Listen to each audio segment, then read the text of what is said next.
Everyone, I am happy to call this meeting to order. This is the regular meeting of the Port Hueneme City Council, and we are conducting this meeting in pursuant -20 and the orders of the Ventura County Public Health Officer Stay well at home order of March 20th, 20. The City Council has been closed to the public, and council members and staff are participating remotely to help play our part in minimizing the spread of COVID-19. The public was informed in advance of the meeting how to submit all public comments to our city clerk. The city clerk has compiled all submissions, and those received prior to the 5 p.m. deadline today were forwarded to the entire city council for review prior to the meeting. They will also be read into and part of the official meeting record. Mayor Hernandez? Might I interrupt you for just one moment and announce that it's also the Special Housing Authority meeting? Thank you. Mayor, point order. Thank you. The Special Housing Authority meeting. Thank you. I will begin with the flag salute. So if you could please join me in the flag salute.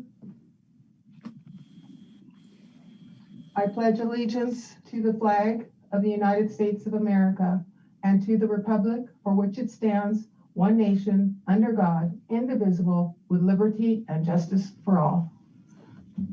Thank you very much. And I'd like to ask the Madam Clerk to take roll, please. Councilmember Burke? Here. Councilmember Gama? Here. Councilmember Rollins? Here. Mayor Pro Tem Munoz-Schnapp? Here, I'm mute. She's muted, but I see the here. We saw her lips move. And Mayor Hernandez? Here, thank you. Thank you. Thank you. And our moment of inspiration this evening is coming from Councilman Gama. You may proceed. Thank you. Thank you very much. I love doing the inspiration. And tonight's inspiration is a tale of two nonprofits coming together for the benefit of the youth of our city and also for the youth of South Oxnard and beyond. Charles, are we ready with the slide? Most of you know Kevin Brannon, and I'll let Charles get caught up here for a second. Most of you know who Kevin Brannon is, and he was a student at Hueneme High School when I started working at Oxnard Union High School District. That was some time ago. Kevin was known among the surfing community at Hueneme Beach, although Kevin was a boogie boarder, or what we would affectionately call a sponger. I related to Kevin as both of us are very high energy, and both of us have always struggled with what to do with our abundance of energy. Speaking for myself, I learned to embrace it and use it for good rather than trying to hamper it down my enthusiasm for just about everything.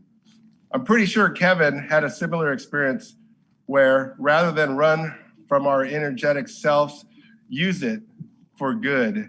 And I recall Kevin becoming a father, and I saw him use his high energy to positively raise his kids. His kids are on the right path, and Kevin Jr. is a straight A student, which I know Kevin is very proud of. Next slide, please.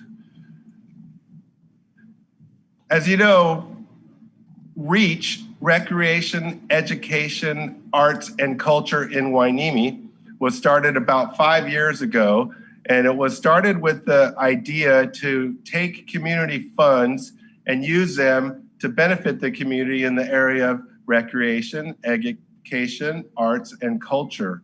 So several years ago, Kevin wanted to do something positive for the youth of our community. He wanted to positively impact the youth of Hueneme by shepherding them on outdoor activities. Next slide. So Kevin designed a program called Real Guppies, and the goals of the program were to be an ambassador for youth activities, teach kids about fishing, organize activities with high-value volunteers, promote conservation and environmental stewardship, and then also groom mentors to help with the abundance of kids coming out for fishing events. Next slide. So over the years, it's been fairly successful. I think the count is near a couple thousand kids having gone fishing in one of the venues that Kevin has put together. And they include boat trips, pier fishing, and lake fishing. And numerous adults volunteer to help with the program. Next slide. So again, Kevin wanted to build a positive environment and use outdoor activities, emphasizing education, teach life building lessons, leadership, stewardship, and team building. And Kevin has been very successful in that regard. Next slide, please. So Kevin went to REACH, and REACH's mission is to raise community funds to support recreation, education, arts, and culture activities in and around our city. REACH is governed by community members. Its current board of directors are Rich Rollins, Larry Downing, Cynthia Herrera, Dr. Christine Walker, with the current chair, Steve Kenny. And there will soon be named a high school representative who will participate on the board. So what we're looking at right now is REACH coming together with Real Guppies, and they created this Real Guppies Outdoors activity book. And I can tell you, it is so inspiring to hand this book to a young child.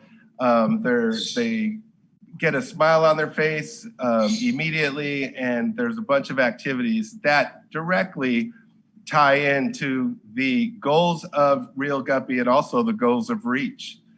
I wanted to include this one slide in there, but I forgot. I don't know if you could see this. These are a bunch of letters. When I was picking up trash one day, I found all these letters, and they were discarded in a box. And if you go through each letter, it says, "My love for my son is so strong it reached Wainimi Beach." And so I went through all these letters and I was reading them, and they all had a common theme: reach Wainimi Beach. So I spoke to Rollins and I said, you know, this is a pretty catchy little theme. Maybe we should have this as an official theme, reach Wainimi Beach, and we could promote the activities of the community that support the youth. So next slide, please. So this booklet has come together, and it has 8 different chapters, so to speak, in it. It has a Let's Go Fishing Angler's Checklist. It has a rod anatomy, a word search, where am I, habitat description, fill in the blanks, catch that fish maze, and the Channel Islands Marine Sanctuary. So in this booklet, kids are learning about conservation and environmental stewardship, and it's been highly successful, and I believe it's gaining national recognition from some of the fishing industry sponsors. So these, you might be seeing these in and around the city of Port Hueneme and beyond. We have the pleasure to introduce kids to fishing, to outdoors activities, and hopefully we're trying to positively impact their behavior as they move forward in life. And so with that, I just wanted to thank Kevin Brandon. Can I see the next slide? And I want to thank the board of REACH for taking a very good interest in our kids. And look at these photos here. You see every kid is smiling, every kid's having a good time. And they're learning about environmental stewardship, conservation, and all the other good things that we need to instill on the youth in and around the city of Port Hueneme and South Oxnard as well. I think Kevin might be hanging around in the lobby and may want to say a couple words, but on behalf of the entire city council and the city, we would like to thank you for taking youth in our community to a positive place, and we want to thank REACH for being involved with Kevin, and we want to look to a bright future for both nonprofits. Thank you. Thank you, Councilman Gama. That was excellent and such an inspiration. We're all so proud of Kevin. Kevin, if you're out there listening, thank you and congratulations. You're doing awesome work. It's been fun following you. And also Reach too. We want to make sure that Reach is getting more and more excellent activities going, and we really appreciate the members of Reach sticking with it and working hard to bring those to us. Well, you know what I like is the the fact that you find this talent out in the community, and all they need is some support, some financial support, and some guidance, and they run with it. But Kevin's doesn't need much guidance. He's got it all up here, and he's doing great. Okay, let's move on. We are now on agenda approval, and I need a motion and a second to approve the agenda. We'll take a voice vote afterwards. Move approval. Approve the agenda. Need a second? Second. Okay. We have a motion and a second. And can we take a voice vote, please? Maybe I need to all in favor. Yeah. Would you like a formal roll call, Mayor? Yes, please. Are we supposed to be doing that? Yes, Yes. absolutely. Okay. Mayor Pro Tem Munoz-Schnapp, Yes. Councilmember Burke, Yes. Councilmember Gama, Yes. Councilmember Rollins, Yes. and Mayor Hernandez. Yes. Thank you. All right, thank you. Okay, we're going to recess the city council meeting and move into the Special Housing Authority meeting. And I'd like to call the Special Housing Authority meeting to order and ask the clerk again to take roll, please. Member Burke, Yes. Here. Member Brown. Member Brown is absent for the record. Member Gama, Here. Member Rollins, Yes. Vice Chair Munoz-Schnapp, Here. and Chair Hernandez. Here, and I just wanted to say, I know Johnny was planning on being here, so he might be having problems getting online if somebody has a way to reach him and help him get on. I forwarded him the agenda, so as far as I know, he was planning to attend as well. He might I'll be see if I having can some- connect with him, Mayor. Okay, all right, very good. Okay, so we are at Housing Authority agenda approval, and the recommendations to approve the agenda for September 21st, 2020. I'll need a motion and a second. Madam Mayor, Yes, I'd like to pull the finance cash disbursements item on the consent agenda. okay, thank you.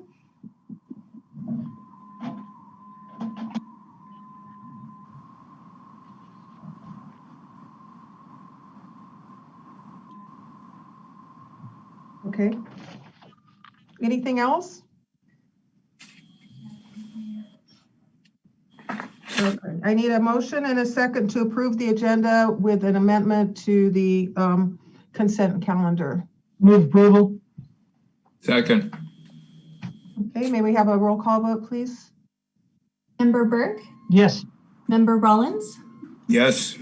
Member Gama, Yes. Vice Chair Munoz-Schnapp, Yes. Chair Hernandez, Yes, and Member Brown is absent for that vote. okay.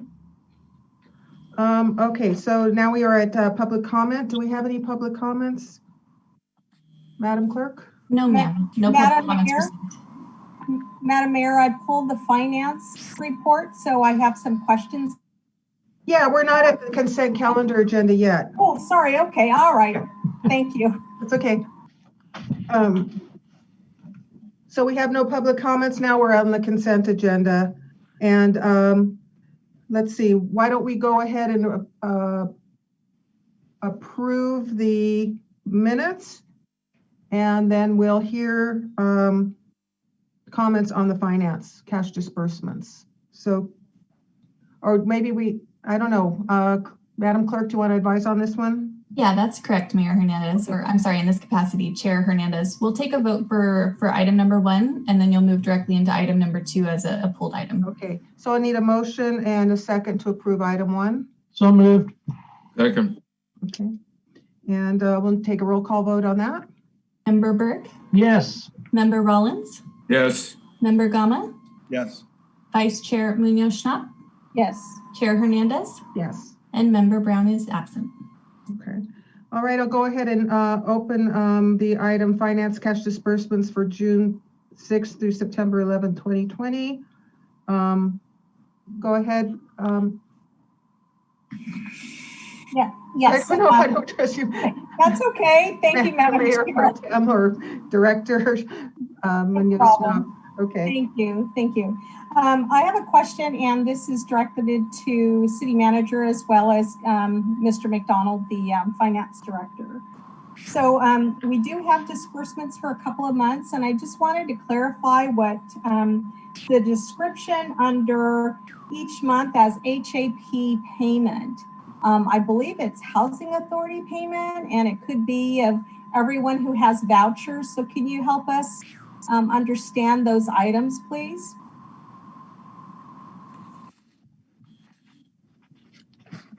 I think HAP is just an acronym for Housing Authority. So I don't think that would be anything different. Yeah, yes, as a matter of fact, I just want a clarification because we do have several months and it's quite a bit of money. So I just want to make sure that it is those vouchers that come to the city to then pay the difference between the income level and the folks that hold these vouchers. Yeah, I don't understand the program details, but I believe it's the Section 8 voucher program. And maybe this is more of a question for Ms. Basua as well.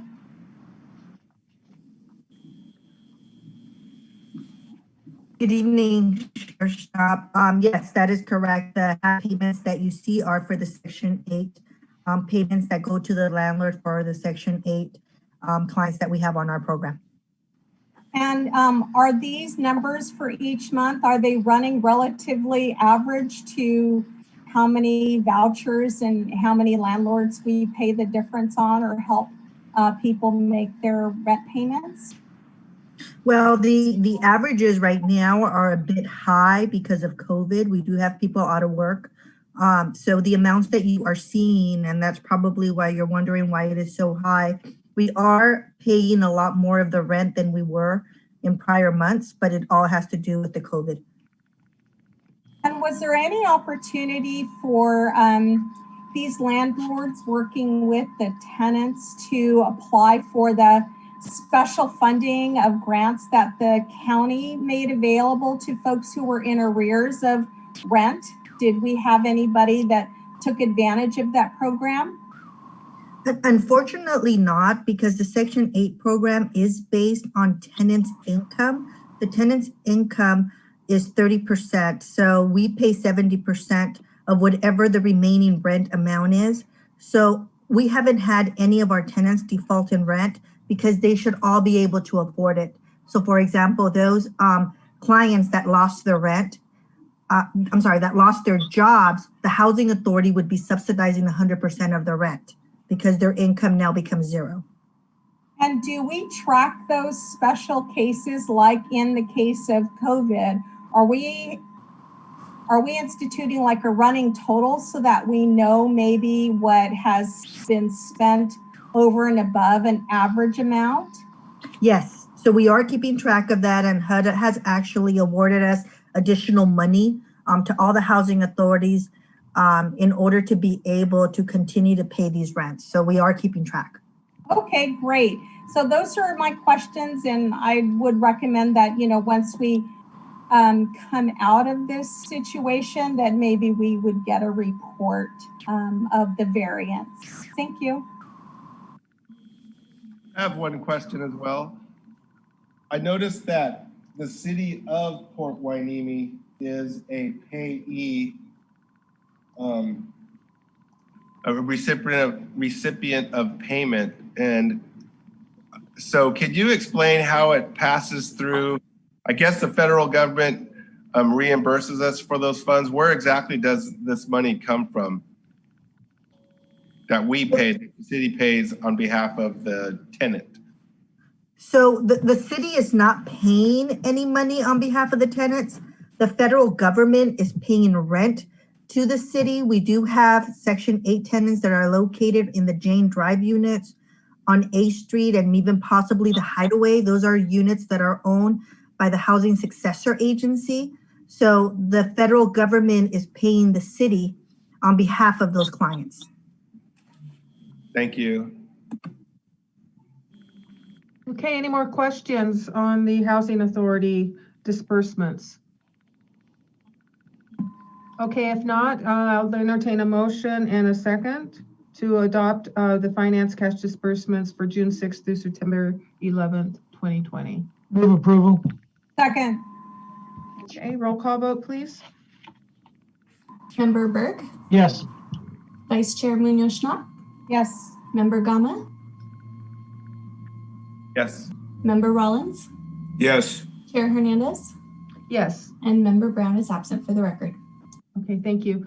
I'd like to ask anybody who has not muted their mic to please mute it. There's a ringing in the background that could be causing the distraction. Okay.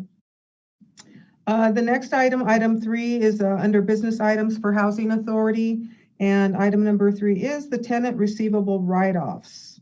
And we have Mr. Connors who will be presenting along with Ms. Basua. So I will go ahead and take the lead on this one. Okay.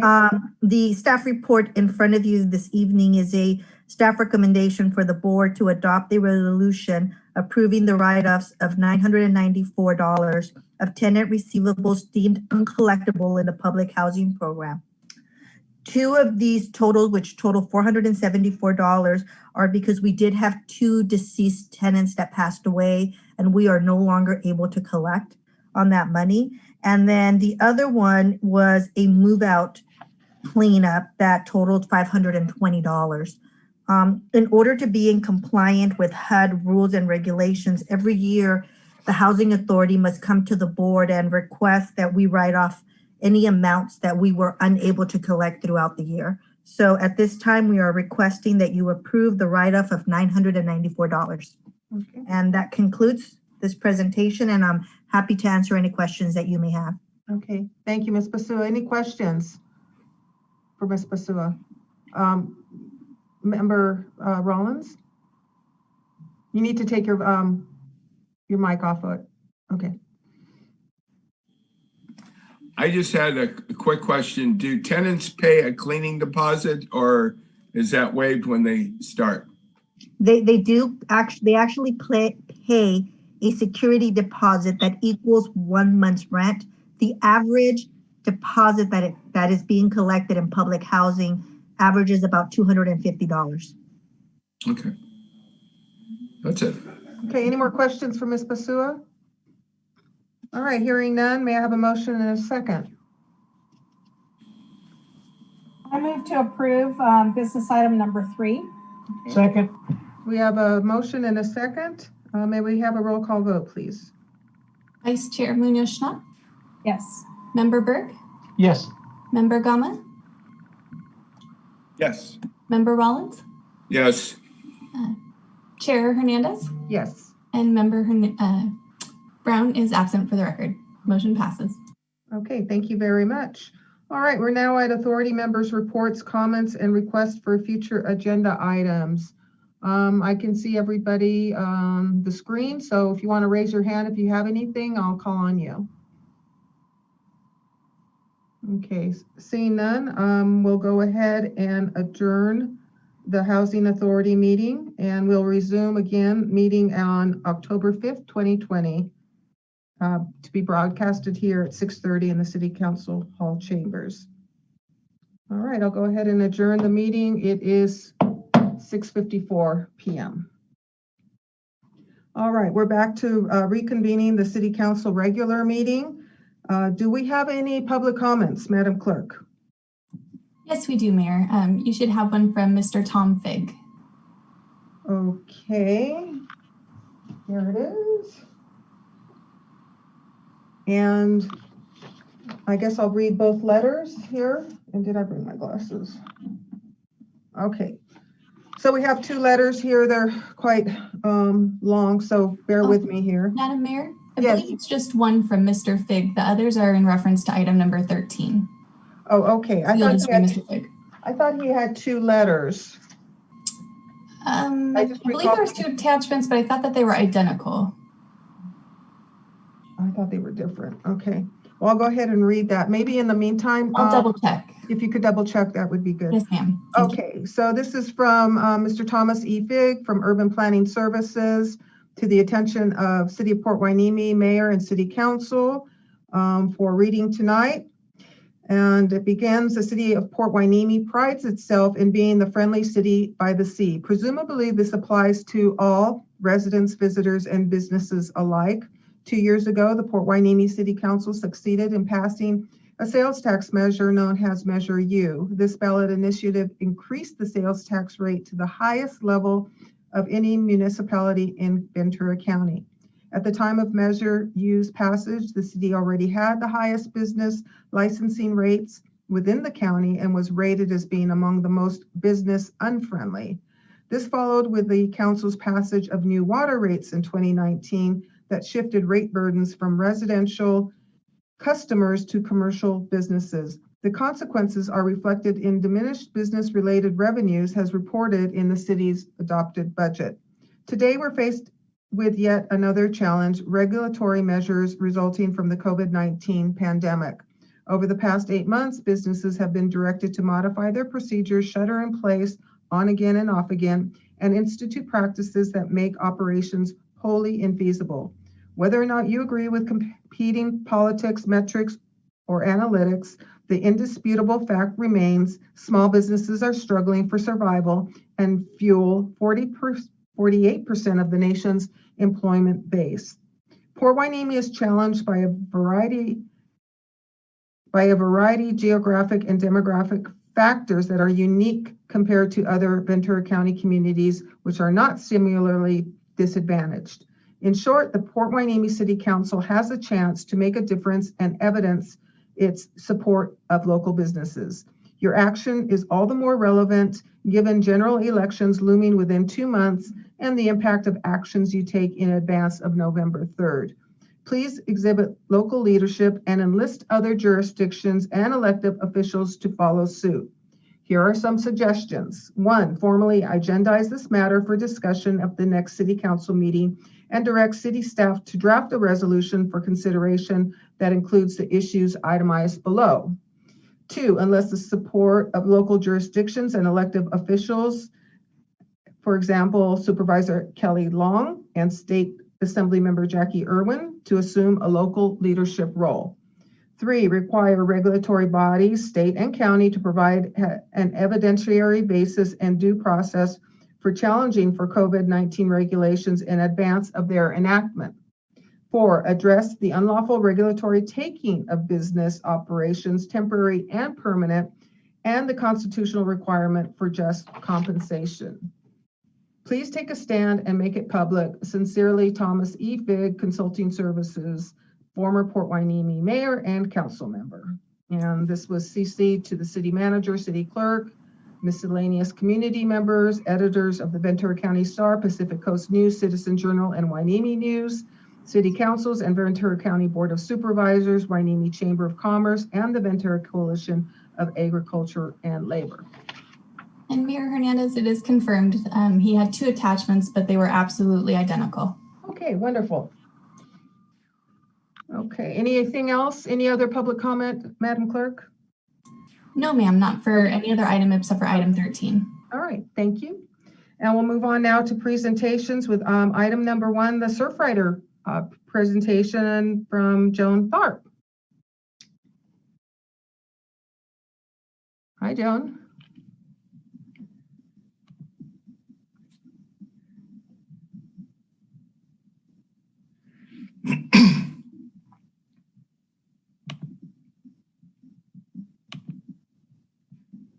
Joan, you might want to take your mic off mute, and you may begin whenever you're ready.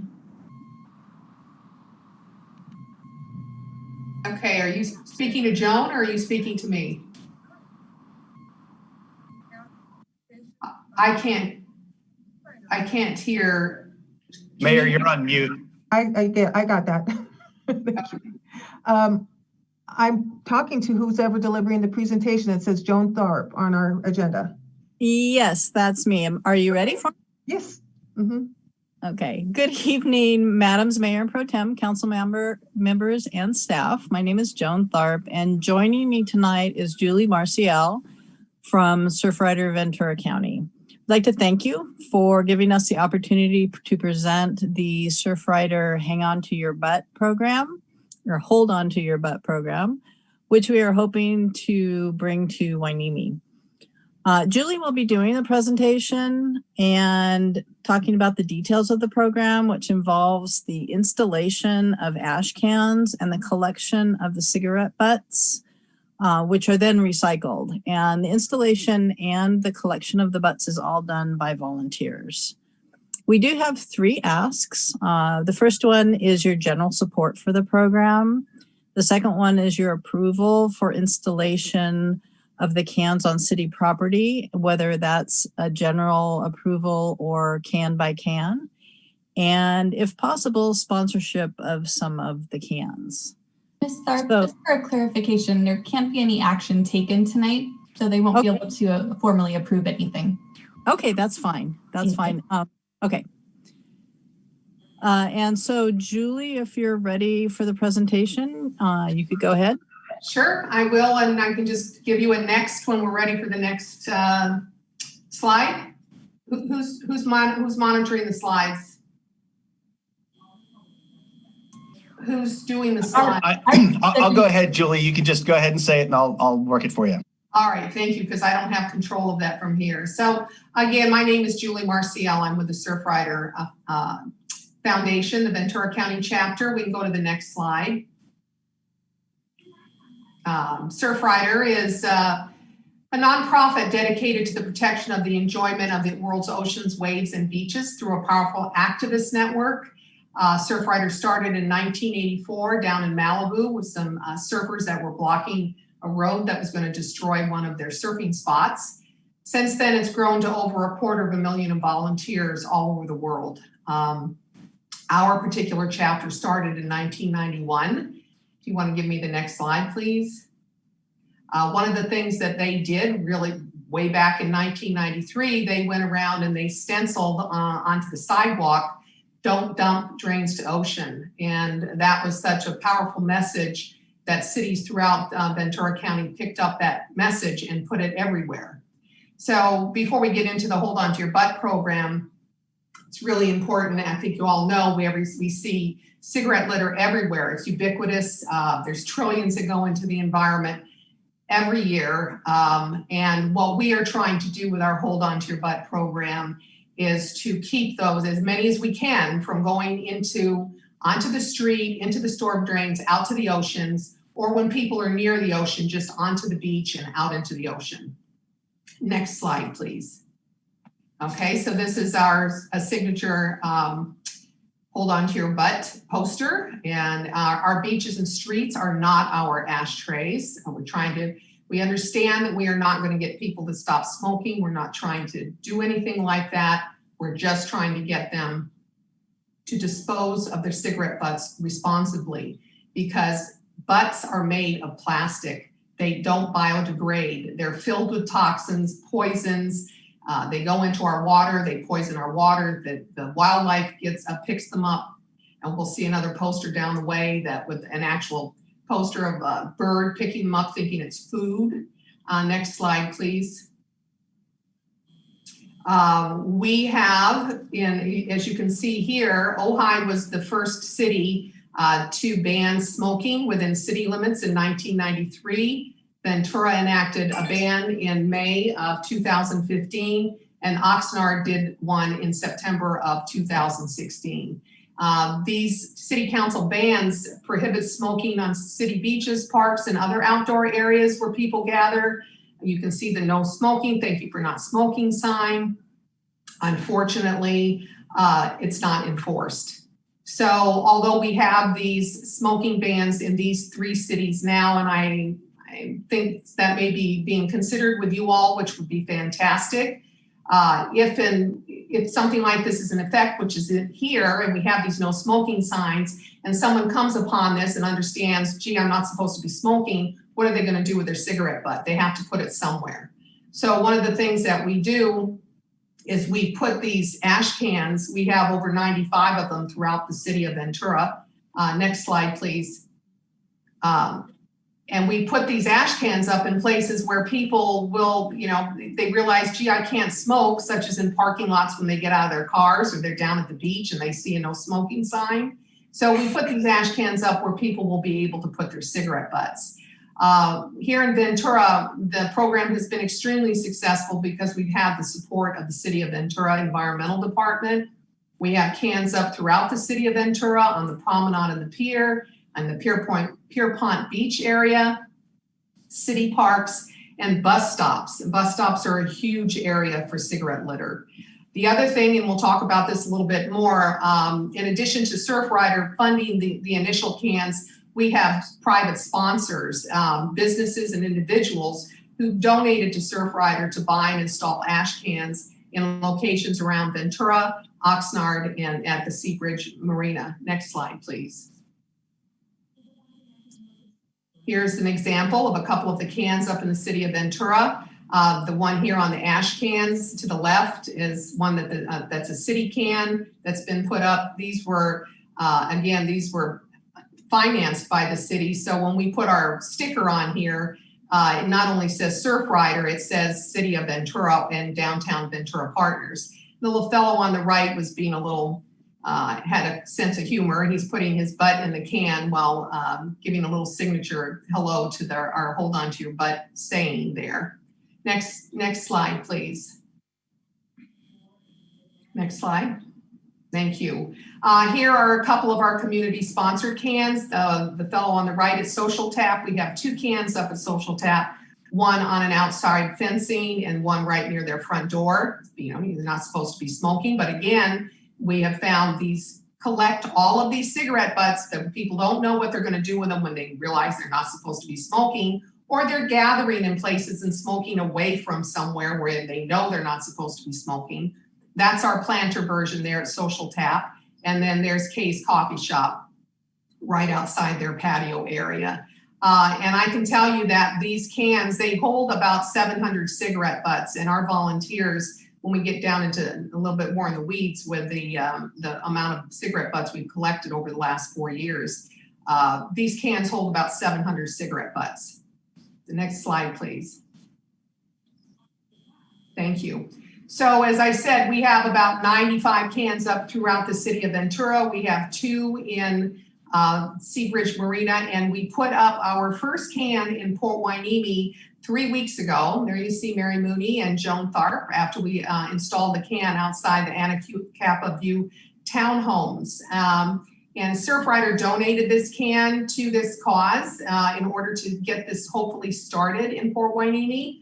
I'm happy to say Mary gave me an update in just the last 3 weeks. That can has collected over 450 cigarette butts. So what we end up doing, I also, before we go to the next slide, we already have a sponsor in Port Hueneme. Tony Suleiman of State Farm Insurance has already sponsored a can. And then we have a donor that's been very great with our Hold On To Your Butt program here in Ventura. He wanted to sponsor 6 more ash cans here in Ventura. And I said, look, we're trying to get everything up and running in Port Hueneme. How would you feel about putting your cans down there? And I had told him about walking the promenade with Joan to see where they could go, possibly down at the beach. And he said, that's a great idea. He's a surfer, and he said, wherever they can go, I'll be happy to donate them. Next slide, please. So here's that signature poster I was talking to you about. This is an actual, you can see a bird picking up a butt, thinking that that's some type of food for them. And again, they're made of plastic. They're toxic to marine and wildlife.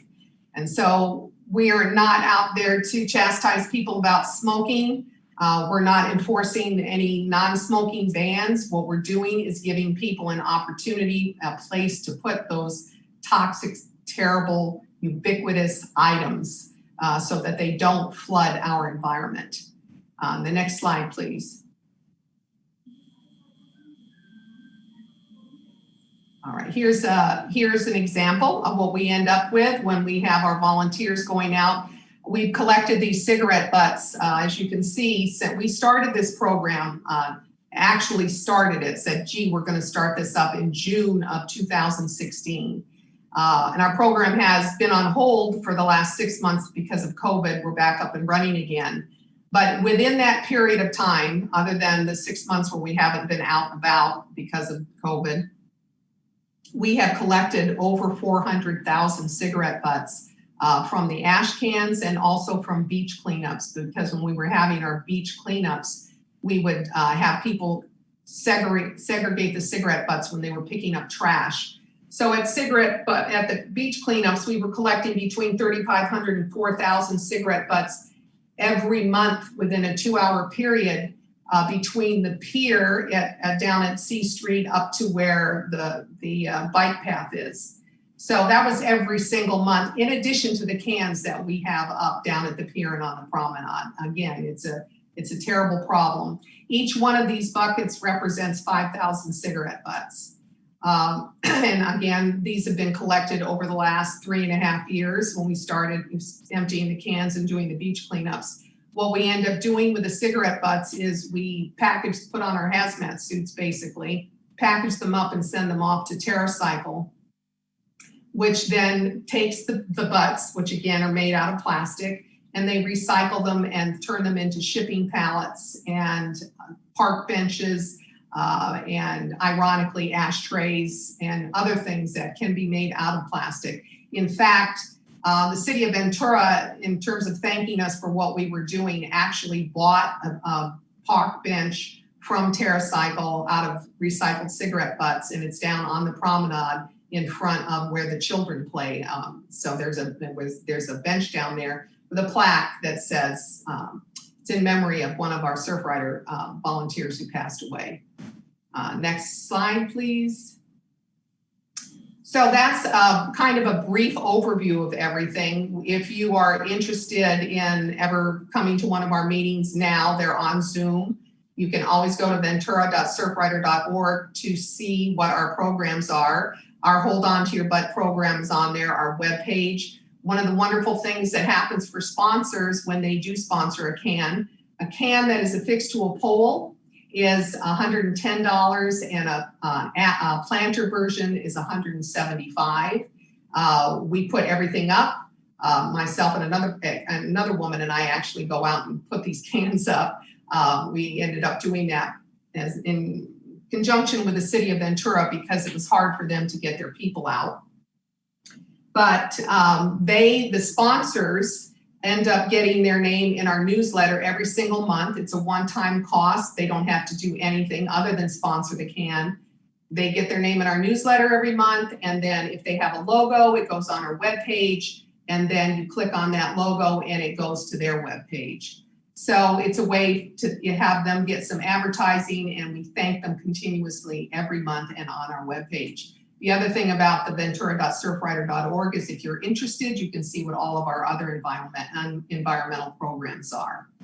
So one of the things when Joan was talking about presenting this to you all at the City of Port Hueneme, which your beach is just unbelievably fantastic. We walked the entire length from one end to the other. There were numerous areas that would probably be great to put cans up, specifically exactly, in the parking lot, when people will see a no smoking sign, or, having them on poles where people can get rid of them before they even go down to the beach, or right at entryways onto the beach to get rid of them, or they don't have to walk that far to put them into the cans.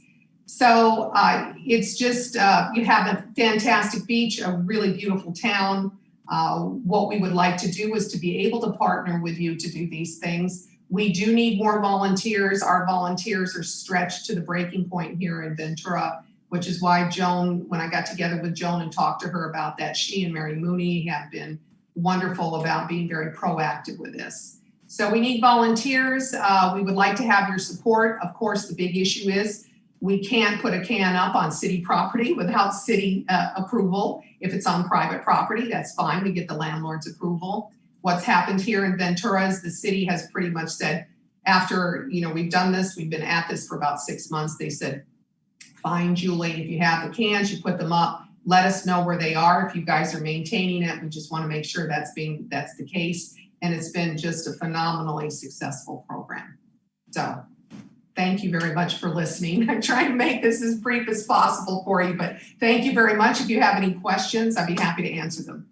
Thank you, Julie and Joan.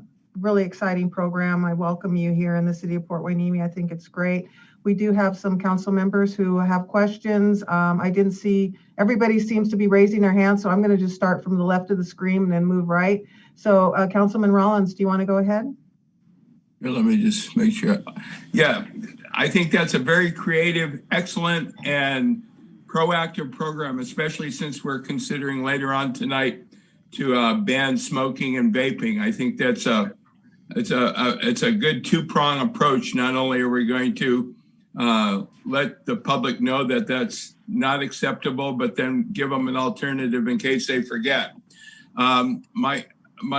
I guess my slight concern, but I don't think it will become one since we have many volunteers to do the beach cleanup, is the volunteer commitment to that. You know, probably the worst thing would be to get those cigarette butt containers overfilled and make it counterproductive. But I think, you know, from I know from my standpoint, like if you were able to implement, if we are eventually able to implement that program, I would volunteer for the effort. You know, that's wonderful to hear. I can tell you that on average, our volunteers have to go out just maybe once a month. What we end up doing, we ask our volunteers that do this, we give them a prepared bucket. It's got the little bag in it. You have your brush, you have everything you need, and you have a key to open up the can. Then when your bucket is filled, you get a hold of me or Kathy, my co-lead, and we come and we switch your bucket out. That's it. And on average, you will see, depending on where a can is, how much use it gets. And the volunteer who has a certain area, here in Ventura, each volunteer has between, say, 14 to 17 cans that they do. See, that's why I'm saying we're pretty stretched right now.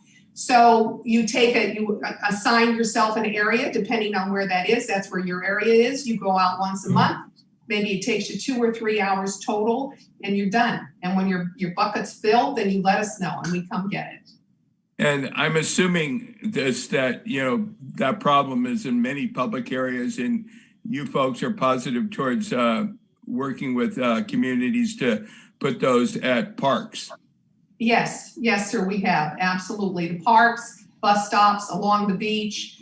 Another huge area is, you know, in front of restaurants where people are, you know, they were waiting, outside bars, those types of things. We call those hot spots. And if you identify a hot spot, you let us know, or, you know, we know where those are, and that's where we go and put one up.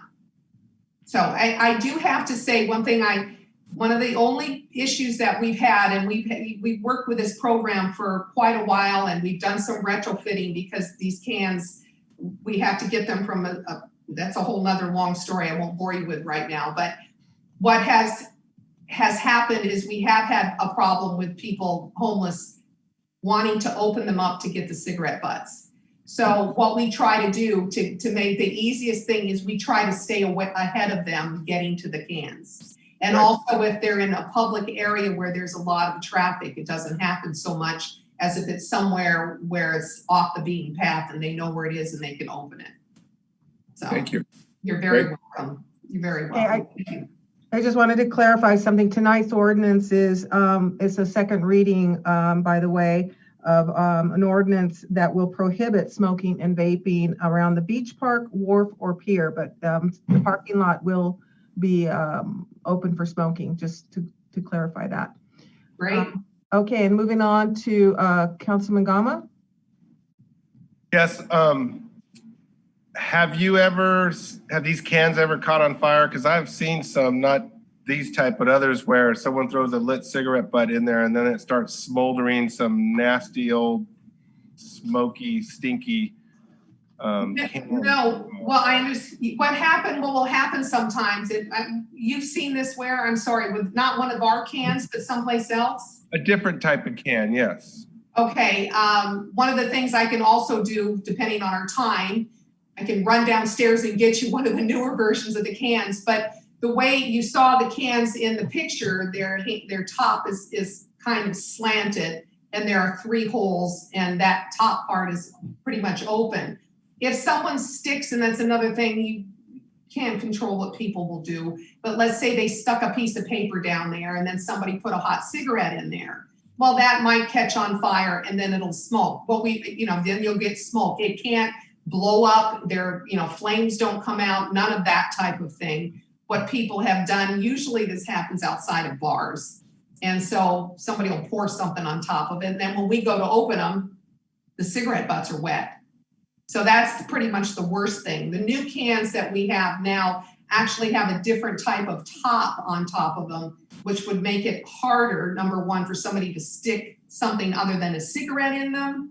And also it keeps the rain out and it also keeps the smoke down if somebody does put something in there to make it smoke. But they don't blow up. They're only about that wide. And there has not been in the 3.5 years, we've not had any problems like that, that there's been some harm to anyone or any harm to any property. Yeah, in our weekly beach cleanups, I am amazed at how many cigarette butts we every week pull. And when we first started 4 years ago, it was a lot heavier. So now we're kind of keeping up with it. But just so you know, this past weekend, I collected 113 cigarette butts in my Saturday beach cleanup. And 113? Yeah. Yes, yeah. So we have kids that come out and they always have a contest with cigarette butts. But what I find amazing is that the amount of smokers in 2020 is so much less than it was when I was in high school. I mean, my football high school coach would smoke a cigarette during halftime on the side of the football field. I mean, that's right. But we always kind of joke around like, God, could you imagine if it was 20 years ago? So changing behavior is very difficult. I think the price of cigarettes now is over $10, maybe more. And it seems like less and less people are smoking. However, that doesn't pick up a cigarette butt from the beach, from the pier, from the walkway. I mean, right. You have to have a means to properly dispose of, just like we have trash cans. So I am not really a fan of a smoking ban, but I am a fan of giving people a means to properly dispose of their chemical byproduct. So that's fantastic. That's fantastic. And they had a bill in the legislature, the state legislature, to actually prohibit filters on cigarettes. And unfortunately, it didn't pass this year. And unfortunately, it didn't pass. You want to take the filter off, then they can smoke and they're going to smoke the tobacco. It's the filter that's causing all the problems. Correct. So, and I appreciate, you've seen the need for people needing to have a place. You say you can't smoke, don't litter. They have to have a place to put it. And I appreciate you seeing that need. Yes. And it's something that we all need to put in place, monitor, and be on top of it, because like Mr. Rollins said, the last thing you want is to have these cigarette butt cans overflowing. So does the city of Ventura, do they take responsibility for the cans on city parks, promenade, pier? No, they don't. When we first started this program, we had a whole different setup, and we've learned quite a bit from this. And our program, our Surfrider program, takes care of everything. What has happened with the environmental department, when we first started and we were working together now, I also have to say they have purchased a number of cans in order to put them in the parks, on bus stops, up and down Main Street. Like we have downtown Ventura partners. So when we have a can down on Main Street, it says the Surfrider sticker, there's a Surfrider sticker, but it also says City of Ventura and Downtown Ventura partners. So it's acknowledged on the sticker that they have supported this program, and they are the ones that have taken care of, paid for these cans. But we have found the best and easiest way to maintain these is for our volunteers to do it. So they don't have to do anything. The city of Ventura doesn't have to do anything other than they have said to us, Julie, just let us know where you're putting them. So every time I put cans up somewhere, I let them know where they are. And just let us know where they are, because we then we install them and we maintain them. And if they have to be taken down, we also take them down. So let's say there is a very popular band comes to town at a bar, and so the can gets filled up much quicker than was thought.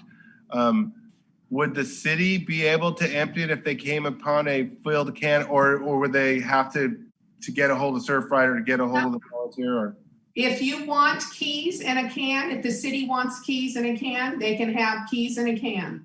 They can have if they want to do that, to have the option to do it, absolutely.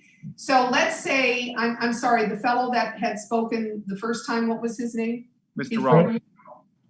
Mr. Rollins. Mr. Rollins, yes. And he said, I may think of volunteering to do this with you, which is fantastic. So if he had in your downtown area, if he had, 8 cans in a particular area, he would be watching over those cans on a monthly basis, bi-weekly, whatever he discerned was the best way to watch it. But at the same time, if there was some kind of an issue, as you just described, and the can was filled, the city would have the option of having their own can and their own keys if that's what they would like. Or they would have a number and they could call Mr. Rollins and tell him.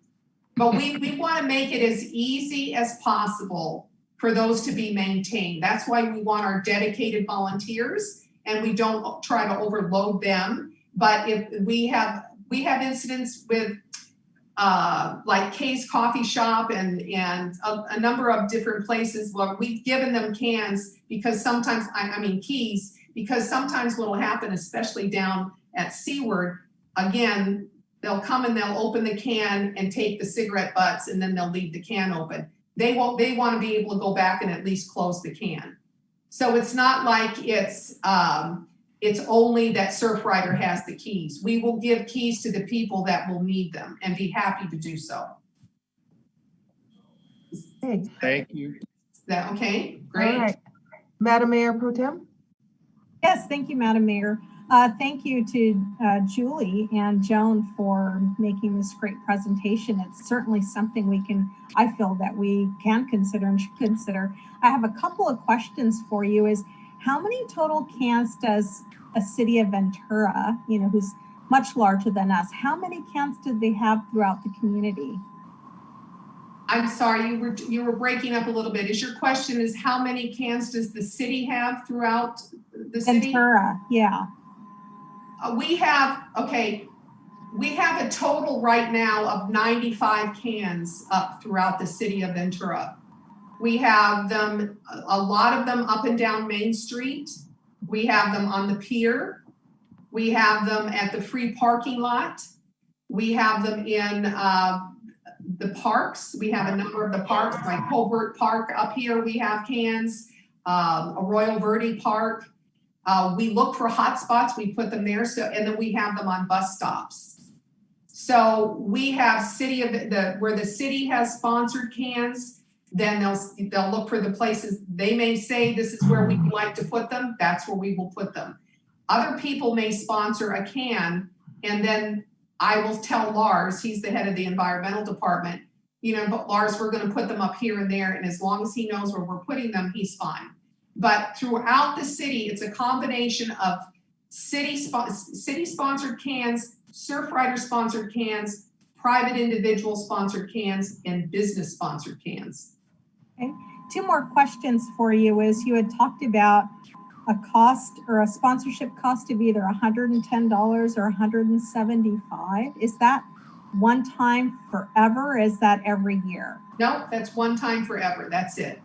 That's it. And that is our cost. We're not making any money off of any of these things. We have to buy the cans from somewhere else. Then the stickers, which are UV safe and waterproof, and depending on how they're going to be printed, like if the city of Port Hueneme wanted some with a Port Hueneme sticker on it, then we would have that sticker done up. And then the cost of, we have learned over a period of years now, the best type of strapping, the best type of fasteners in order to keep these cans tightly on the poles or where they are. And then we've actually even changed out the mounting bracket, because that can sometimes be a weak spot where people will have tried to break it off. So we put steel on there instead. We've redone the mounting bracket, and we put Loctite on them so that they can't open the screws on them.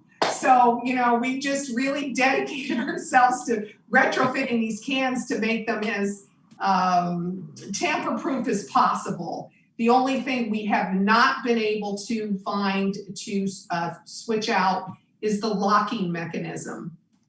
And we still have to use basically this little kind of triangle key that if somebody figures out how to put needle nose pliers in there, if they're really set on opening. And I see this fellow shaking his head. It's very, very frustrating, because all we're trying to do is keep these things out of the environment, and it just becomes this.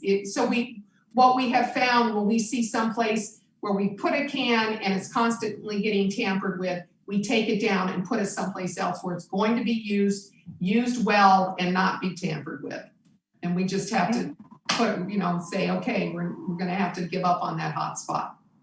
And then one more question for you is, as you walked Port Hueneme Beach, what number or quantity would you suggest that we should start with? Well, you know, we walked all the way down, I guess where the base is, and then went all the way down to the estuary. And what we thought about, we looked at where the hot spots were. Okay, so I think Joan may have the actual number, because we were counting like every 8 lamp post along the way. And so for example, what we want to do is where people sit and look at the beach, or they're looking at something, that's where you're going to see a lot of cigarettes laying around. So you want something there. Then you also want to take into account, somebody's walking this whole length, and let's say they start here and then they're walking along, they shouldn't be smoking to begin with. If they see a no smoking sign, it depends on, again, where you guys are going to, if you do a no smoking law and you put the signs up, we're definitely going to want to put a can underneath the sign so they have a place to put it, right? If we don't have the no smoking sign, then we want to figure out, you know, how long is somebody going to be walking along smoking before they finish that cigarette and do one of these things. So we did about, I think it was every 8th pole. Joan, do you have the numbers? Did you count up what we looked at? I didn't. I think we probably came up with at least 10 on the Lighthouse Promenade, probably 3 to 5 so say 4 in each parking lot. I would say maybe 20 along the main beach promenade, and then the pier, we could probably put 4 to 5 from the beginning to the end. So whatever number that was, I would say easily 40. And that was just the beach area. So that wasn't Bubbling Springs Park or Miranda Park or any of the other areas that we might want to put them. And that number is the ideal, let's say that would be the ideal situation to feel that we really had it covered. When we first start out with this, it might be half of that or even 1/3, just to get people used to the fact that this is what they should be doing. And then we need to get these up in all these other places. So we want to start with the most intense hot spots, parking lots where we see that people sitting. There were some memorials, and then a couple places at the memorial, and then also a couple places where Joan and I stopped, where people would sit and look out towards the ocean. We saw lots of cigarettes all around there. So the ideal, say, as Joan mentioned, if you wanted to, have the entire beach area taken care of, that would be 40, okay? If you want to just get the program going and get people used to seeing them and using them, then, you could go with half of that. But we always want, as I was telling her, I shoot for the stars and I'll take the moon. We have to start somewhere. Thank you so much. I was out with Councilmember Gama a couple of weeks ago to do a beach cleanup one Saturday morning, and I was just appalled at the number of cigarette butts I found, whether it was in the plant life, whether it was on the sidewalk or in the sand. It was just an absurd amount that was found that morning. Certainly the highest quantity of anything else that I had collected that morning. So I feel this is really important and really relevant for our city. Thank you so much for bringing this idea. Well, thank you very much. And they are cigarette butts in all of the, because I've done the beach cleanups down here at C Street since 2011. And they are they are the largest item of trash, the most numerous item of trash that we pick up, besides single-use plastic and styrofoam. And I won't get going on that right now. But that's, thank you very much. Okay, we're not done yet here with questions. So thank you, Madam Mayor Pro Tem. We're going to move on to Councilman Berg now. Yeah, Julie, thank you very much. I think you're preaching to the choir here. It was just last week that we voted 4-1 to start this ordinance process, and I think we're going to get this beach covered. Hopefully today we'll get unanimous vote on this. I think you're going to be able to find a lot of support by individuals, businesses, the city itself, and organizations such as REACH. I think there's a lot of enthusiasm and a lot of direction for this to start happening. And I think I'd like to put these even in places where smoking is permitted, but we start introducing these, of course. So thank you very much for your presentation. Well done. Thank you very much. Fantastic. It's wonderful to hear. And again, sir, the biggest issue, because when we go to a sponsor, this is a one-time cost. We will let everyone know what a wonderful thing you've done by sponsoring this. We need those volunteers, to maintain the cans. So that's going to be the biggest issue, right? Yes. Okay. Okay. Thank you. Thank you, Councilman Berg. I have a question kind of along the lines of what Councilman Berg raised. Now we're getting ready to pass this ordinance this evening about no smoking in the Wharf, Pier, along and beach area. And you mentioned about putting maybe 4 of those cans on the pier. What's the psychology with that when we're trying to discourage people from smoking, but yet we're still putting cans out? It's kind of, it's a mixed message, I think. If you're telling people not to smoke, but you're still putting cans out, especially on the pier, if you have the opportunity to tell them ahead of time before entering the pier that there's no smoking and you got a can there, why would we want to put cans further out on the pier? I mean, what's your experience with a situation like that? The experience that we've had with the cans on the pier they are one of the most heavily used.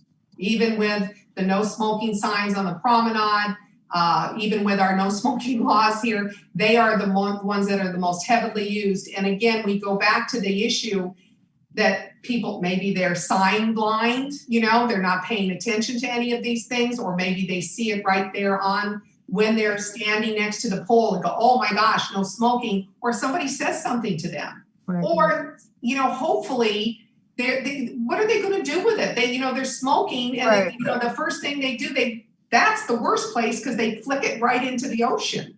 So does Ventura have an ordinance against smoking on the pier? Yeah, we have a no smoking ordinance. Kathy Bremer, who is joined in here, was instrumental in getting that passed, and it's been. So yes, you do. The Ventura does. Absolutely, but it's not enforced, and that's the big issue. Well, yeah, that's something very difficult to be enforced. Yeah. We have no smoking on the pier, on the promenade, outside restaurants, the same thing. Okay. So. All right. Well, thank you very much. I'm really excited about doing work with you in the future, and with this ordinance. It's a great partnership. Yes, Madam Mayor Pro Tem. Yes, thank you, Madam Mayor. That was a really good question you asked, and I believe it's a 1-2 approach as we have this second reading later on in the agenda, and smoking and/or keep the butts off the. Thanks. Okay. All right, thank you. Just to let you know, Madam Mayor Pro Tem, we're still having issues with your with your sound. I know. If I get a text message, it breaks up the conversation here. Yeah, So maybe you need to go closer to your router, or maybe get a router extension in your home so you don't have that problem in the future. Okay, thank you. Councilman Rollins. I guess a question, Julie, from your experience, like they currently have ordinances against smoking also in parks, but what cities currently have that? I think you mentioned Ventura, but you may be aware of other ones. Oxnard and Ojai. Thank you. Yes, you're welcome. Okay.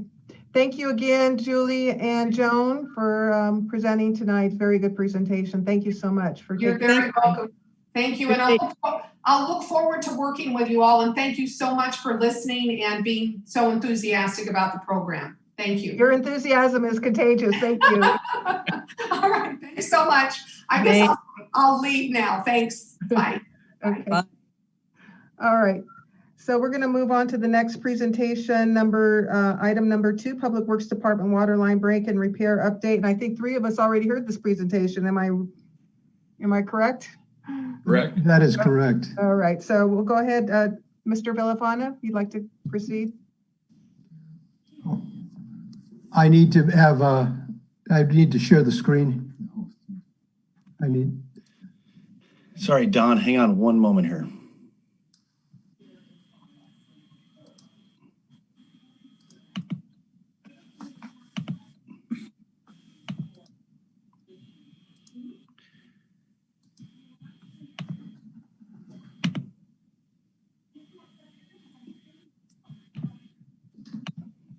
Okay, Don, you should have access. All right. Before you begin, I think I see Councilman Rollins, you're still not muted, and there's some background noise coming up. Okay, thank you. Okay.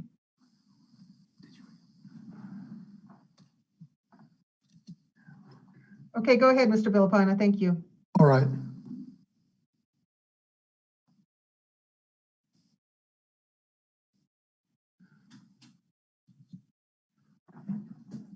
All right. This is an update on the emergency water line repair at Pleasant Valley Road in Perkins. Excuse me. On the night of Wednesday, July 22nd, 911 received a dispatch call about a water line break at Pleasant Valley in Perkins. Oxnard Police and Fire responded. United Water, Oxnard Water, Port Hueneme Public Works, we were all notified and responded. This is the feed from United Water to the city. Excuse me, we immediately went on backup, running on all Cayugas water, so there was never an interruption to our water customers. We had Public Works was out there through the night. We were looking at assessing the damage. We called out our emergency contractor. They responded within 20 minutes. We set up traffic control so that we could keep Pleasant Valley Road open with 1 lane in each direction. And we started to develop a plan to put the water main back into service. Excuse me. These are some more pictures from that evening. You can see the sinkhole, how much the asphalt just collapsed in there. And in the picture on the right, you can see where the asphalt just collapsed in and broke the utility lines there. The next day, this was Thursday morning, we had Public Works out there, the contractor. We were assessing the damage, and you can see how much damage was done to the street, uplifting, just, it was, we had a real river for about a half hour going down the street. Thursday and Friday, we removed the debris and we exposed the 24-inch water main that feeds the city, Navy bases, and the Channel Islands Beach District. There was no damage. We then covered it with sand for protection. Then in conjunction with the gas company, we removed the debris from around the high pressure gas line. Fortunately, there was no damage. We placed sand over that. We then filled the hole with 4 feet of concrete slurry and let it set up overnight. This effectively encased the undamaged 24-inch water distribution line. If this main were to fail, almost all the city, the Navy base, would be without water. We worked with Edison, and Edison repaired their conduit, and it was slurried also. We then, after the repairs, we finished filling the hole with slurry. And this is some more pictures. You can see the high debris on the high pressure gas line. This was removed by hand. And then inspection of the gas line on the far right. There's a close-up of the high voltage Edison line that was damaged. That was damaged by debris falling in. In the upper right-hand corner, you can see the sinkhole, and it continued just to collapse in because the water had undermined a large amount of asphalt. And as the sun came up and things dried out, it just collapsed. Backfill after the repairs and the inspection of the existing utilities, the sinkhole was filled all the way with slurry. And we decided that the safest solution was to bypass the 18-inch water feed, and we prepared a plan for a new connection. The 18-inch line that ruptured is the feed from United Water, and it runs under the 24-inch distribution main, and there's another high-pressure gas line within 2 feet. Therefore, we didn't want to risk trying to repair that 18-inch supply line. We made a different connection. Meanwhile, the city, Navy, and Channel Islands Beach District were all being served by the 24-inch main with Cayugas water. John, may I ask a question about the previous slide? Excuse me, yes, go ahead. Can you go back to it?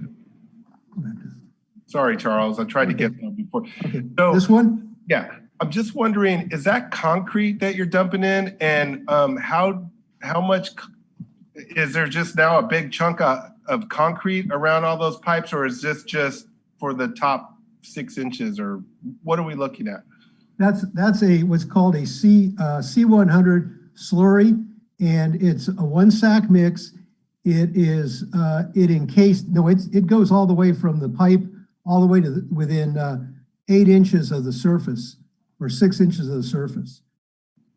No, that's a concrete sand slurry mix. So if the pipe broke again, would you have to chisel through all this, or is the pipe not buried underneath this?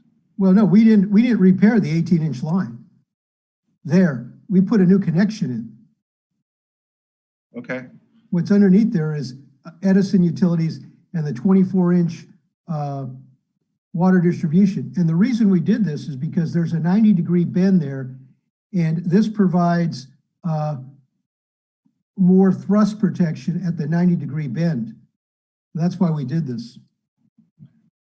So how deep is it, that mix of About 10 feet. And how hard would it be to dig through it if you had a problem in the future?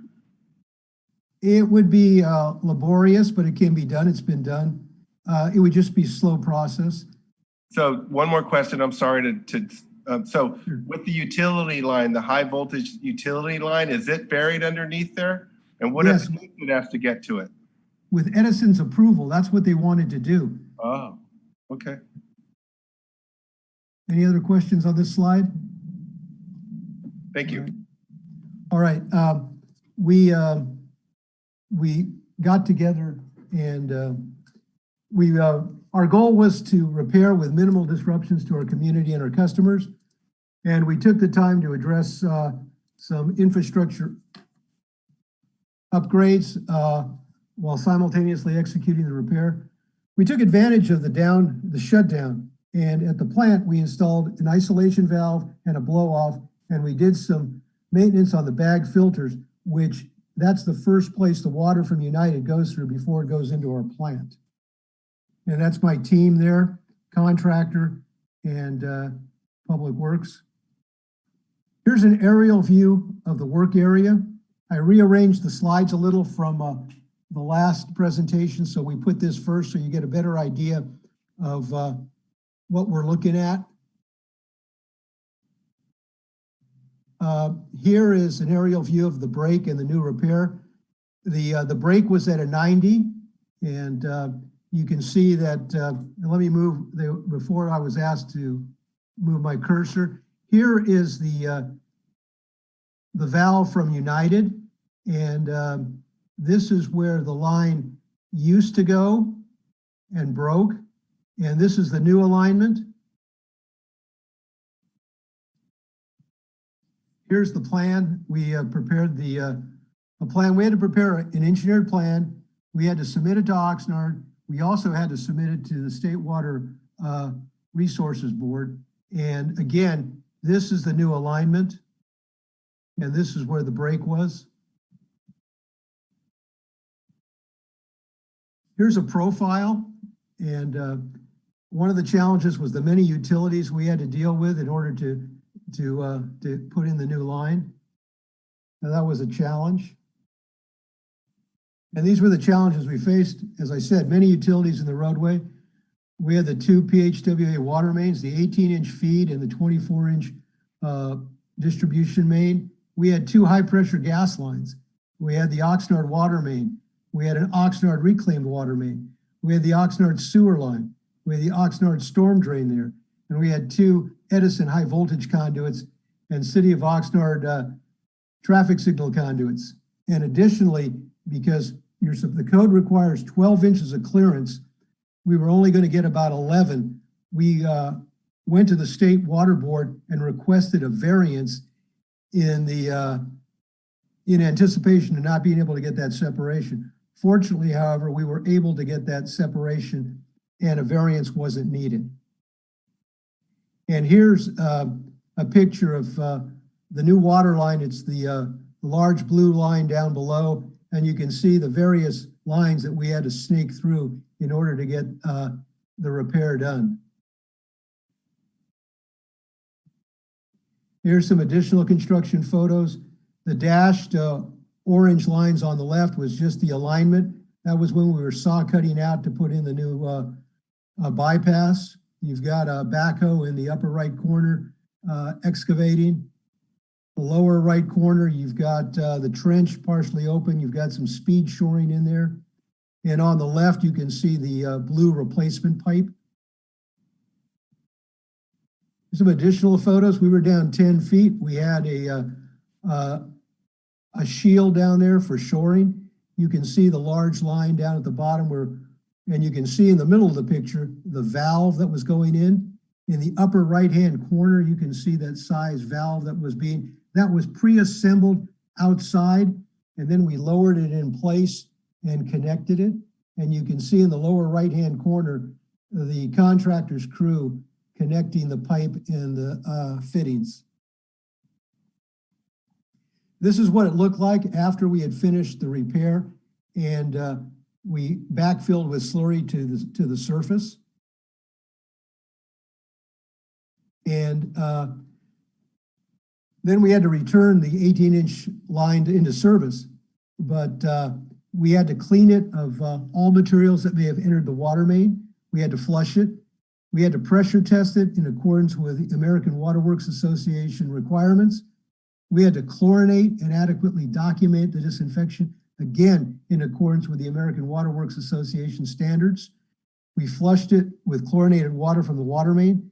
We're required by state law to collect bacterial samples from a number of locations, and we have to submit those to a lab for testing. And we have to submit those results to the State Water Board, and that's before we can get the State Water Board clearance to put the line back into service. That was done, and we got the samples came back negative, and the State Board allowed us to put it back into service. And these photos just show part of the testing. We're pumping up the line with air. There's a requirement for pressure testing, and that's the gauge on the far right. You've got, in the middle, you've got a Baker tank. We're required, we can't flush chlorinated water down the storm drain. We have to dechlorinate it and remove some of the chemicals before we do that. Here's another aerial view of the site, and gives you a better perspective of the area that we're going to have to reconstruct. And we anticipate the reconstruction to be complete by the end of October. Right now, we received the plan that you see now from the city of Oxnard. We have to follow their standards. It's their street, but our water line that did the damage, so we have to follow their standards. We've submitted material submittals, asphalt mix design and concrete design, and some other information to the city. Pending their approval, we've got the contractor ready to go. And are there any questions?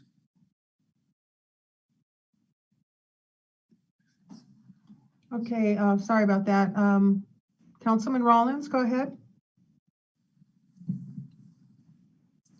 You're muted. You're on mute.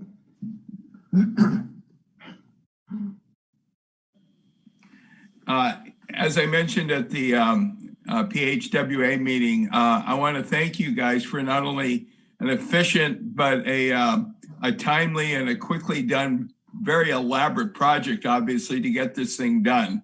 And I think, when these things happen, the fact that you guys have the professional team to be able to act on it quickly, kudos to everybody who was involved. Secondly, obviously, we got the repair done quickly, but there's some major costs with the new water rates. Do we have efficient reserves to be able to deal with not only this, but like potential future things that come up? I believe we do. We have approximately $20 million in the enterprise fund that was set aside for capital projects. And we've stretched out the water master plan. So we do have funds available to do repair. And again, as I mentioned at the PHWA meeting, there'll be a true up for the members of PHWA based on our water usage. Obviously, the city of Port Hueneme will be we take the lion's share of the water. So our part of the bill will be the largest, but it's in direct proportion to the amount of water we take. And once again, I want to make sure I thank my team. I want to thank Charles Cable and Stephen Almkrantz, our engineering aide, and Charles, our principal engineer, Hank Corcoran, our construction inspector, David Birch, a consultant, and our contractor, J&H. As I mentioned, I made a call at 8 o'clock at night on Wednesday, the 22nd, and the owner told me that she knew it wasn't a social call when she picked up that phone, and she hadn't decided whether she was going to say not available, but she said she realized that I wouldn't be calling if it wasn't important. And J&H Construction, they've been around the county for over 30 years, and they responded to the site within 20 minutes. They're my emergency on-call contractor. So I want to make sure that all the people that were part of this team get the recognition. So, second thing I would say is it's nice to know that we have a system that there was really no delay of service to any of the community, because I guess we have that supplemental, more expensive Collagus water to be able to kind of deal with that when these type of issues come up. Right, there's an automatic bypass. As soon as we lost pressure from the water feed from United, there's an automatic bypass that closes the United, and we run fully on Collagus. So that's what happened, and there was no disruption of water service to the Navy base, the Channel Islands Beach District, or anyone in the city. However, if that 24-inch line went down, then the Navy base and most of the city would be without water. Thank you. I think I saw another hand. Madam Mayor Pro Tem? Yes, thank you, Madam Mayor. So thank you, Mr. Villafana, for another really good report here. We did hear most of this at the PHWA meeting this afternoon. There were a couple of things that you mentioned at that time, is that there was an anomaly in terms of an increase in pressure on from the water that was being delivered just about that time. You feel that that was within range of what the system should have accommodated? Is that correct? I don't know.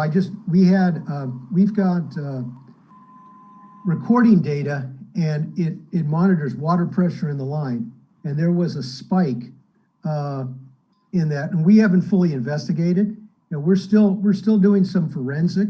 As I mentioned before, we tried to put a camera in a portion of the broken line to see if we could get a better determination as to what really happened. But there was a lot of groundwater. There were issues with the camera. We just couldn't get into where there was a lot of debris. We just couldn't get into where the break was. But we made an attempt to do that because we definitely wanted to try and find out to the best of our ability what really happened. And we're still investigating. Our priority was to get that line repaired.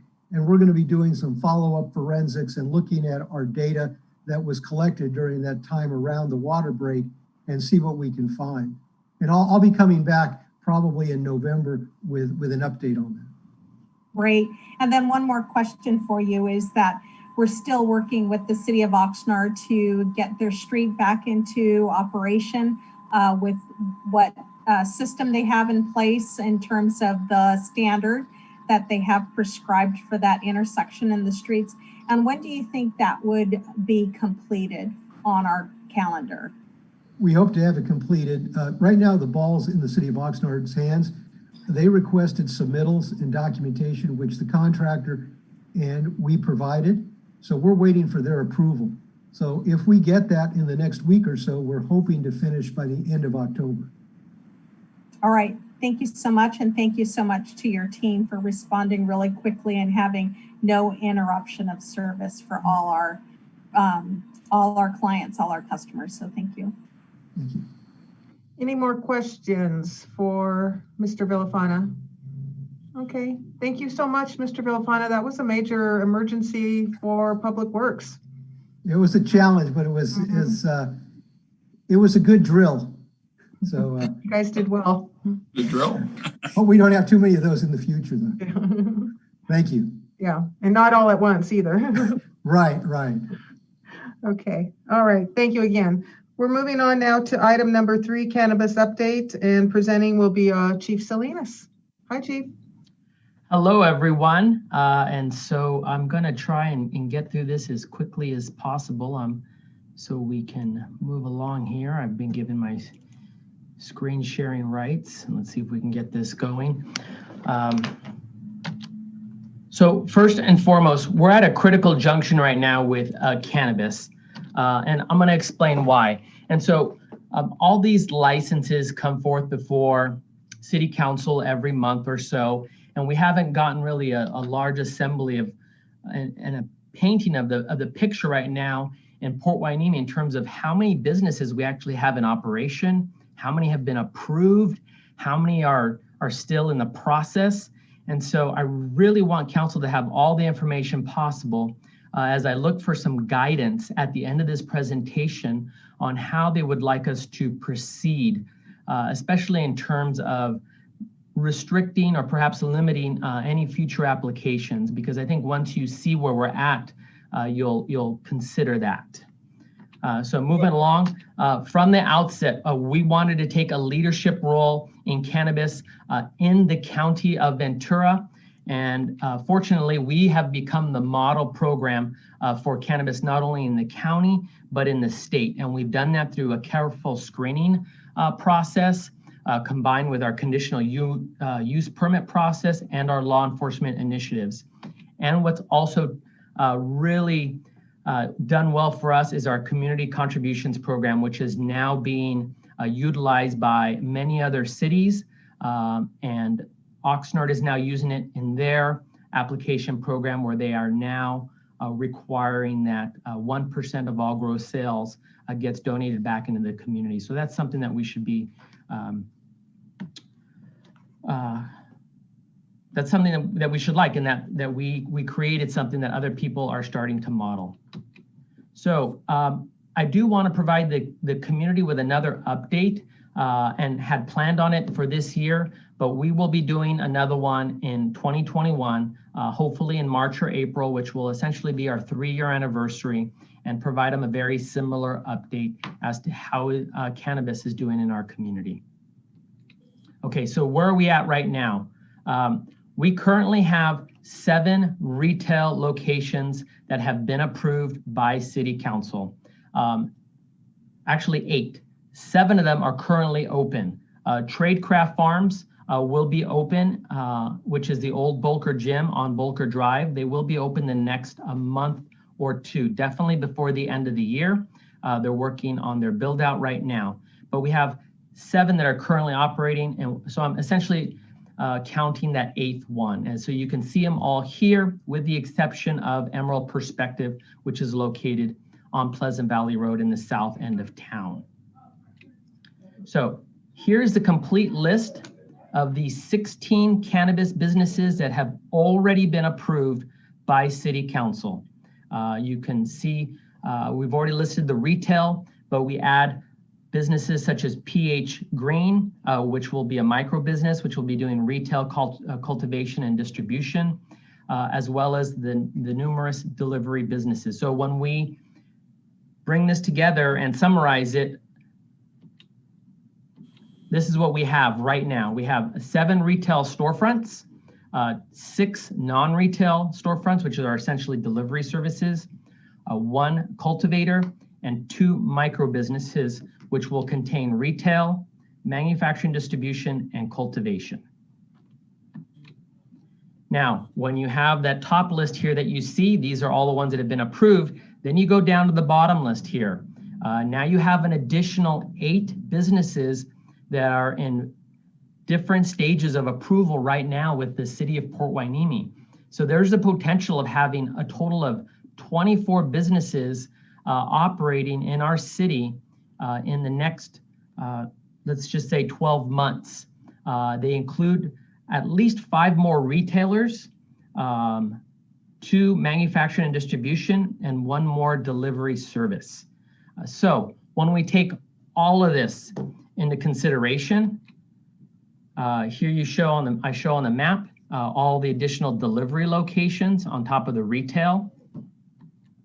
And so then when we summarize this, we have the potential of having 14 retail storefronts in our city, 22 delivery services. And the reason why there's 22 delivery services is because each one of these retail storefronts can also deliver. So when you add the 14 retail storefronts along with the total of 8 potential delivery services, because we're also factoring in the micro businesses, you have the potential of having 22 delivery services for cannabis operating out of our city, 4 cultivators, and 5 manufacturing and distribution licenses. The micro business that you see here that's not in black anymore is because I built in the additional licenses into the totals above. So again, that's 14 retailers, 22 delivery services, 4 cultivators, and 5 manufacturing and distributors. That would by far make us the cannabis capital of the world per capita. So when we look at this as an entire map for the city, all the yellow dots here are the retailers. All the blue dots are where the delivery services would be located. That's also, you can add the retailers to that delivery total. And then this is where manufacturing and distribution would be located. And so that's what the map could potentially look like in 12 months. So moving on, many of you probably want to know, are these businesses doing the local hiring as they promised? Are they hiring employees? What does that picture look like? So the chart that you see in front of you right now is the chart I presented in March when I did the first educational cannabis forum for the city. You were all there. There was 114 employees that were employed by our 6 dispensaries, and 20 of the employees were from Port Hueneme. And here it is highlighted. In September of 2020, that number jumped to 210 employees employed by our dispensaries, and 31 of them came from the city of Port Hueneme.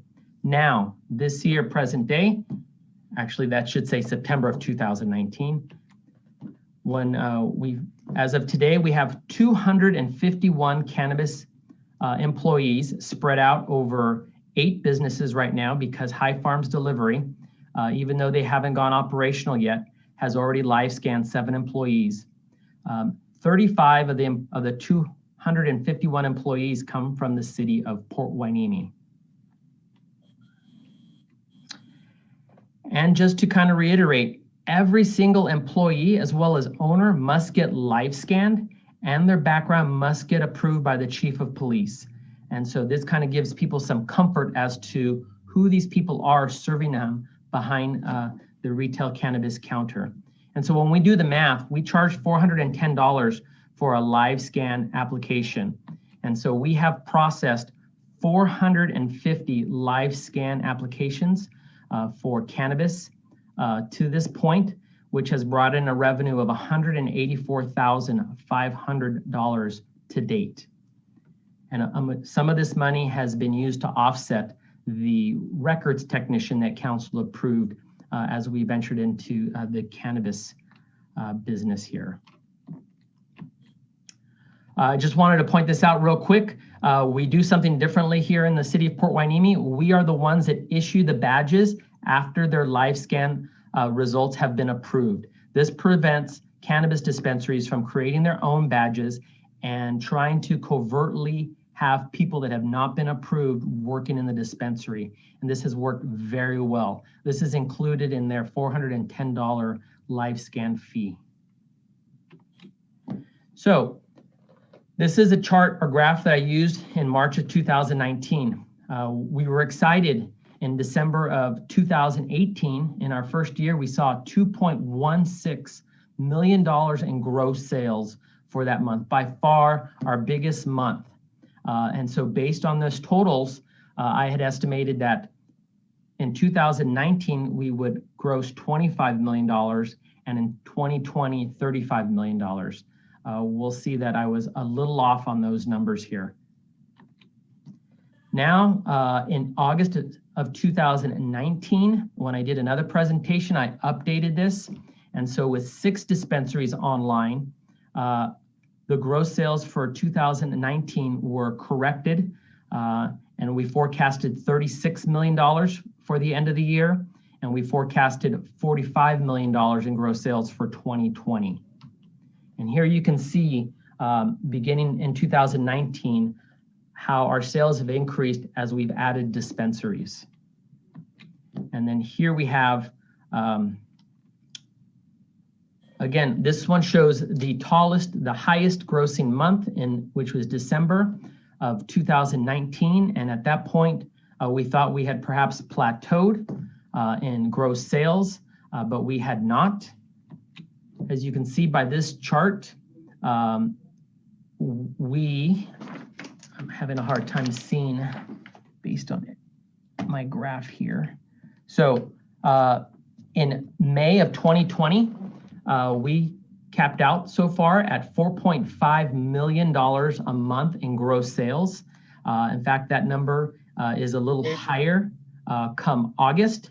It is probably going to be closer to $4.9 million a month in gross sales between these 7 dispensaries that we have this year. Excuse me, Chief. It looks like one of the council members has a question. Councilman Gomer, did you have a question? Yes. So I'm trying to calculate, and I keep getting thrown off because I did 31 million times 0.05% to kind of understand where our revenue picture is. So on a yearly basis, I think you said 45 million is our projected for this year, for 2020? Yes, and I actually have a slide coming up which does the math for you. Okay, because that would, that's what we're interested in. Yes, so that's coming up. So here's the math. So if we continue on the path that we're on right now, we are looking at bringing in $60 million gross sales every month from our potentially probably going to be 8 dispensaries that we're going to have online by the end of this year. When you take 5% of that, that calculates to $3 million. And then when you add the actual 2.5 sales, the 2.5 cent sales tax we get, that number actually translates to $4.5 million every year from cannabis sales, using $60 million as our guide there, which we should easily be doing by the end of this year, as well as well into all of 2021. It's not until 2022 that we may see a slight decline. So what does that translate here for us? Let me move this a little bit here. When I did the presentation back in March, we were doing 1,150 customers per day, which translated to about 35,000 customers per month. Oops. And then when I did this presentation again this past September, that number jumped to 40,000 customers per month. As of this past month, we are now doing 66,000 customers every month come to the city of Port Hueneme to purchase cannabis, which translates into 2,200 customers per day. So if we break that down, as you can see here, it's broken down by every day, and where we started, the yellow, back in March 2019, and then the slight increases every month after that. And so on any one given Friday, we could have anywhere close to 3,000 people visit our city to purchase cannabis right now. You've seen this slide before. Where are all these people coming from? This breaks it down for everyone just as a reminder. 10% from Hueneme, 42% from Oxnard, and on down. The most startling thing or something you'll see here is 13% of our customers actually come from out of state.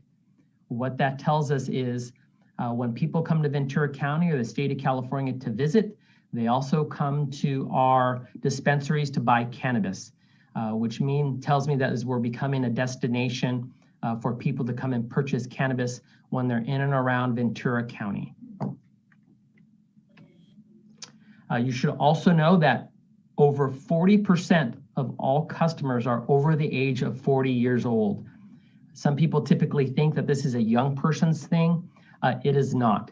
We have people from a wide spectrum of the age spectrum, from 21 all the way as high as 90, 95 years old. In this picture that you've seen here before, this is an elderly lady with her caretaker there to purchase medicinal cannabis at one of our dispensaries.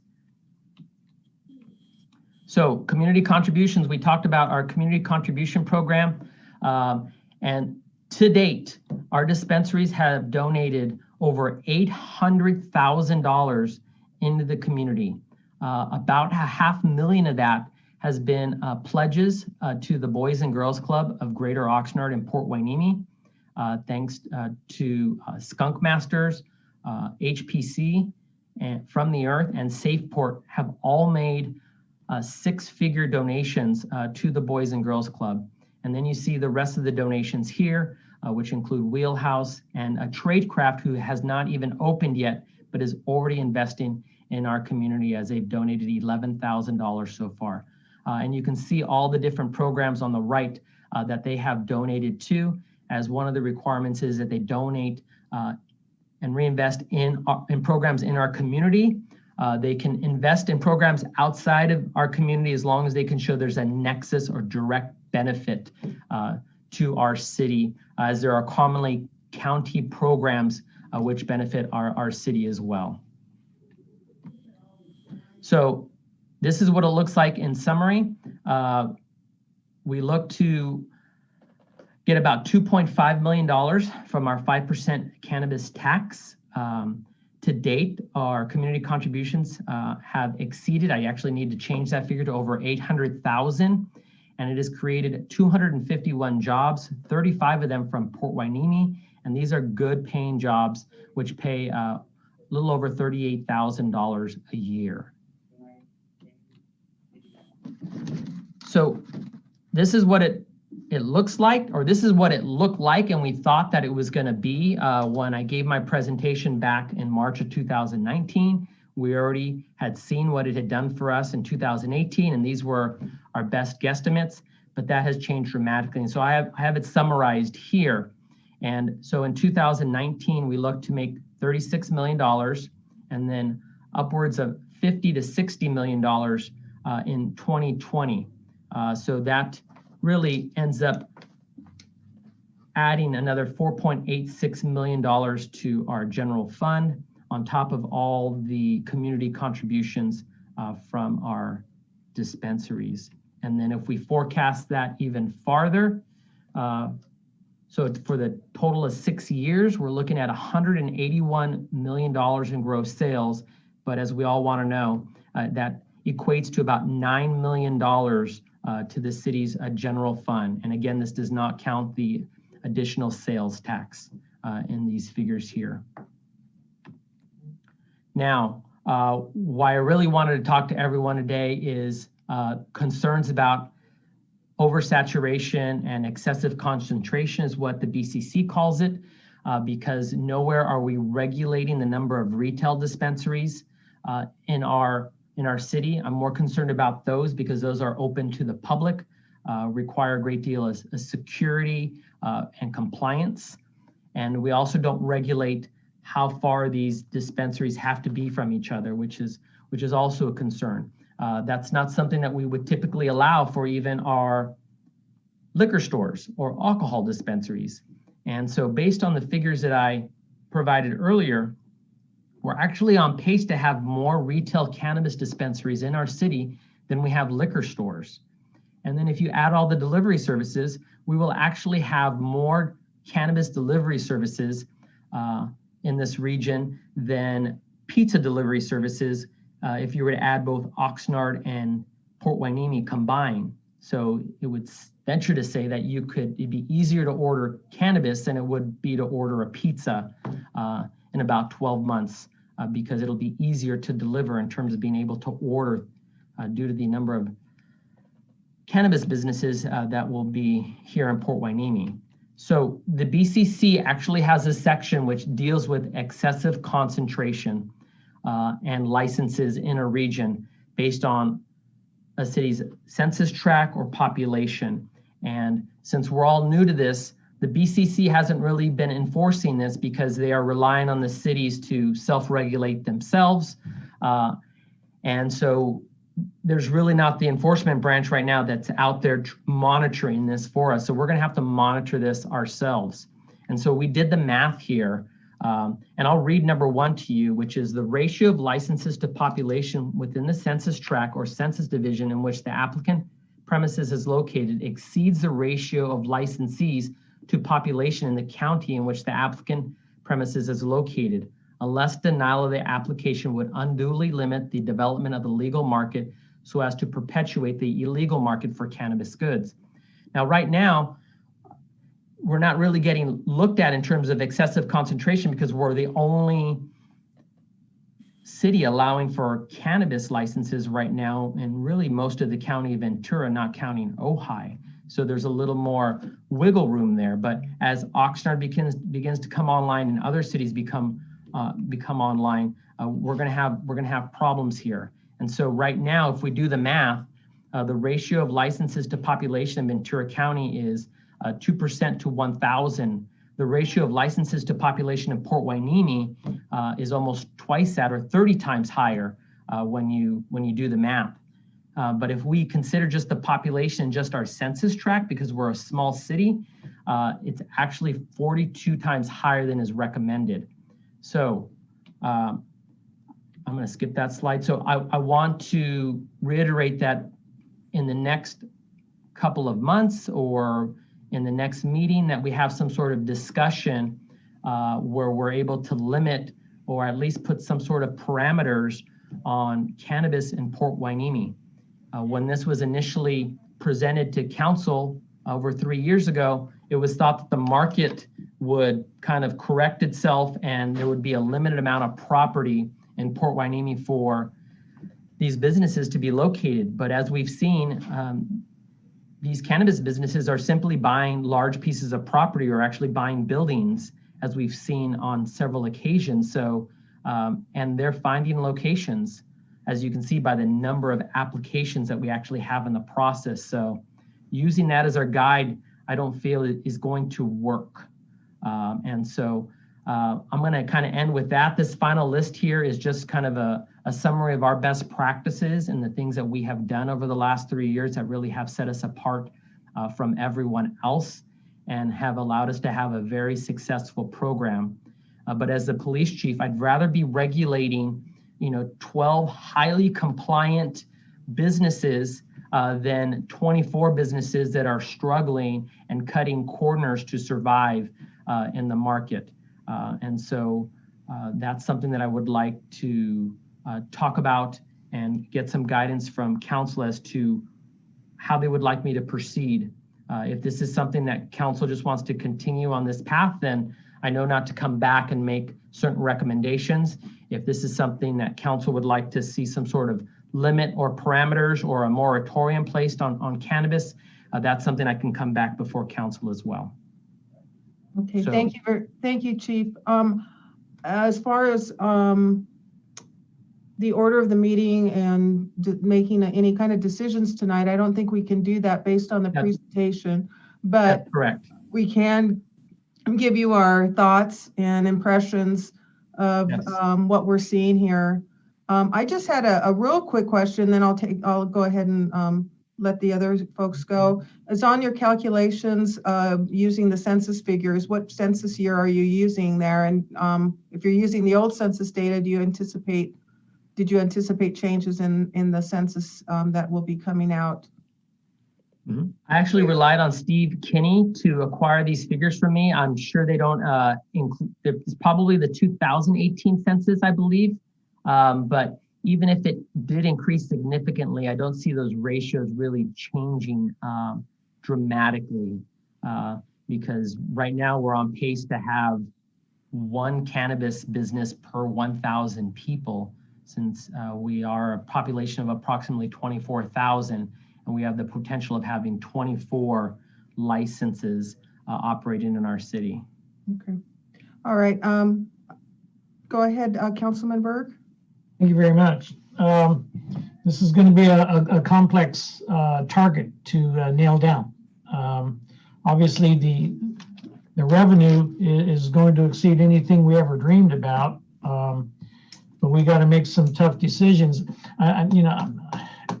Is this good for a workshop kind of presentation where we can spend a couple of hours really asking tough questions and of ourselves, as well as the police department, as well as the cannabis industry, and just to get that right formula for our community? I'd like to be able to get a lot more material. I can sit and read and absorb this. This is going to be an important move. And that's what I'm looking for, just some sort of direction. If you want greater detail, more information, do we want to open this up to the public, or do we just want to have a special workshop? Special workshop. Okay. Councilman Rollins. Yeah, what am I on? Let me see if I'm on mute. You're Okay. good. Okay. One of my concerns has been every time we've gotten a new cannabis operation, I've made it a point to ask whether these projections that each one of them makes are realistic. Many of them show some really dramatic increases by the third year. And as we add more and more and more of them, those projections don't seem to reduce. So, on supply and demand, I'm wondering, is there an unlimited supply and demand, or are we being realistic as to, any good economic model? There becomes a saturation point, but I have not seen it yet. I guess the second thing, and maybe you may not have the answer, but what percentage now of our total revenue comes from cannabis? I think if I'm to read it right, it could be like 25%, maybe more. I don't know. And then I guess the final question I would have is a positive effect, at least as you presented it, like in the crimemapping.com, is the fact that when we've had these new cannabis operations all around, it hasn't increased crime. In fact, in many cases, it has decreased crime. And it's been able to provide revenue, perhaps to provide more public safety officers to even further decrease crime. So these aren't these are just kind of observations more than anything else, because I agree with Councilman Berg that, there's a lot of things to consider. But you're getting my mind moving. So thank you.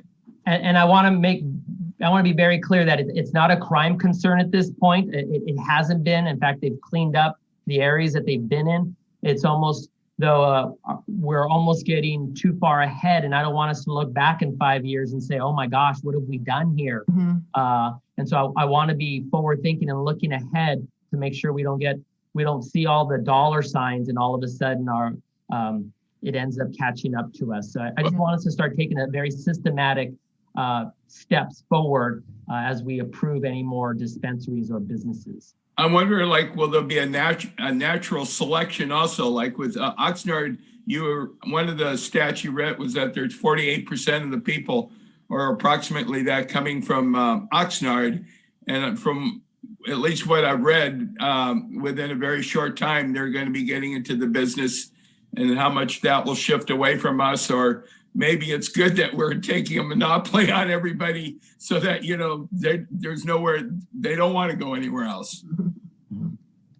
Thank you, Councilman Rollins. Madam Mayor Pro Tem. Yes, thank you, Madam Mayor. So thank you, Chief Salinas, for a very comprehensive report. I'm interested in a couple of the numbers that you used, and I can't remember what slide it was, but you were taking a look at projections, and you had given us perhaps 4.5 or 4.8 million that we could take a look at here.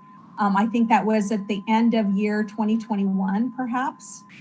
Yes. So does that also include some of these new approvals that we've made? You've incorporated them, or is it just based on last year's calendar of who ended that year and who would still be in business versus like adding the new ones?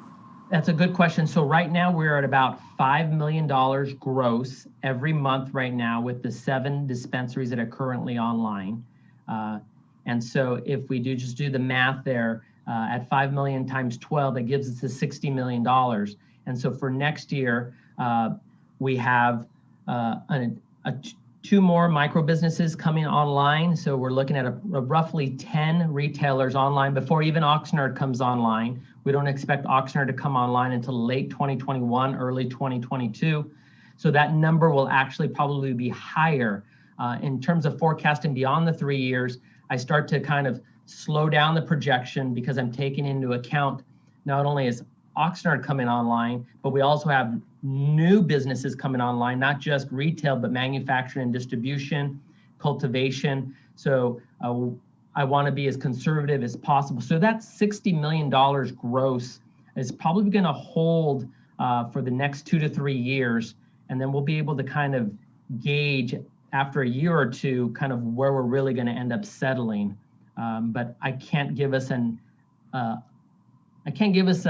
gauge or amount before for at least for another year in terms of what our outlook's going to be for another 3 years from now. Okay, a few more questions here for you is that we had asked the cannabis businesses to incorporate perhaps a higher local if they could, and the numbers that you had presented to us, I've taken a look at just, calculating some quick numbers here. It was at 17.5%. It's dipped a little low to 14%. Do you think that that's attainable with the number of businesses coming on, or would we continue to see that maybe dwindling down a bit over the years? I see that's a good question. It is not from a lack of trying. I do know that the dispensaries are definitely trying to hire local. And that workforce is going to thin out even more when Oxnard brings on their 8 to 10 retail dispensaries here in the next couple of years. And something that we're also dealing with is they have to find qualified candidates that don't have anything in their background, which is disqualifying them. So it is getting very challenging for them to find just people from Port Hueneme, but it is not due to a lack of trying. But I do see those numbers increasing as we bring on different types of businesses, manufacturing and distribution, delivery. And so that might I see that number actually increasing from, I think it says 51, probably to closer to 75 in the next 12 months. Okay. And what is your feeling with regards to the cannabis businesses that are already here in the city? Are they perhaps maybe hinting at a moratorium or something that slows everything down? What's the sentiment out there within our group? I do know, in speaking to probably the I call them the big four, and they do want to see us slow down a bit. They also didn't realize that there was going to be so many retailers coming on board. So yes, they do. I have heard that concern from them, but their numbers continue to go up. So it's kind of hard to complain about that when your gross sales are going up every month, regardless of how many dispensaries are coming online. So that's what I've seen thus far. But at some point, it is going to plateau. We just don't know when. And then I believe I just have one more question here, one more statement, is that I believe we would do ourselves a service to have this be a study session, or we can consider maybe different options and get some, whether it's best practices from other communities. I know our city attorney has been really involved with some of the other communities that had cannabis prior to this city incorporating it as an idea. And so maybe there's an opportunity for us to kind of drill down and take a look at some details here that would help us. One last thing here is the numbers that you had provided in terms of retail and delivery. So when an organization has both retail and delivery, do we count them as two different businesses, or they would be one whole with two different types of business underneath them? That's a very good question. So when you are a retailer and have a retail license, the delivery component is automatically included. So for instance, Skunk Masters and HPC, they applied for a retail license, and so now they are allowed to deliver that product. Non-retail storefront, you can only deliver. You can't all of a sudden add on retail. And so that's how you get the 22 eventually delivery services, which includes the potentially 14 retail businesses and then 8 delivery businesses. So the 14 is included in the 22? Correct, 14 retailers plus 8 deliveries. Okay, okay. Thank you. I think those are the questions for now. I might have one more at the end. Thank you, Madam Mayor. Thank you, Chief. And real quick, I do agree about the workshop because it'll allow some of the dispensaries to come in and actually provide testimony in terms of what they think about all of this as well. That would be great. I think that's really valuable. Thank you. Mm-hmm. Absolutely. Okay, Councilman Gama. Yes. So when I hear these numbers, I'm always thinking back to what did we budget for revenue and what's coming in. So in our current year budget, we budgeted $2.1 million in revenue. And I understood you to say that we're anticipating $45 million in gross sales, which equals $2.25 million. So it looks like we're $150,000 above what we estimated for 2020. So that's good, but it's not overly good. So in the future, when we talk about cannabis revenues, I would like us to make it simpler to understand and talk about the revenue that we're getting on that 5% and in relation to what we budgeted. Because like I said, current year budget, 2.1 million, and it sounds like we're gonna come in at $2,225,000. So yeah, that's great, but I don't know if it's gonna cover all our COVID losses with loss of revenue and other things. So, and then the other thing that I noticed is that it looks like the writing's on the wall. If 42% of our business is coming from Oxnard, and Oxnard's gonna open 8 dispensaries, it looks like we're gonna take a pretty good hit. And then another interesting dynamic is how many of our dispensaries are applying to be a dispensary in Oxnard?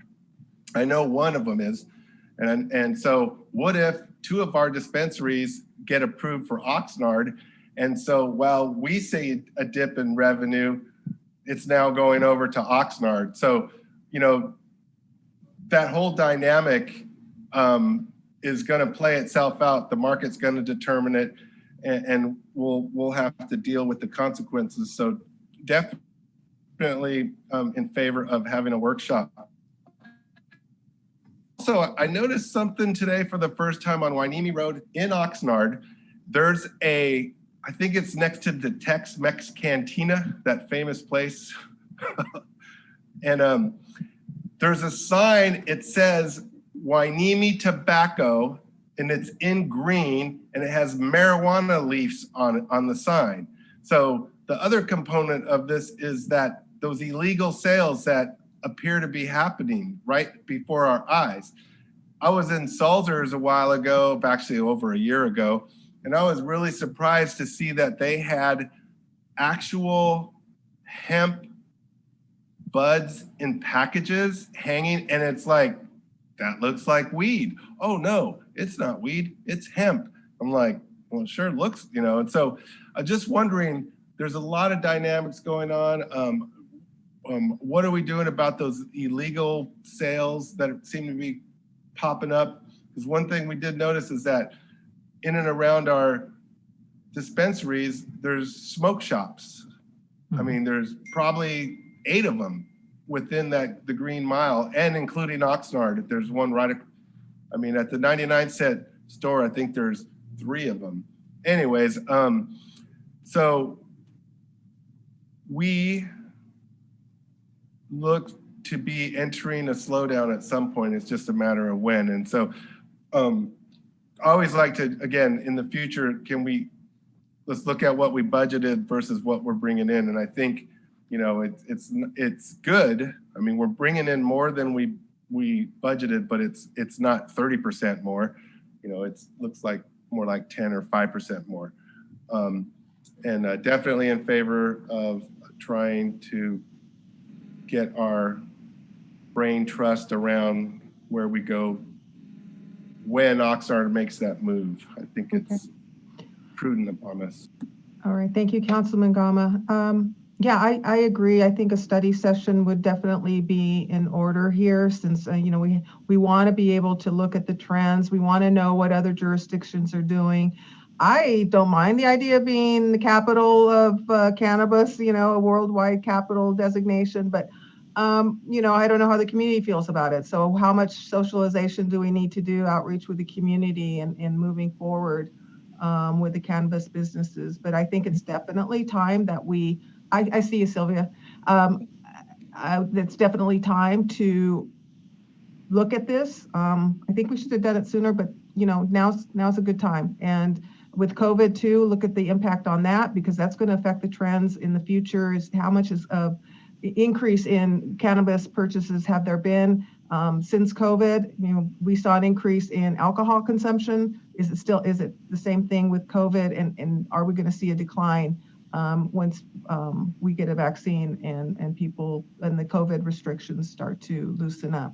So definitely would like to see a study session address all the issues that have been discussed here tonight. And with that, I'll go ahead and call on you, Madam Mayor Pro Tem. Yeah, thank you, Madam Mayor. So a couple of questions more, Chief, I have is, you had talked about the number of customers that are shopping at these stores, so to speak.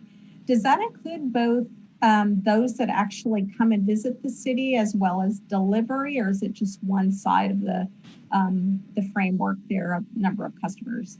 Right now, that's only through our retailers, since we don't have any deliveries open at this point.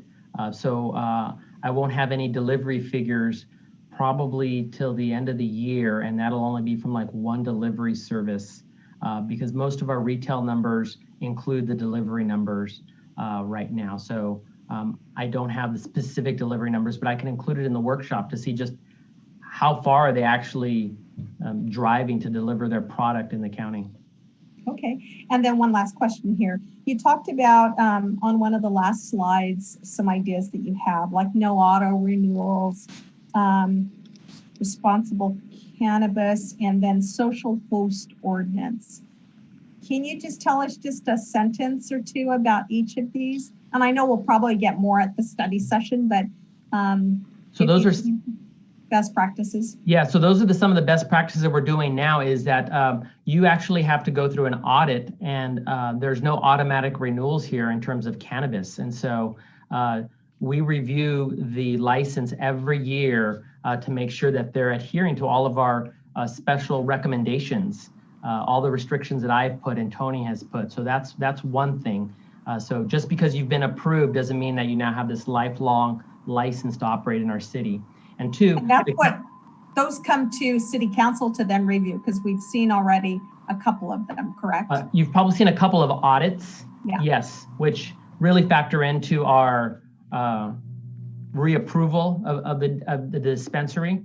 And then the social host ordinance, which the council approved about 18 months ago, includes now cannabis. Previous social host ordinances only included alcohol as well as drugs for young people, and now it specifically includes cannabis as well.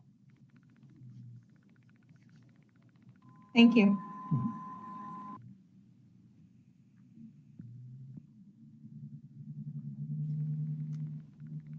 You're on mute.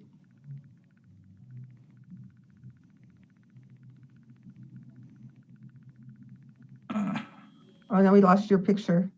I'll have him for bed. Oh, wait. you I can go can- ahead and ask your question. One I thing. hear you.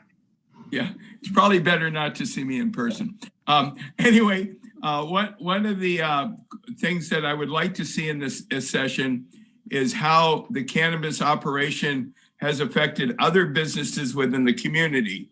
One of the big pushes for many, many years is that because of how we're geographically located, bringing tourism into the city of Port Hueneme has been a challenge. And if people are coming because now our attraction is cannabis, has that positively affected other businesses who, when they come in to purchase their cannabis, they stop at the local restaurant to have a bite to eat. They stop at the local hardware store to buy something or whatever. And it would be interesting to see if you could add someone could add that to the correlation of like how cannabis industry is affecting us. I actually have those figures because I did them in the educational forum, and I wanted to see if there was any impact to any of our commercial businesses. And there have been positive increases in all these categories. Now, that was just a year after cannabis. I have not reviewed it for the past 2 years or 2.5 years now we've been in operation. And so that's something I can also present during the workshop. Thank you. Okay. All right. Thank you so much, Chief, for your presentation. I'm sure we all have more questions to ask, but we'll save them for the study session. So thank you again. Excellent presentation. All right. If everybody's okay, let's go ahead and move on to item number 4, the Emergency Preparedness Manager update. And Chief, you're back on with Scott Madelon, I see here. Yes, so Scott's going to make this presentation so he can introduce himself, and everyone from council can actually meet him. Excellent. Thank you. Go ahead, Scott. Well, good evening, Madam Mayor Pro Tem, and all City Council and staff. I'm excited to be delivering my first presentation to you after being recently hired here as your Emergency Manager and Public Information Officer, wearing 2 different hats at the same time. And I just want to mention a couple of things. My presentation tonight is going to be short, so if we could give you plenty of time at the end of the presentation for questions, that would be fantastic.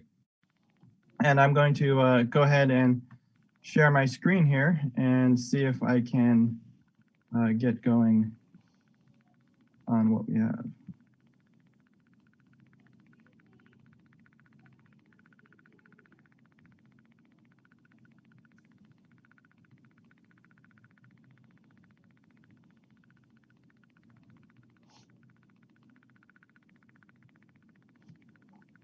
Okay. So on with the show. Now, again, being the first presentation I've done here, I want to just address this first thing. You may recognize me and can't really quite place the face, so I just wanted to let you know you might have seen me in the starring lead role action thriller wearing your personal protective gear. It was a huge hit. And if you missed it, it's out there on Facebook and social media, so go ahead and take a look at that. But on a more serious note, although the face not be recognizable to you quite yet, some of the work that I've been able to accomplish in my short time that I'm here might be. And I wanted to just direct your attention to kind of a few things that we've done here in the past, give you a little bit of momentum and idea on where we're at now and kind of the future of where I'd like things to go. So I'll start with this first slide. And to date, I've done over 37 video presentations and content to post all over the place, including our emergency website, on social media, just going over from everything from the beginning of our COVID response to, of course, the Disaster Council and some community projects as well. Going down to social media, one of my primary responsibilities working here is to put out content to our community and to kind of be that liaison between what's happening here, both in the city and the police department, to our folks out there. And one of the things I'm proud of, and I'd like to just make quick mention of, is when I first started, there was about 4,100 page likes and followers on our Facebook page primarily. And that's now just a few months later up to 5,300. And the reason why I think this is important is because it shows that there's not only a reach out to the community, but the community is actually coming to us for their information. And that number has gone up pretty substantially when you look at real social media numbers and what folks are able to accomplish. And I'd like to just point that out. There's one other really important factor here when we're talking about social media and how we're reaching our community and delivering our message. And that is we've had multiple posts since late March that have actually hit over 100,000 views. And that's pretty substantial for a little community our size to get that kind of reach. So that's going to be an ongoing thing, both as your emergency manager and preparing our community for responding to disasters, as well as being a PIO and getting the message out there every day as to what we're doing here. I've been responsible for developing and putting content out on our porthueneme-emergency.org website, which is our COVID-19 response. And this is going to continue into the future as well. So as the county did VC alerts and then VC recovers and then continues to post their emergency operations here, I'd like to also do the same thing here in the city. So if we ever do get another emergency or a disaster happening, people already have this website handy. So we'll just make a transfer from COVID-19 to whatever the immediate emergency is. And again, this site is really developed for user friendliness and stuff that's very specific to just Port Hueneme, not necessarily the county as a whole. And that's one of the distinctions I like to make is anybody living in the city of Port Hueneme can come to this website as a resource for very specific information on what's happening here in town. I'm also responsible for signage. So if you've been to the beach and walked past one of these nice signs, that is also part of my job too, is to make sure that we're getting the message out clearly and in a multitude of ways, not just social media, but flyers and signs and any other type of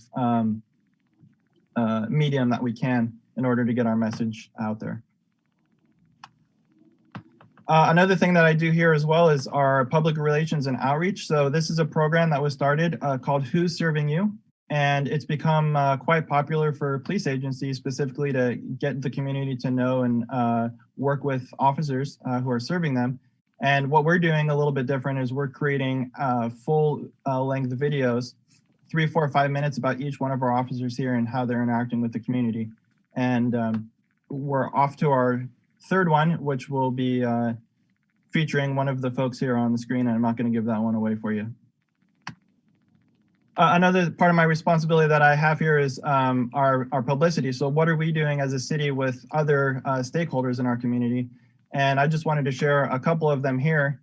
The one on the top right-hand side of your screen, this was a partnership with both Navy-based Ventura County and the volunteer contingent of Seabees, coming out to help with beautification projects and safety projects around the city of Port Hueneme. And that was in conjunction with the Port of Hueneme, whose donations made it possible for us to get all of the materials to further these projects. So they've done a couple of them. The one up on the top right is the bridge over Bubbling Springs Park, which is set to be completed here in the next month or so. And then as the prior releases shown on social media and whatnot, they did a beautification project at the beach where they also painted the curbs red, took sand off the retaining wall, and really contributed there. So, and then the bottom one is, of course, our food event, the sharing food, feeding the front lines, which was a great success, again, over at Bubbling Springs Park in the parking lot. And part of my job here is to bring these to light, because oftentimes the community may not see these, and we want to share all of the positive things that we're doing with our community. And the next point here is security cameras. So I am involved and responsible for getting this project completed. The ones that you see here up on the screen are, of course, our cameras now at the beach. And that is also being now over to Miranda Park. I just found out today, as a matter of fact, that hopefully by the city council meeting in late October, just a few weeks, there will be power, and we will be installing cameras at Miranda Park permanently, which will be a great thing. So that is also one of the skill sets that I have here that has worked out really well. So the cameras that you're seeing here are just quick snapshots. They do cover 360 views all around the front side of the beach and the parking lot as well. And which brings me to my last slide, and the part that's probably going to take the most time in this presentation, and that is September is the Emergency Preparedness Month.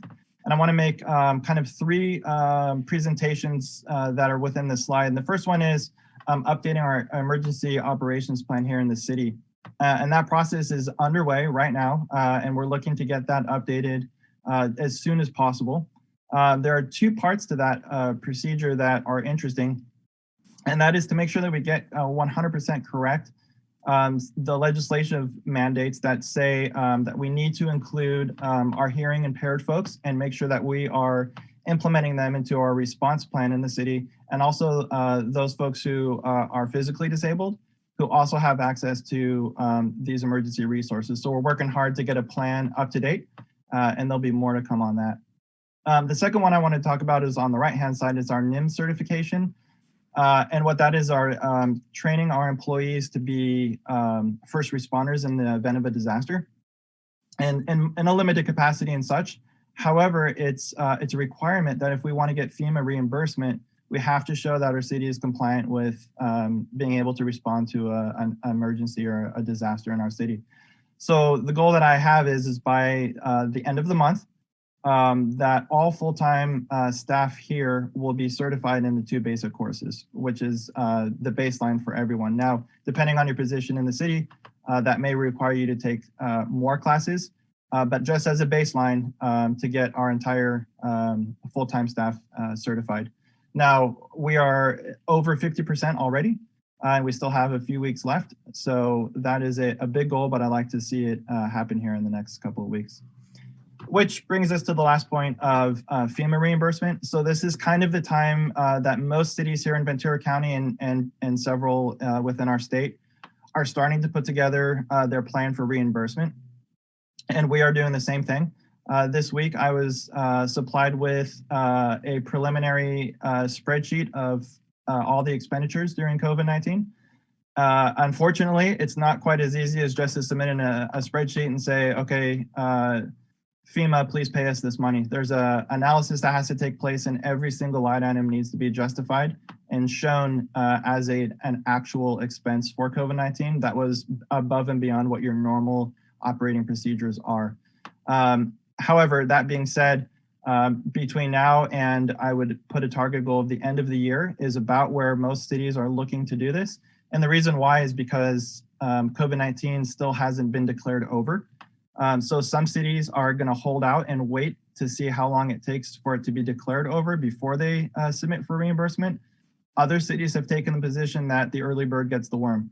So if we get our expenses and we submit them before the end of the year, if COVID remains at the level it's at and continues to decline, our opportunity for reimbursement could come sooner. So those are the 3 very specific processes that are taking place here in our emergency management position. And a point of note is in that I'm also working with Sergeant Eric Starna, who's been doing this for quite a long time. We're partnering up over the next weeks to months to go ahead and get all of this stuff prepared and ready for a submittal. So with that, I promised you some time at the end for questions. If there are any, I'd be happy to field them now. Thank you, Mr. Matlon, for your presentation. Welcome on board. You've accomplished quite a bit in the short time you've been here. So thank you so much for all your hard work. Any questions for Mr. Matlon? Okay, I have a few questions, of course. As you've learned, there's a lot of acronyms in this line of business, and you might want to describe for the council, what is NIMS and what is the training requirement for elected officials? Sure. So National Incident Management System. So it came out as an opportunity for everyone to get on the same page when a disaster hits. And the certification process for our full-time folks are class 100 and 700, which is basic emergency response and operations. So you learn the basic structures of how we respond in emergency, and then be able to set forth those in action, knowing what kind of sector you're going to belong to and what your position is going to be primarily. Because we all know that sometimes if you're working in the city and we have something happen and you used to be a payment processor, that may change slightly to help fulfill the need at that particular time. And as far as council and staff, it's the same requirement. You will all have either have gone through or will be going through training as well to go ahead and get certified in those basic response plans. Now, that can get much more specific as your job title entails. So you may have city management and leaders be taking much more classes, all of which I don't have in front of me, but there are a significant amount of them, and all the way down to just the primary two that we need for our compliance. Okay. As my understanding, we used to have an executive course, and it's been a long time since I've conducted the training myself. Is that course still part of the training program? I'll have to take a look. I went through, there was a kind of a major rehaul over the last couple of years, and they renamed all of the courses. So what used to be an 800 course is now a 700C course. Their 100A course is now a 100C course. Can't leave stuff alone. I don't know what's wrong with you. So I'll go back and take a look and see what they've changed the name to. But yes, there is a course that leadership does need to go through. Okay, very much. Thank you very much, Mr. Madelon. Anybody else? Last call. Yes, Okay, I do. Councilman Rollins. This is Gama, and my mic is not muted. So Scott, thank you. Appreciate meeting with you a couple months ago. And I was wondering, with that voiceover work, do you have a future video coming out soon? And one of the things that I hope that we could collaborate on as a council with your expertise is focusing on those tenets of reach: recreation, education, arts, culture in Hueneme. And clearly my pet peeve is litter, and what kind of public messaging can we do to get that? There's other community service minded messaging I think that we need to get on. Do we have a process to come up with ideas to get to you, or are we still working that out? So in order to get to me, I think we're kind of working that out. The way I am here is, of course, I'm under Chief Salinas. So when requests come in, they typically go through Chief to get over and kind of divvied up onto my task load, as well as City Manager Connors. So I get my tasks that direction. However, any public outreach campaign, that we feel is important for folks to be educated in our city, especially after hearing the presentation from Surfrider and beach cleanup and just environmental stewardship in general. I mean, those I think are principles of just good city awareness to begin with. So I think there's a lot of opportunity there to be able to create content for our folks to be able to hear. Yeah, we really want to target the youth of our community, and we spent a lot of effort trying to connect with different youth groups. And of course, Kevin's out there doing what he does. And so I was just hoping that we can get out there. That we talked about it on the beach that day when you came out, about making some real positive videos, voiceovers, bestowing on the public the beauty of Hueneme Beach and what it's all about. Sure. Look forward to that, actually.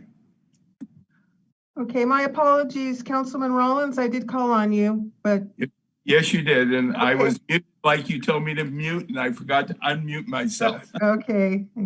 Nonetheless, I've been very impressed by a lot of the signage that you have done with this COVID.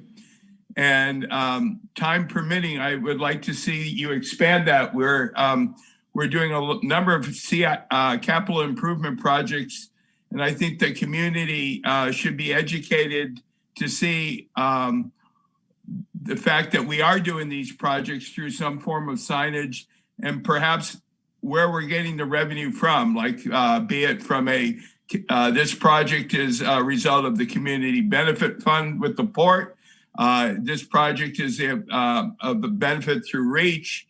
It's through Measure U funds, whatever the funding source that we can kind of educate the people that we're not just bringing in money, but showing some valid things that we're doing, physical things that we're doing to enhance the community.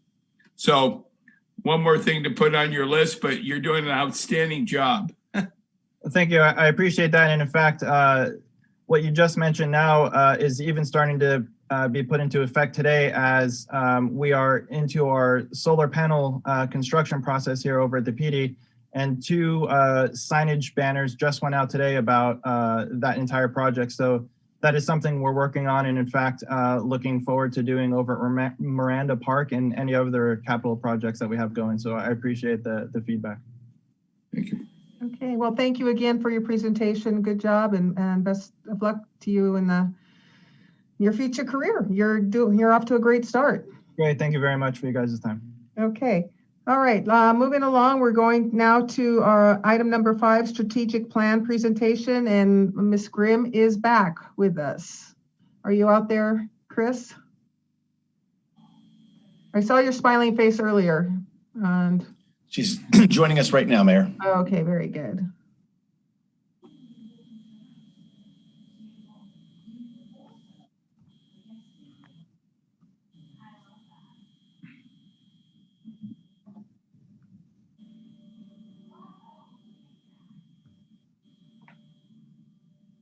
Item number 5, strategic plan presentation, and Ms. Grimm is back with us.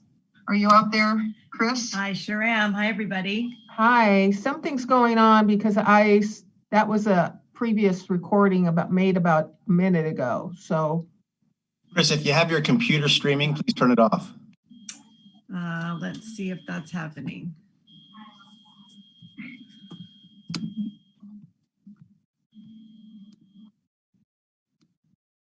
How's that? okay, that should be okay as long as we're on real time. Okay, thank you. Go ahead. Great. Well, hello, Mayor. Hello. Honorable council members. I'm very happy to be back with you and to bring you this updated plan. Just a few weeks ago, as you know, we talked about the community engagement feedback. And as I mentioned to you on that date, we were letting you know that we were busy trying to figure out how to integrate that feedback into the plan. And so we've done exactly that. So what I'm going to plan to do is, I know there's a lot of copy in this and you all have seen it along the way. So I'm going to really just focus today on the new things, just show you things that, like I said, were either reaction to the engagement feedback. And then, of course, I'm going to ask Brick Connors to join me at the end here of these slides to talk about the KPIs, the accountability measures that we alluded to last time I was with you, but we didn't have them to show you. So Charles, I think that's you running that. Thank you very much. So just a general, just bringing it back to your memory. I know it's been a few months since most of you have been looking at this at a detail level. This plan is, of course, being presented by you, City Council, with the executives of the city. And so it has some very specific parts to it. It has this introduction that basically is for anybody, because we do plan on having this live on your website, as we talked about, or at least parts of it, like many cities do. And so we want any person that would read this maybe for the first time, or a new resident or a potential resident, or anyone actually, just to be able to read it and understand the structure and why things are the way they are. This is very common, as you all know. So it starts out with an introduction of the city council. Go ahead, Charles. There you are. And then, of course, your mission statement. Charles, we can click through all the bullets, please. This group has seen this numerous times. So I did the workshop back with you in April, and I think a few of you had some minor edits since then. So it does, this first part of the plan, state kind of what your goals and mission are. Go ahead, Charles. And then it gets into what I call, the kind of meat of the strategic plan. You'll see there that we have an executive summary. We talk about the city a bit. Again, you've seen all this. The 10-year vision with the pillars and initiatives, which we talked a lot about through the engagement process. We have edited that a little bit. So I will show you a few things there that, of course, again, were in response to the community engagement feedback. The ethics and integrity statement, which you have seen. We added an accountability statement, again, in response to the engagement process and feedback. And then we have some sample key performance indicators for you to see, and we'll talk through that. And then, of course, this plan has an appendix, and the appendix has all the goals from the departments that are, some of which will probably change over time. And City Manager Connors and I will talk about that, because as the KPIs are put in place, it will either adjust the goals, or the goals will align to the KPIs, and we'll talk about that as we get in. So go ahead, Charles. We're gonna jump right in here. The executive summary. Notice, by the way, some of you, I think everybody's seen the design. This is an updated design for the plan. So this talks about this strategic plan, what a strategic plan does, but not uncommon to plans.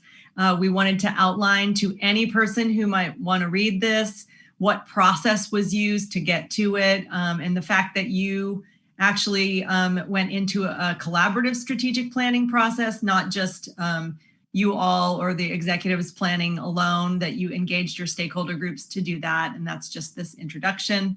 It also talks about this tool or the strategic plan as being a flexible tool. And what we mean by that is, if you remember, it is quite common now that because plans aren't in a document that are collecting dust in one person's office, that it will be something that you're talking about on a regular basis at your city council meetings. And then you'll be linking those KPIs to reports like maybe you just witnessed from Mr. Villafana or from Chief Salinas, that as we move forward, you'll start to have a connection to this plan as your initiatives come to life in the way that the city's being run. Go ahead with the next one.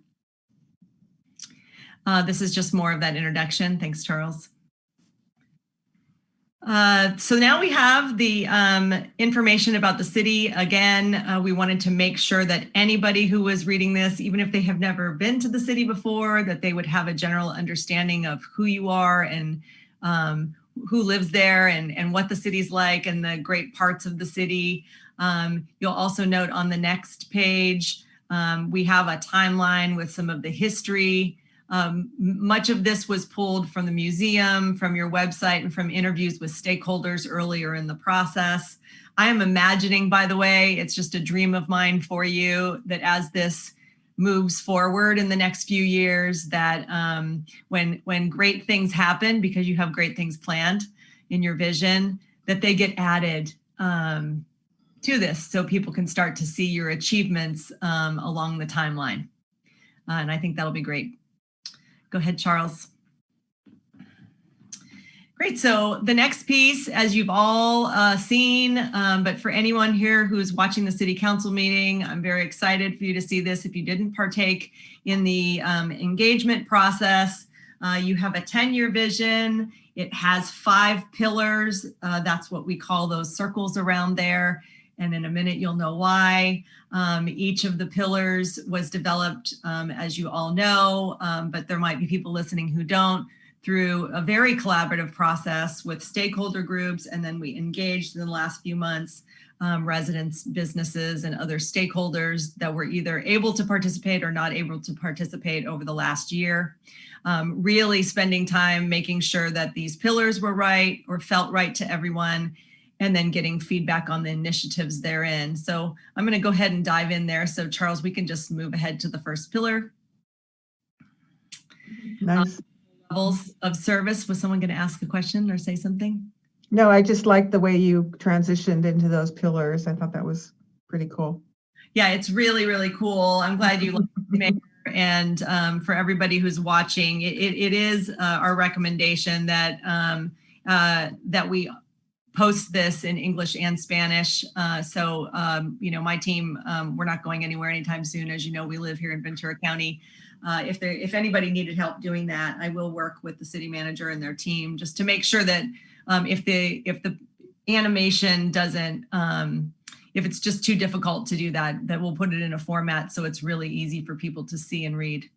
But I do think it looks great. So this first pillar, as you all know, optimal levels of service for residents and businesses.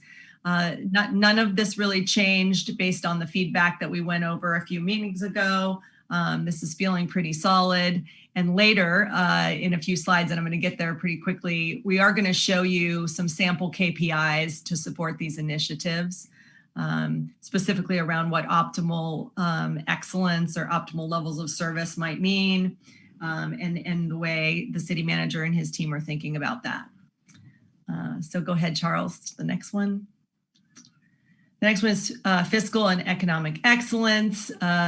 As you know, the first initiative here is actually to establish the KPIs or key performance indicators, systems for data management to help all of you as leaders monitor, measure, report, talk about the progress of your work here in the plan.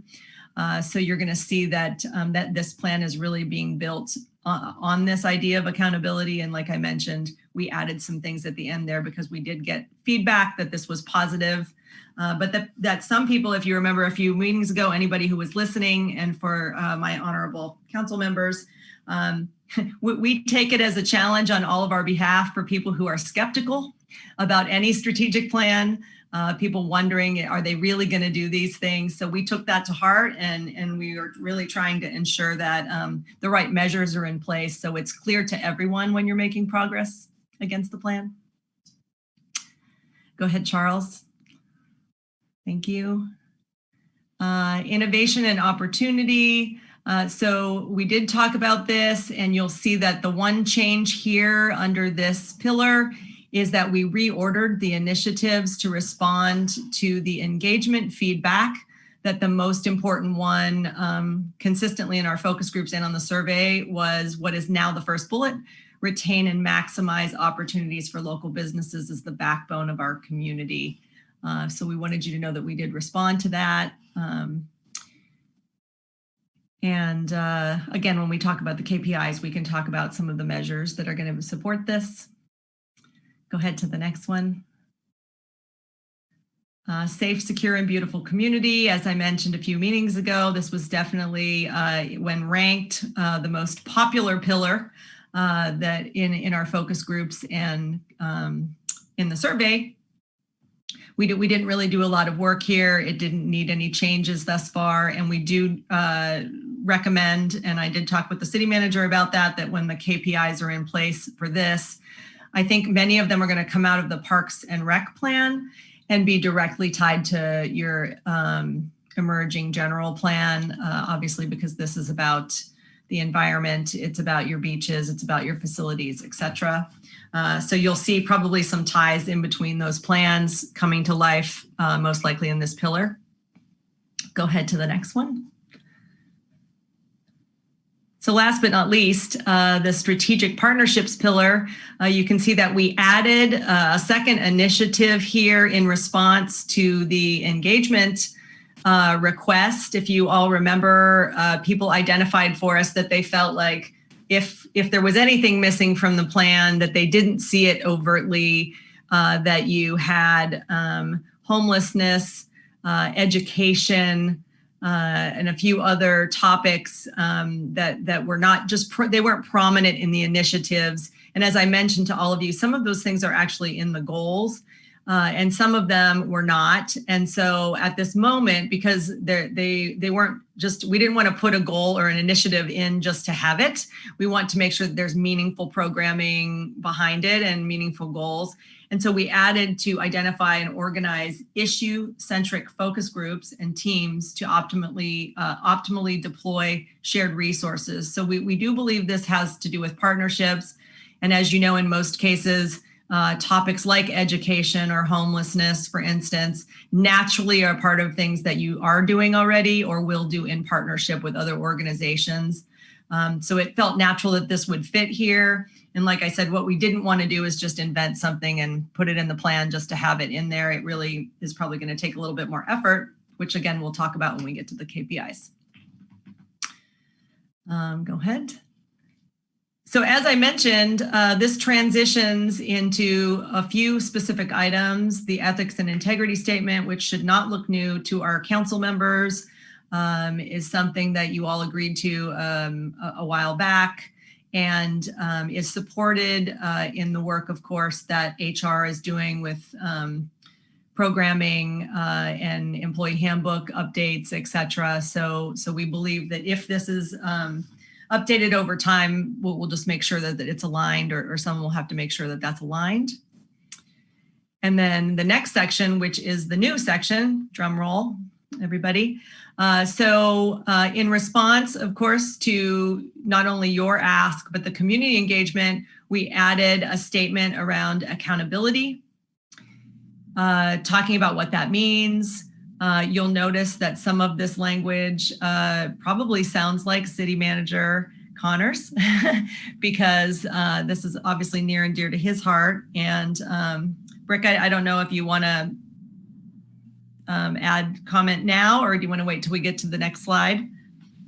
Yeah, thank you, Christine. You know, whether it's city government, military business, strategic plans fail because they're not appropriately mapped to the implied and specific tasks in order to evolve over time towards fulfillment of those strategic pillars or those initiatives. And so, although Christine and her team have been working in the background, the staff has also been working in the background, because performance of and measurement of what we do as it is aligned or integrated towards a strategic evolution towards fulfillment is an important and essential component of how we get from where we are to where we want to be in 10 years.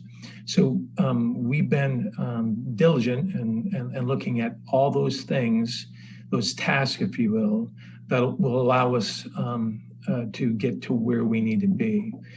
Some of our problems and challenges are going to be the ability to, number one, measure it, number two, collect that data and integrate it in a way that it makes it very simple and achievable. And it's also aligned and integrated towards where we want to be in 10 years.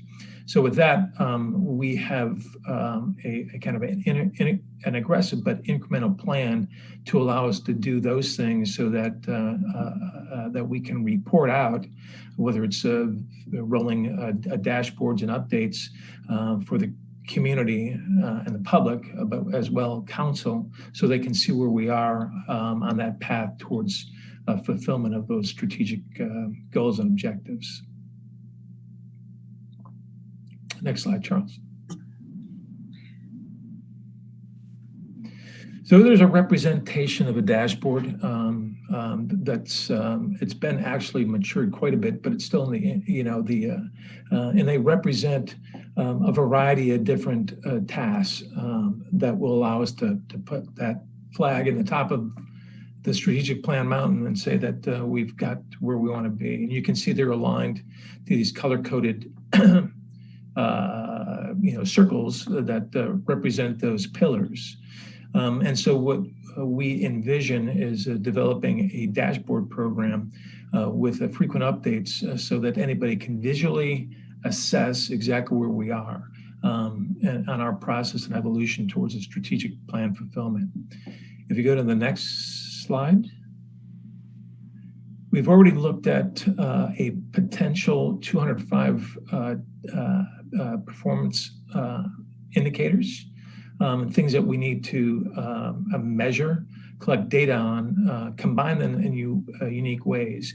And you could see on the left that all of those, for the most part, play into every one of those strategic pillars, so that, in different weightings. And so we're going to develop a measurement and reporting program along these KPIs. Some of them are implied just what we do in terms of and what we call good in order to perform at that strategic vision level.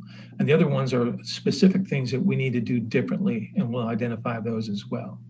And so right now, this is obviously in the crawl phase, but we're already moving in that direction in a variety of different areas. So this will be the immediate base foundation of what we start to measure and how we measure and how we assess and how we focus our efforts and energy and our resources on those things that we're not as good at, or those things that we need to get radically better at in order to stay on track for that 10-year vision. Next slide. So the rest of this document, I'll turn this back over to Christine, is really some of the background information. We wanted to make sure that you had kind of the overview brief. Christine and her team will prepare the deliverables for final approval, but that will conclude what we'll talk about tonight. Over to you, Christine. Great. Thank you, City Manager Connors. Charles, can we just go back to the slide with the icons, just 2 slides back? I just want to make sure that I know for everyone that it's hard to see because they're small, and just give a little bit of background because, of course, I've been through this with all of you since the beginning. Charles is new, and of course, Brick is new to the process, but I wanted to make sure we anchored back to something that you all asked for early in the process was, how are we going to do this? And I just want you to know it took a little bit for us to decide what the right model is. This is ambitious for this city, but I do believe it's possible. And I'm excited for you once this started to come together and we started to look at the initiatives and what those can be. And we did look at other cities, by the way. And, something that Brick and I were talking about is, a lot of cities post things like this, but they don't actually measure them in real life, or they do to some degree, but not necessarily in a way that is predictable or accurate or always in the same cadence. And so I just want you to know that that's the intention here, but it is probably going to take the life of this plan. I want to set expectations for you to know that these KPIs are real. I'm assuming that the city manager and the executives will need to come to you and kind of learn to talk to you about these things over time. And in fact, if we go back a slide, I just wanted to point something out also that was important. And of course, this group asked for it. So some of this language emerged from some of our original thinking. And I did try to bake in your requests in here. And I just want to make sure that's clear that not only are we having these, if you look at the bullets, the strategic initiatives, I imagine over time, as we get more data, or I say we, but as the city manager and the team gets more data, that they'll probably refine those initiatives, make them more smart, if you will, refine the targets, like the second bullet says, and really make sure that they are elegant and simple and measurable. I put the word elegant in there, but achievable also, and integrated in a way that's meaningful to all of you, not just to have KPIs for the sake of having them, but that that the data that's flowing through here is reliable in the way so that you can use it to make decisions. And so, this process it's already really kicked off. I do want to point out to you the second to the last bullet there. Rick and I were talking about what it might look and feel like for perpetual rolling updates to the city council. And so I was talking with him about, is this I don't know if it's an Excel spreadsheet, but in what format the dashboard takes. We talked about maybe using those icons so that those could be used both externally facing and internally facing, which is why we went with it seemed friendlier to use the icons. But I do think soon you can start to tie, like I said, some of the reports that are happening to these things. So go ahead, Charles. Chris, before you leave that slide, can I just make a quick comment? And I'm not trying to be nitpicky here, but I know that early in the process, we talked about SMART goals. And I see here in the second bullet, we're talking about establishing optimal performance targets. And I don't know if T is supposed to be capitalized, by the way, but has simple, measurable, achievable, integrated. Just to reinforce that with staff, because I know that you worked really hard with staff in getting them to understand the concept of SMART goals or SMART objectives. Mm-hmm. If we could go back to using that term so we're consistent, and I think it's really key to be able to spell that out in terms of developing goals and objectives that are measurable. Totally agree, Mayor. And in fact, we just referenced it in the appendix of this plan, that there actually are goals and objectives for each of the departments of the organization. So this is saying targets because these are the performance targets that are actually built into the KPIs. So Laura, I just want to make sure we're all talking about the same thing. This is kind of a level above the goals and, supporting the initiatives. Okay, so I'm just talking about language here. Are we not going to make reference to SMART goals, or are we using this SMAI now? No. SMAI or? Oh, excuse me.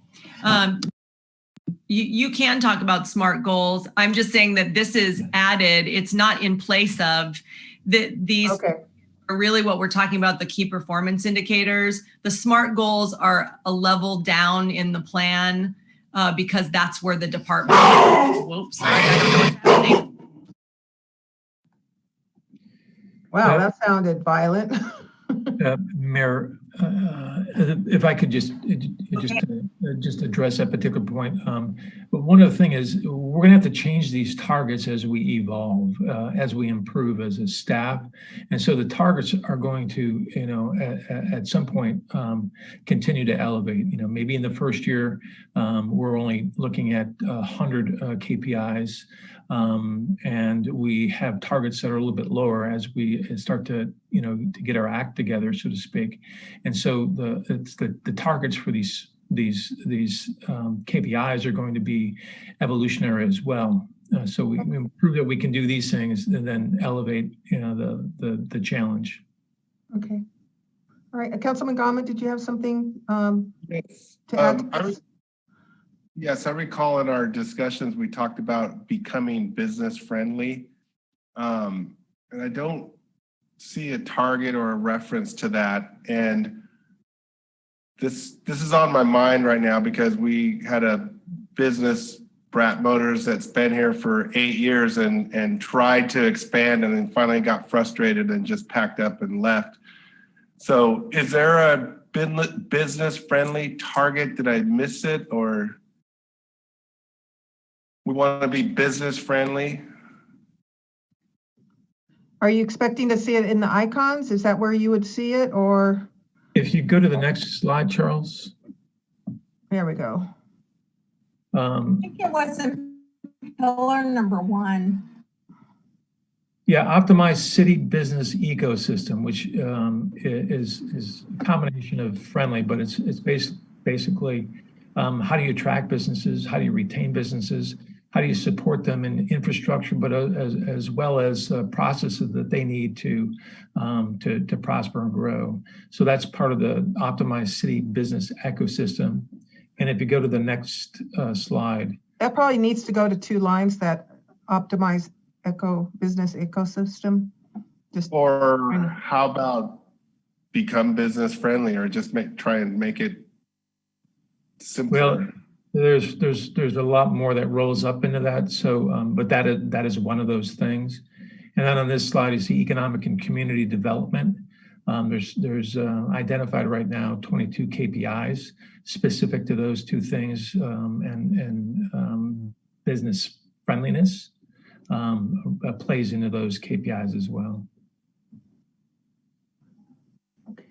Do you want to go ahead and continue with your presentation, Chris? Sure. I wasn't going to go through every goal of every department. Most of you served on the steering committee, so you did see them during formation. And like I mentioned, it is the plan that these goals will evolve. The SMART goals will evolve as Brick and his team collect the data, as we were talking about, and evolve the KPIs, right? So we built this plan, and Charles, what I'd like to do is, can you go to HR police department goals, just so I can show you samples. We're not going to go through every line by line here. You can just scroll down a few, the ones that are the biggest lists. Great. So this just gives all of you an idea. You've seen a lot of this already. This shouldn't be new. That's a good one to start in. So there are high-level goals. These, as you can see, span across the whole plan. They are tied to at least one pillar. Many of these goals cross multiple pillars.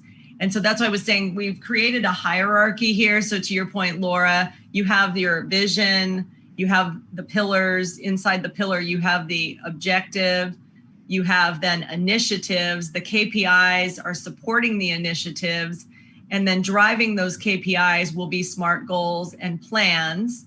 Some of those plans cross over into general plan, parks and rec, and maybe even plans I don't even know that exist. And as over time, of course, that will happen. And then these will be refined. So right now, some of them are, SMART in different ways, either by waiting for new metrics, or some are time bound. Some of them actually do have some metrics built in, as you can see, and there's varying levels of that.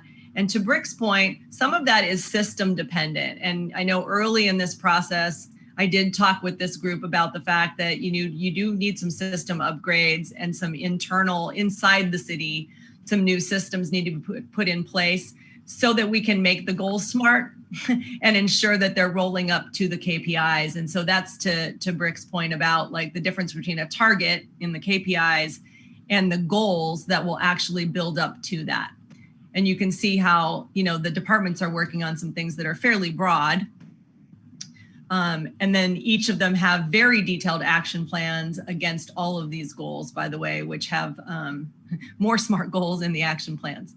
I don't know, Brick, if you want to add to that. I'm fine with the answers. I don't think we need to belabor it too much. I understand. I get that. Unless other council members have similar questions, I think we're okay.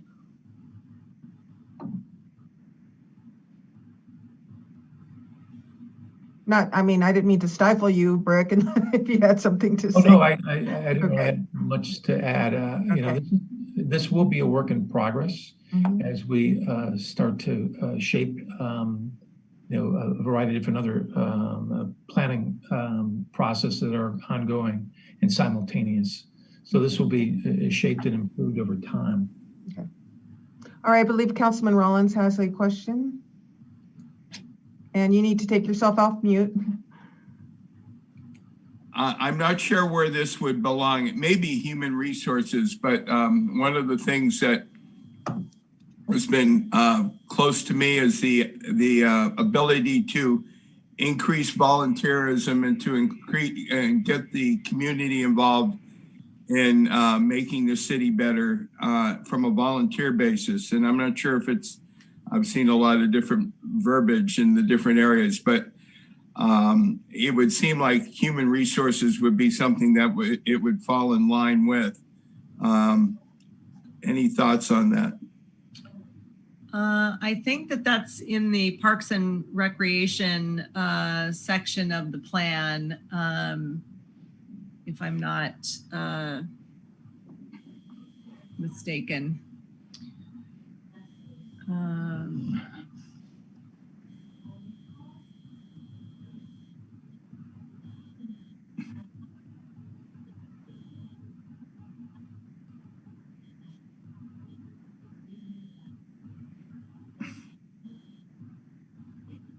And some of that needed to be, it needs to be, there you go. It was that's it, Charles, actually. I do believe it's here, but it's probably a level down, Councilman Rollins. So I just want you to know that it's not missing.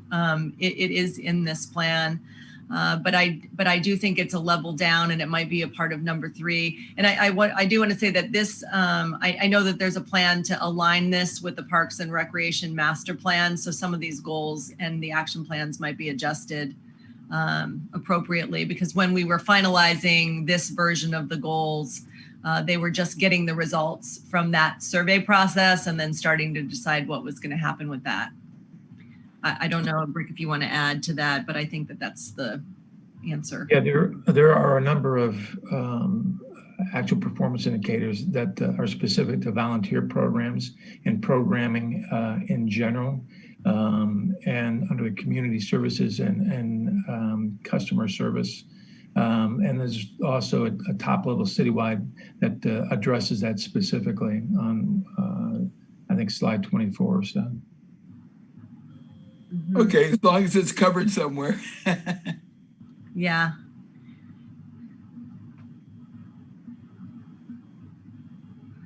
I think that's about probably the best voiceover I can give you.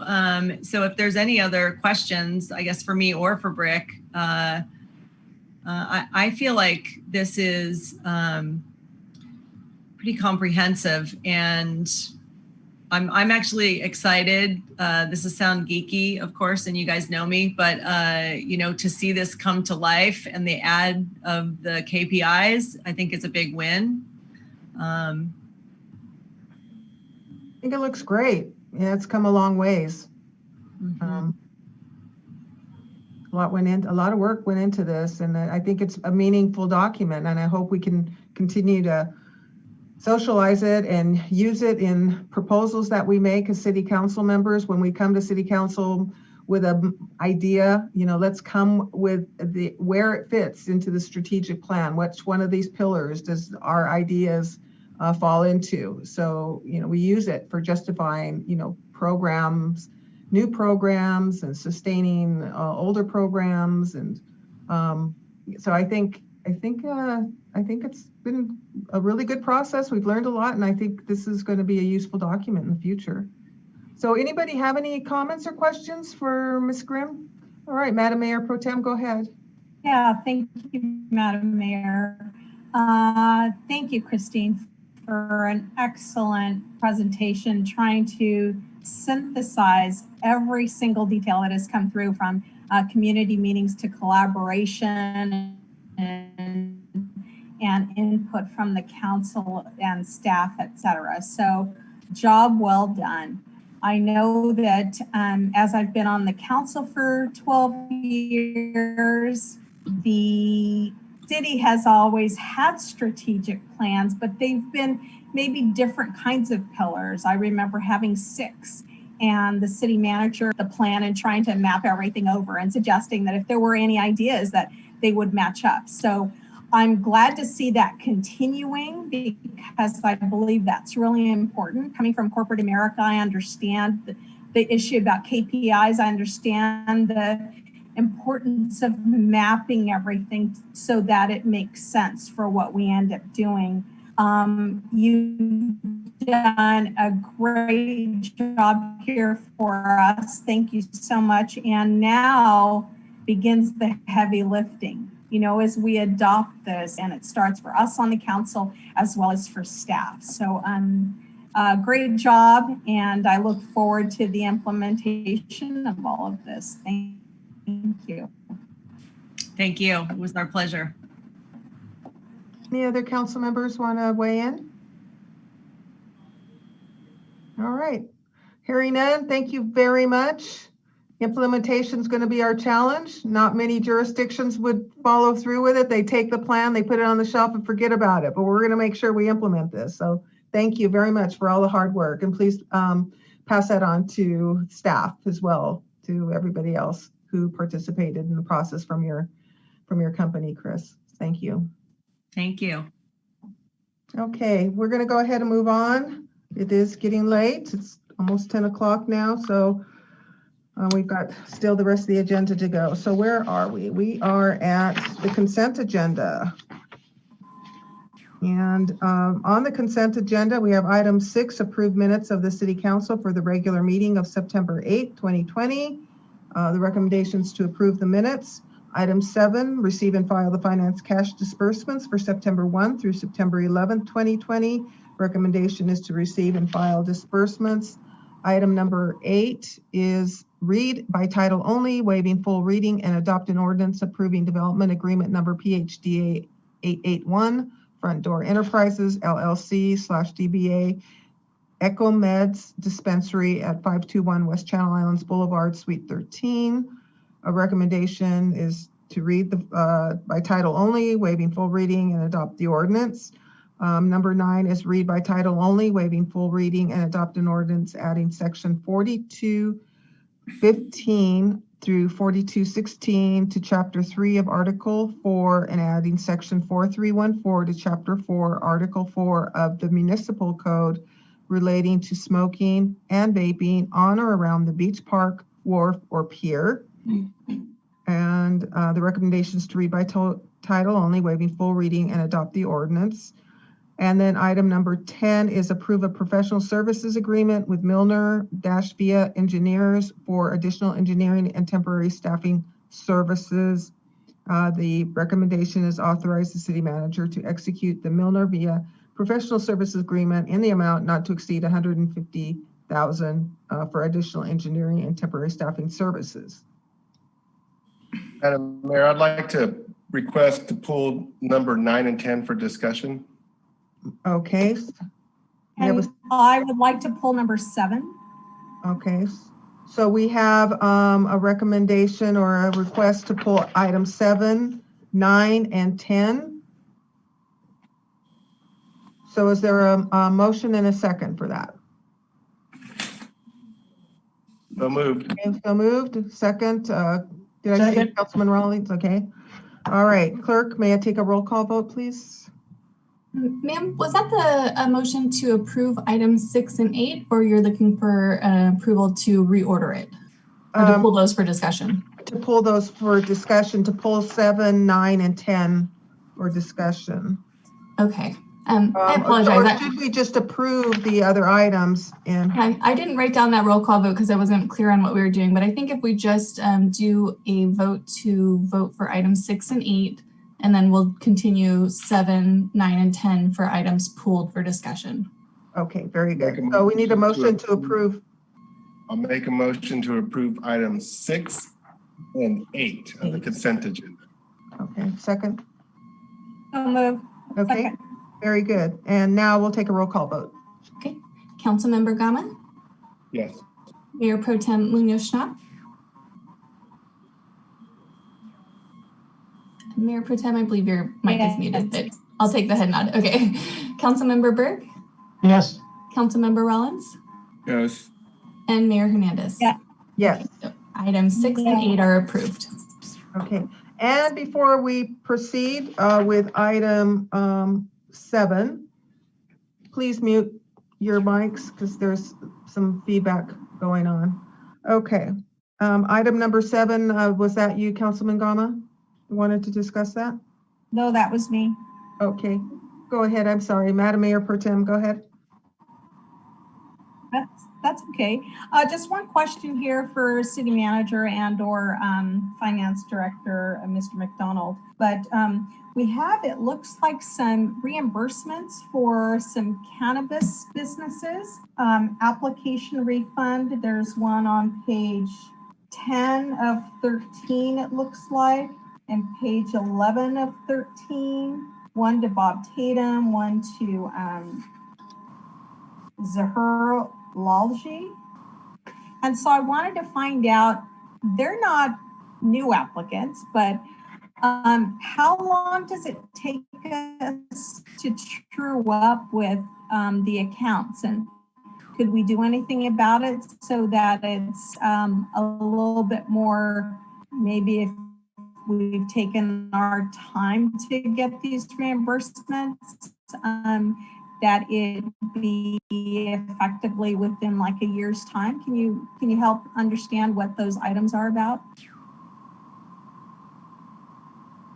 Most of them are clearing out the deposits that they've paid for any actions or activity that's going on, ranging from their initial application to any changes, or they have annual audits that they will pay a deposit for. So we basically closed those out for the June 30th. And so there was, I think, 3 or 4 different dispensaries.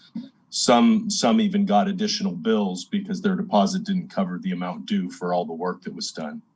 But it's kind of somewhat ongoing, but I don't have the details of each specific application. But I don't think that there was a problem with any of the dispensaries in our timeliness getting to them, because they've paid it, I think, in several installments. Because we have an estimate of what the deposit is, calculate that, and then we come to the end of a period and then calculate what the total expense was, and then get an amount due, or if they've paid a higher deposit, then a refund. Okay, all right. Thanks for explaining that. I'd not seen it before, and so I just have a question about it. Thank you. Your last comment, Madam Mayor Pro Tem, it was not, we couldn't understand it. Are you? Yeah, it was explained, and I had not seen that before on the financials, or maybe it didn't jump out at me. So thanks for. Okay. All right. I saw Councilman Rollins' hand up. Or do you have a question on this item? Yes, I do. There were just 3 big purchases that I just wanted some clarification. $135,000 to the city of Oxnard for utilities. What is that for? That one is either going to be for the solid waste, or it could be for wastewater. So I'd have to look at which page it is and look at the fund number to kind of clue into which department it is. Okay, so just later on, maybe just send me something. The other thing is rubber form recycled products, $23,000. That could be, if those are both the 447 fund, I think that's the solid waste fund. They could be receptacle trash bins and whatnot. And then the final one is excuse me, okay. This is Don Villafana. That last item was for the recycled speed bumps we used that were made out of asphalt. Yeah. Rubber asphalt, speed bumps. Okay.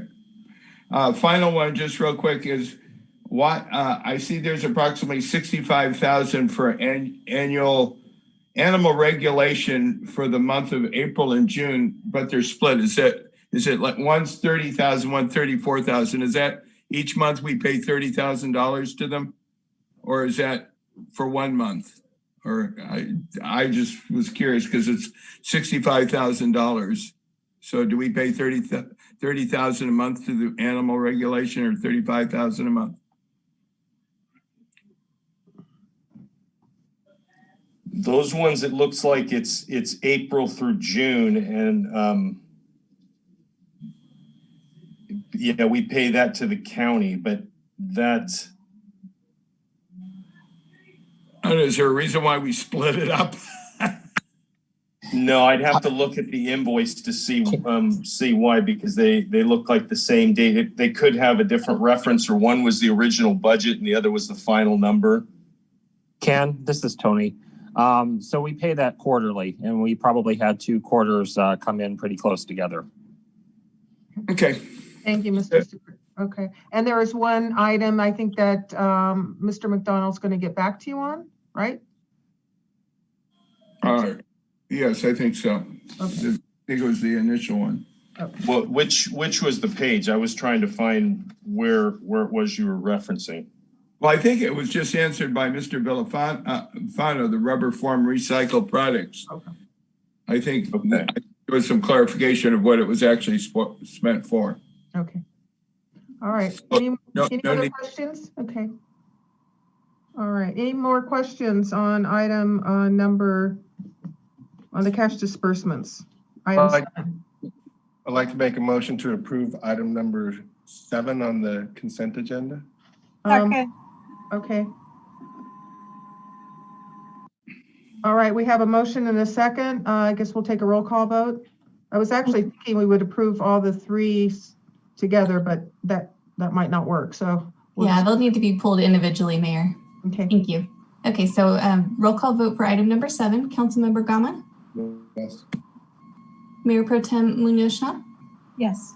Councilmember Berg? Yes. Councilmember Rollins? Yes. And Mayor Hernandez? Yes. Motion passes. Thank you. Okay. Now we're going to item number 9.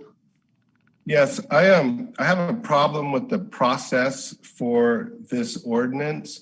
And the first time I heard about the no smoking ordinance was when I opened up my my booklet for the meeting 2 weeks ago. And then there was a presentation made, and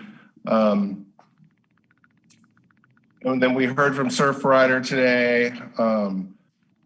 And I don't think this ordinance is complete. It says no fiscal impact. So we're just making an ordinance for no smoking at the Pier and Beach and Wharf, but it doesn't include parks.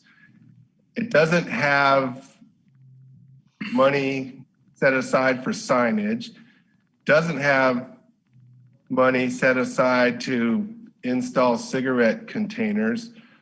When Chief did a presentation, he had a picture of my bucket. That's the second bucket in 4 years. And, that bucket has picked up or received probably over 5,000 cigarette butts by me. So I feel like I am an expert at cigarette butts in and around the beach area. And we have an ordinance that says no littering, but that doesn't mean we pull the trash cans. So if we're gonna do this no smoking ordinance, controlling human behavior is very difficult to do. And what I've learned with walking around with a bucket and picking up cigarette butts many times at the feet of the person who threw it down, I've seen people's behavior change. Like they'll see me coming and they'll say, "Hey, can I throw my cigarette butt in your trash, in your bucket?" And I'm like, absolutely. That's the whole point of what we're doing out here. So, I know it may, and I don't understand what is the point of this ordinance? Is it to change behavior, or is it to get people to put their cigarette butts in the trash can? Well, maybe the trash can's not the best place for a cigarette butt because it has a potential to light on fire. So therefore, yes, don't we need to have a ordinance that has solutions attached to it?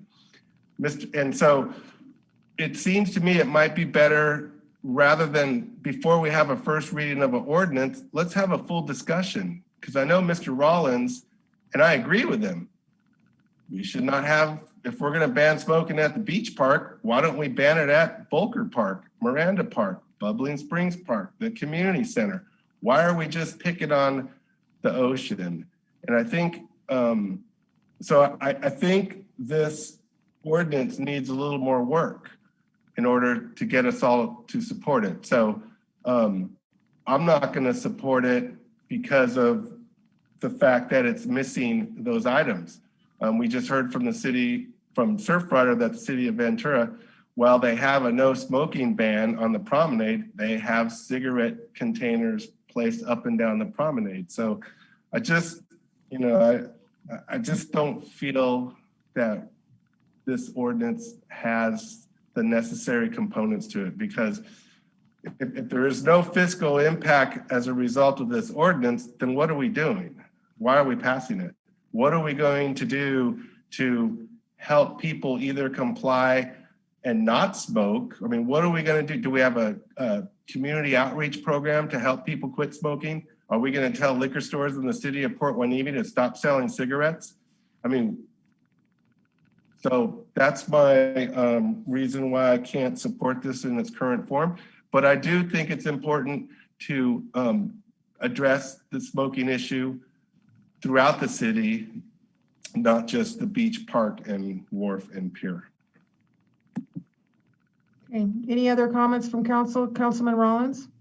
I am going to support this issue or this ordinance, but agree with Councilman Gottman that it's not complete, and I would hope that staff will come back to make it more complete, to include more facilities in a short time, to keep it with the spirit of like the different reasons why we're doing it in the first place. The other thing that I, just a comment is that being that we're supposed to be the friendly city by the sea, I hope to get assurances from the police department that they keep this ordinance in perspective and that they use an education process to let people know that, in fact, this is against the rules and not be there strictly to ticket people. But I feel I am fully confident the police will do that. If I may, that you just made me recall something that I think is important too. We heard earlier about the successful passage of Measure U, and Measure U funds were primarily marketed as graffiti, going after crime, community resource officer, and so as a result of this ordinance, are our police going to be going out on the pier to ticket people for smoking? I don't think that's what we want our police doing. And if it's not the police, then who? Who is the enforcement body? And then shouldn't we have signs that tell people where they can or can't smoke? There's a lot of examples to pull from. I mean, Hawaii's got a real aggressive non-smoking policy and program. And so I just, again, those are my questions. And in terms of process, I think it might be more effective, more efficient for this council when we're going to consider an ordinance like this, that we have started off step one where we have a full discussion so we could hear from everybody in an open forum, so we could hear from the public, and then draft an ordinance that meets the expectations and anticipations of everyone who it's going to affect. This ordinance just kind of dropped on us. I mean, I didn't know about it until I saw, my booklet last week. So anyways, that's all I have to say. Okay, thank you, Councilman Gama. Anybody else want to comment? Yes, Madam Mayor Pro Tem, go ahead. Thank you, Madam Mayor. So, I hear what my council member colleagues are saying, that we could sharpen the pencil a little bit and, add a few other things to this ordinance, but I think it's a great start. I know that one of the things that the chief mentioned at our last meeting for this ordinance is that we had a big fat 0 or an F when it was graded, when we were graded as a community of what we're doing to, maybe affect smoking and possibly even minor smoking, et cetera. And so this is getting us on the map. It's not exactly everything we'd like, but at least it's the first step. So that's how I see it, but certainly there are things that we can add to it. Thank you. Thank you. Yeah, I think the chief's presentation at our last council meeting was very thorough, addressed a lot of our questions. I think we realized there are some areas that we could improve on in terms of locations within the city, other locations within the city that we want to regulate in terms of smoking and not smoking. But I think it's a very good start. Being part of the cleanup the coastal cleanup from the get-go. We have been complaining about cigarette butts for many, many years.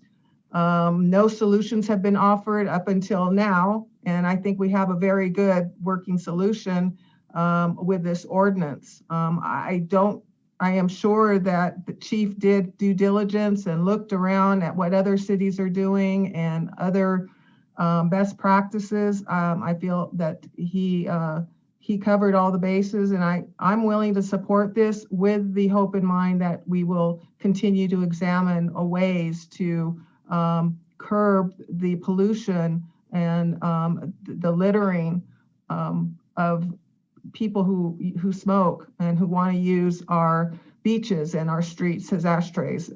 That's one of my biggest pet peeves. I've seen people who are smoking in their car, smoking on the street, and they just toss their cigarette butt. I am firmly in support of this ordinance and intend to vote for it. I just would like to. I'm sorry, I didn't call on you, Councilman Gama. Did you want to say something now? Clearly. I just don't see how this is a solution. Okay, well, I think you made your comments. Most cigarette butts are in the parking lot. I can tell you that from firsthand experience. And I could also tell you that on the pier, not having a receptacle for cigarette butts leads them being thrown in the ocean and thrown on the pier. So again, I am wanting a smarter ordinance, and I just don't see how by decree, no smoking at the beach, how that solves anything. I don't see that as a solution. I think we need to have receptacles for cigarette butts. I think we need to target parks because that's where there's a lot of smoking going on when around a lot of children. And so I don't understand the process. If this is the second reading, okay, well then when's it going to come back? At our next meeting, or when are we going to decide on signs and placement of signs? But this ordinance has zero money attached to it to spend to help make it successful. It says no fiscal impact. So okay, I think, Mr. City Manager, would you please explain what that means on the council reports, what no fiscal impact means, because I think it's being misinterpreted here. There's been no assessed component to additional staff, additional resources, overtime, any tools that support, and the signage is made internally. So that was considered negligible. Okay. And I think with the combination of what the Surfriders Foundation is going to be doing with the receptacles, I think, again, this is a good first step. And the time for discussion was at the first reading. So we are following the process. Councilman Berg? Yeah, thank you. I agree with our Mayor Pro Tem and with our Mayor. It's a good first step. It's not the perfect solution, but we can add to it. And it can be adjusted. But we got to start somewhere. And we can't start with a perfect law that will be enforceable, that everybody's going to follow, and you'll never see another cigarette butt out at the beach again. Ain't going to happen. But if we can find an ordinance that will make that happen, I'd love to read it, and I'll vote for that too. But I think at this time, we got to get started. And let's start with this. Something is better than nothing. And I think also we are following the examples of other cities like Oxnard and Ventura who have adopted such ordinances. So it's not out of the norm to use this as a solution for curbing pollution. Councilman Rollins? This may not be the time to deal with it.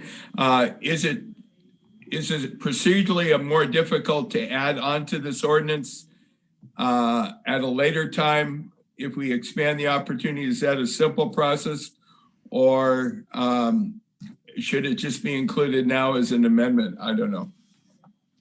Who wants to comment on that? Is that the attorney? Kevin, do you want to? Yes, Mayor Hernandez, I'll comment on that. Procedurally, the way that an ordinance goes through the council is that any amendments must be made during the first reading. Right now, this is a consideration for second reading of the ordinance. No amendments may be made. The ordinance may be struck down or voted against, and then we restart this whole process again with a new ordinance, with a new public hearing, and then put it in front of this council again for public comment. Now, this specific ordinance, the reason it's so limited to the to the beach and the wharf and the pier is because of its location within the municipal code. It is found under the article and chapter section dealing with those areas. Public parks, however, would be under a separate area, which would require a new ordinance located in a different section of the municipal code under different titles. There would also be different findings and recitals that would be required to make in order to constrain certain liberties that people have. We would need to make the findings to determine why the city has the justification to take the action that it is taking. Those findings are different, say, on a beach where there are significant environmental concerns versus in a park where there would be a different set of concerns that would require additional findings. In addition, if we wanted to expand the scope of this ordinance, it would be better to do it. I know it appears piecemeal, but if we were going to, let's say, pick public rights of way, there would again be new recitals, new considerations, and new findings, and it would most likely be located in the section of the municipal code dealing with, say, general public health, safety, and morals, as opposed to beach parks and whatnot. Mr. Byrd, Councilmember Byrd? No, go ahead, Kevin. Okay. And so that's kind of a general overview of the ordinance writing process. And I'm hoping that, given the discussions that I'm hearing, I'm hoping that kind of explains the reason that myself and city staff chose to approach it in this way. We're not foreclosing the ability to prohibit smoking at parks. It's just that's a different ordinance with different considerations located in a different section of the code. So then just to clarify, the answer to the Councilman Rollins' question is the ordinance is amendable later on and there is a process for it. To clarify, this ordinance would not be amendable. It would be No, I mean later on, ordinance. once it's adopted, we could come back and we could update the ordinance. We could update the municipal code. I would not recommend updating this ordinance to affect a change in the parks code. Right. Well, however, I mean, we can come back and revisit the ordinance is what I'm saying. Right. Okay. I'm confused, but. Okay, let me go to, please, let's go to Councilman Berg. He had his hand up before you. Yeah. Thank you very much. Again, just quickly, it relies on people self-regulating and cooperating with what we're trying to do. It just makes sense. Perhaps we can spend some money on some kind of educational posters out on the pier showing what happens when fish eat butts. And people begin to take responsibility for their own actions. We don't need the police out there running around trying to give tickets or arrest people for smoking. That's not what they're there for.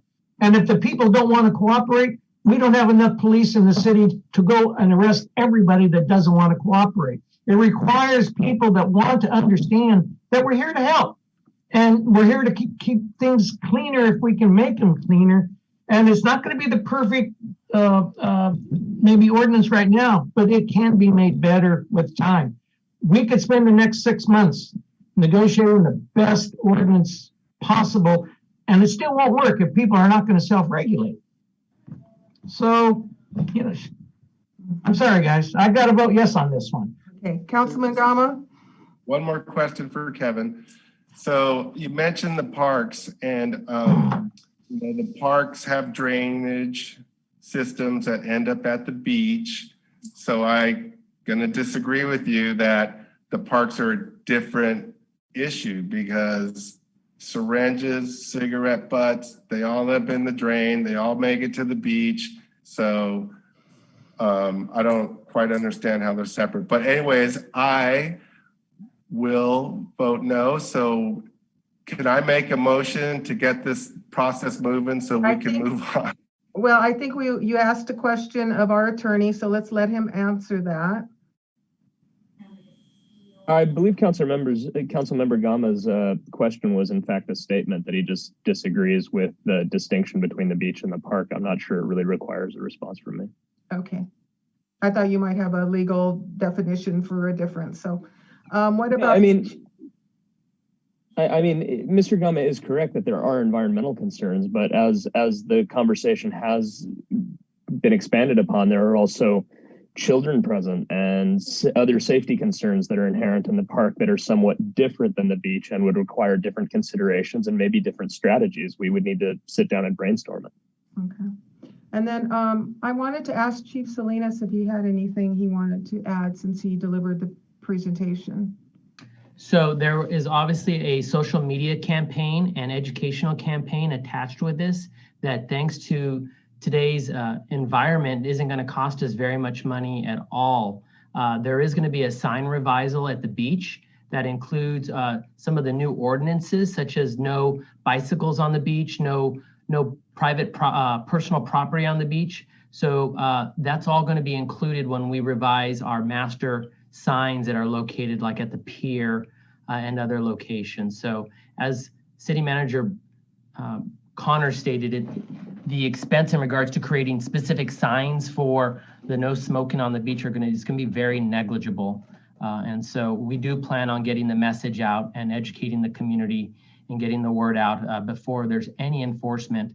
But we are, again, as Councilmember Burke said, we're just hoping for people just to self-regulate and comply with the new law. We're not out to issue citations, and it also gives the police the authority to stop the behavior if we come upon it. Thank you, Chief. Councilman Rollins? No, I think I fully understand. For some reason in this city, there's a different section that they deal with the parks and the beaches. In other cities, it's all combined as recreational space. But in this city, it's separate. So in my closing comments, I'll be saying you wanting us to expand it, you know, at a future time in my lifetime. To include the parks.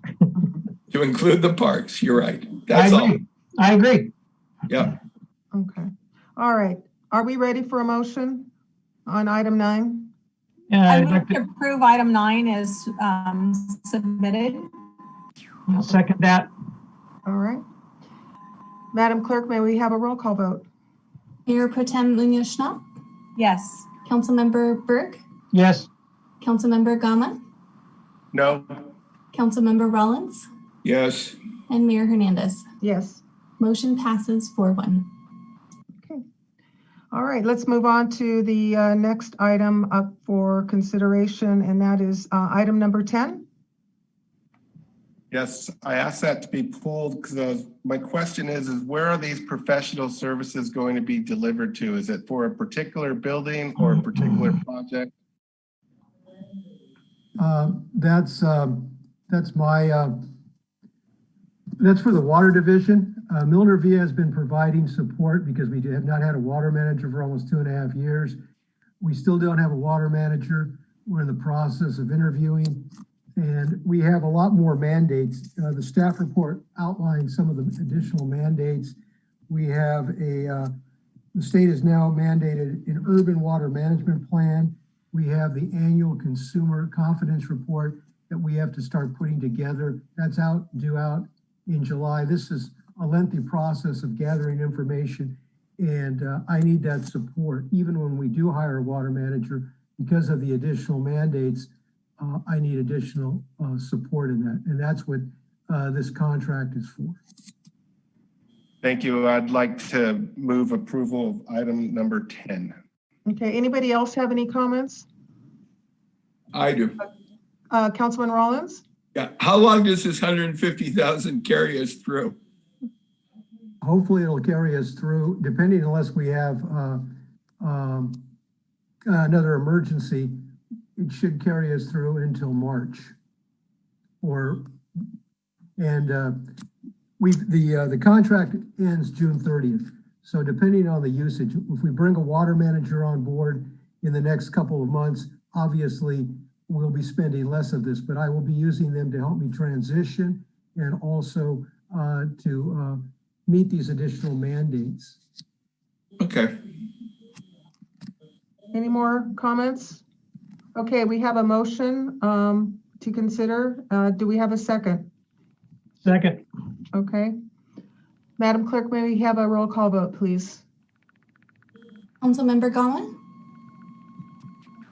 Solid yes. Councilmember Berg, Yes. Councilmember Rollins, Yes. Mayor Pro Tem Munoz-Schnapp, Yes. Mayor Hernandez. Yes. Motion passes 5-0. Okay, that completes our consent agenda items. We're going to move now on to public hearings. We have none. Business items.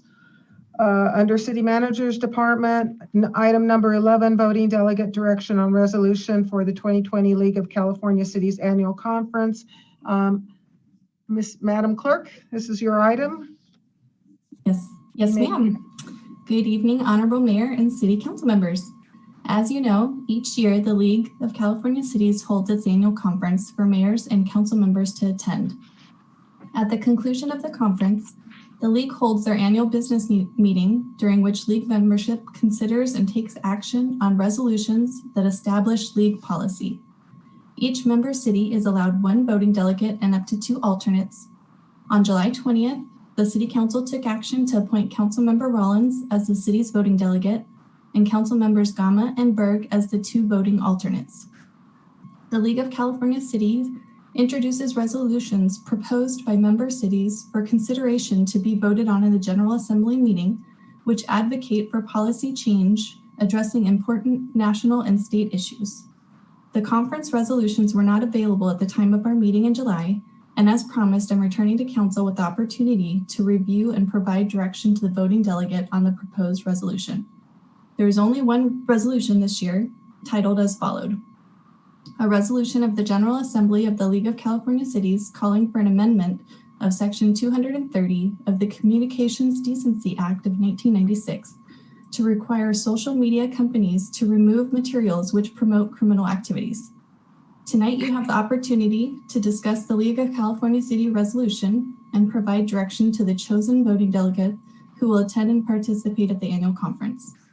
After careful consideration of the proposed resolution, Council may do any of the following.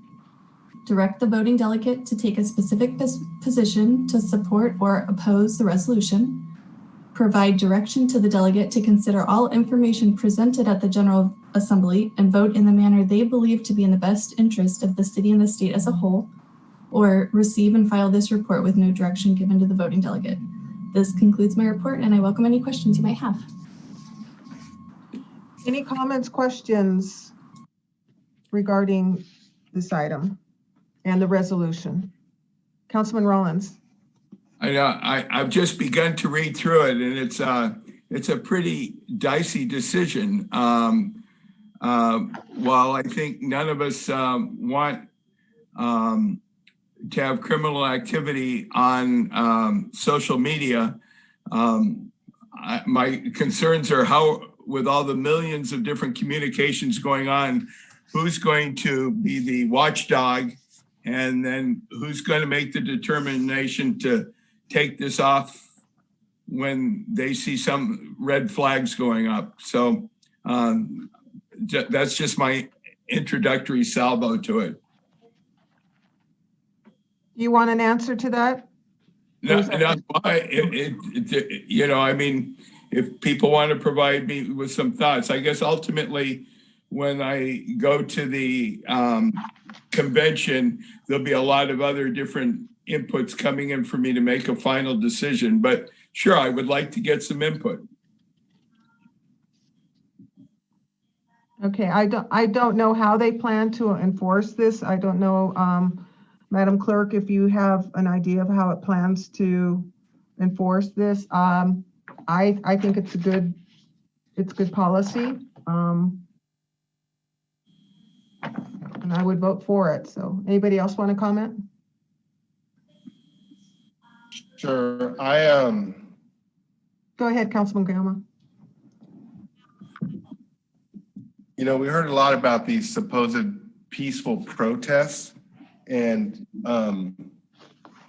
is this in response to that? Because I do know that people were organizing off of social media platforms.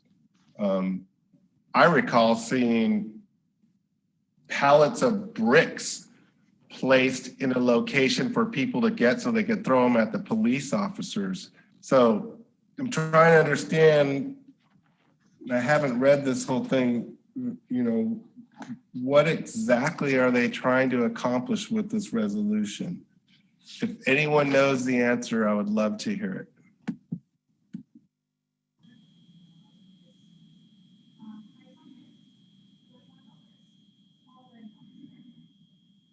Well, I know one of the two interesting things that is what it says basically is that the social media, like say, for example, Facebook will be liable, but who will determine how they're liable?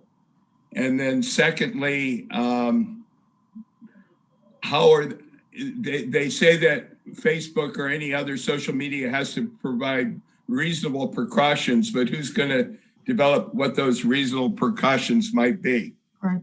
So the way I read this, and then I'll go to you, Madam Mayor Pro Tem, the resolution of the General Assembly of the League of Californias is calling for an amendment of Section 230 of the Communications Decency Act of 1996 to require social media companies to remove materials which promote criminal activities. Now, I know some social media companies are already doing this. They're monitoring comments, behaviors, and certain posts, and denying people access based on things that are inappropriate and even criminal. So it seems to me this is just putting some more support behind that action, giving support and letting the social media companies know that this is something that we want to see in terms of promotion of criminal activities. And I think it's already in the works. I think the social media companies have received a lot of pressures as it is, and this puts just more umph behind it, letting them know that the cities are in favor of this resolution. Madam Mayor Pro Tem, do you want to comment? Yes, thank you. Thank you, Madam Mayor. So it looks as though there's two committees that are undertaking this resolution. The first one is Governance, Transparency, and Labor Relations Policy Committee, and the second one is Public Safety Policy Committee. So we have two active committees looking at it from League of California Cities. Bottom line, if you look at page, I think it says page 8 of 22, looking at the summary, it states, to amend section 230 to limit the immunity provided to online platforms, et cetera, et cetera. And then the following sentence, it really says that there's going to be incentives for social media companies to establish and implement reasonable program to identify and remove content that solicits criminal activity. And bottom line is that with all the protests going on, it's been cities that have been affected. It's not rural areas, it's cities, and it's really big cities. And so I think from the standpoint of who we are and what the League of California Cities represents, it represents all of us. So we're either united or not. And I think that this is something that drives the issue of, cities are greatly impacted with these activities, or have been in the last 4 or 5 months. And I believe it's just an issue that maybe needs to be coming through the committees to see about what can we do to enforce and or put teeth against some of this that would help the cities then with these situations that are occurring. Mm-hmm. So that's my 2 cents on it. I hope it helps understand what we're looking at here, but I'm in agreement that, we should propose to our representatives that they vote in favor of this. Thank you. If I may, Go ahead, Councilman Gama. I want this city council to support the police unequivocally. I think our police 99.9% of the police in the United States of America are good, decent, hardworking people. And I'm not going to trust Facebook more than I trust the police. And so my take on this is that, yes, people should be held accountable who are promoting violence through social media, but at the same time, we need to support our police unequivocally. And I know we have strong sentiment in this community and strong support for our police. And I would just like us to perhaps come up with a resolution, addressing how we support our police.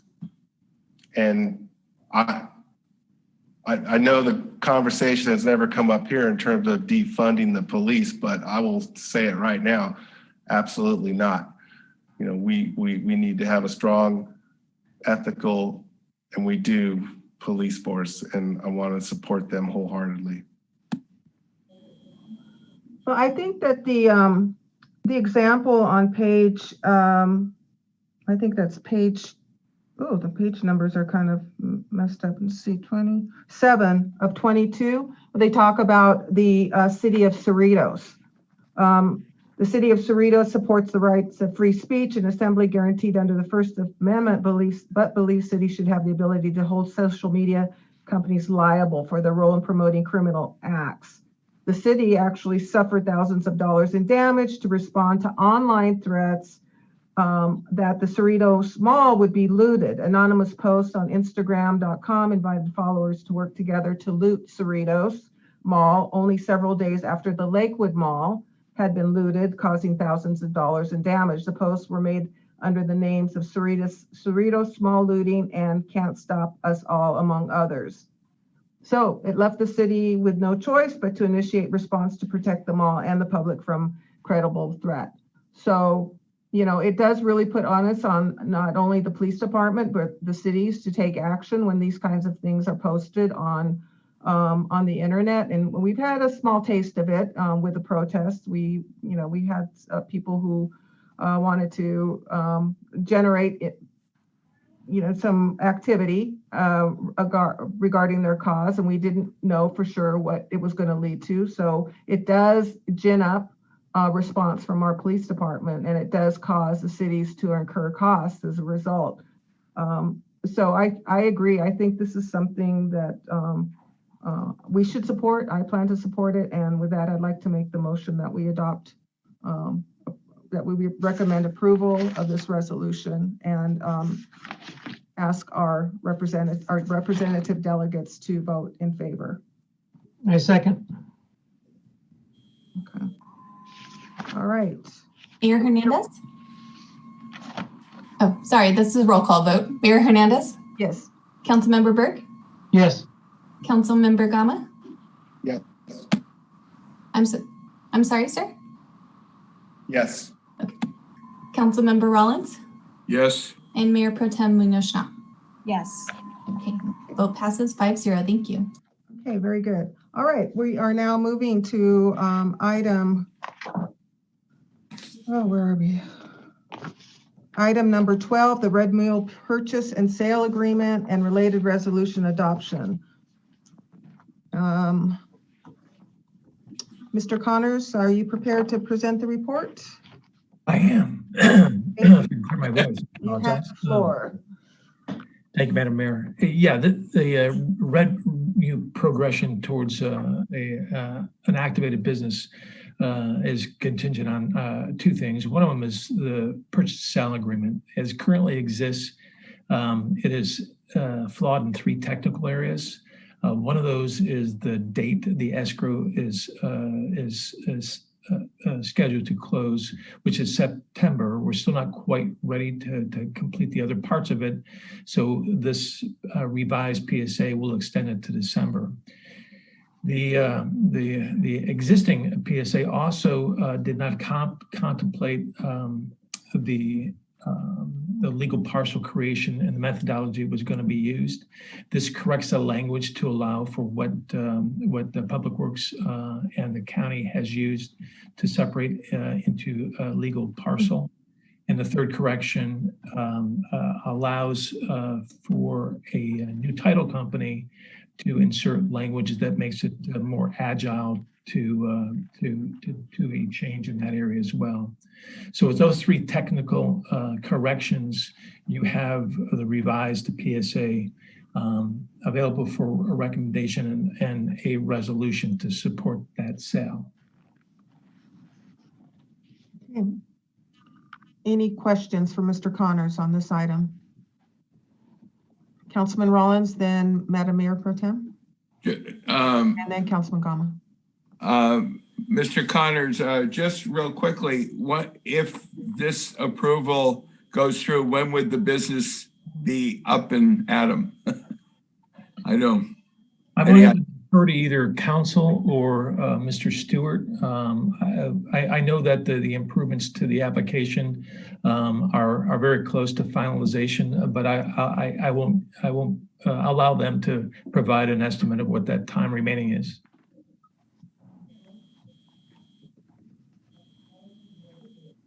I would estimate that it's probably going to be another 2 to 3 months. I mean, we're waiting for them to resubmit their application at this point. And if it's in a form that we can get it finalized within the next few weeks, then we should be able to get it to council in hopefully November or early December. We're not going to run into a situation like this last group where they're having to resubmit it and they haven't turned it in the right way, or? Well, they've turned it in a couple times, and there have been corrections needed. But unlike the last group that we had, I think you're referring to the last meeting we had the discussion over. No, we're in a much better situation where we will get to the end game here and get them to you. Yes. I believe that would be possible. Okay. Madam Mayor Pro Tem? Yes, thank you, Madam Mayor. So I believe these questions could be for Mr. Stewart. This company, Red Mule, has gone prior to the newer council getting set, is a business that included R&D. I think that was the majority of what it was going to take place at that location. And now we're looking at, it still is a micro business, and they do want manufacturing, distribution, and dispensary, meaning retail, right? Correct. So I believe it's gone a little ways away from the R&D at this point. But they are still looking at the manufacturing, distribution, and then ancillary retail in the facility. So does manufacturing mean that they're going to grow some plants there, or is it just production? It would just be production. If they were growing plants, then that would be under the cultivation license. Cultivation, okay, all right. And so we're selling the building, but they have yet to really finalize their permit with us, correct? Correct. Do we have the cart before the horse, or is this the right approach? I'm probably not the expert to answer that. It really depends on the comfort level of the city manager and yourselves as the council. Like I said, when I answered Mr. Councilmember Rollins' question, it looks like we're getting close to finalizing the application. And I think we really should be there, hopefully in front of you, like I said, by November or December. So it's not too far off. And then after they get our permit, they have to still go to the state for their. Right. They've got a temporary license. They've had that for a little while now. We kind of got that through late 2018, I believe it was. So they do have that already in place, and then it would be a matter of getting a permanent license. And where would they fit within the scheme of things? It sounds like it's our second micro business in the community because the first one's over at Bolker. And where would they be within the spectrum of the largest gross operator and the smallest? Are they somewhere in the middle there? Well, they'll be a little bit different. Both PH Organics and the Tradecraft team, which are two approved micro businesses, they don't have manufacturing as part of their operations, their cultivation. So this is Red Mule would be different. They'd be unique in that they would potentially, if they keep moving forward, could potentially be our first manufacturing operation in the city. So and we do have one other manufacturing right now, but it's an application in, but it's a small scale one. So Red Mule would be our largest manufacturer as their part of their micro business component. So one of the things I really see is that we need to work with our cannabis businesses to take them to the 2.0, you know, different perhaps from some of the other cities, and what there would be one of those that clearly could set a new benchmark for us. Thank you. Yeah, you broke up a little bit. I think I get the gist of this, that you're wondering if they're going to be a benchmark. And again, they potentially could be. Like I said, they are our only manufacturing micro business at this point that we have in. And so they could very well set the benchmark for that. Yeah, it's that 2.0 level. Thank you, Tony. You're welcome. Anybody have any other comments? Yes, I have Go ahead, Councilman Gama. So I just want to go down memory lane a bit. This Red Mule organization was the first organization that came up to this council almost 2 years ago. And we were told it was going to be 3 months on this $1,000 a month lease just to get their license. And it's almost been 2 years. So I'm just wondering, are we on track to finish this deal, or are we in jeopardy of it falling apart?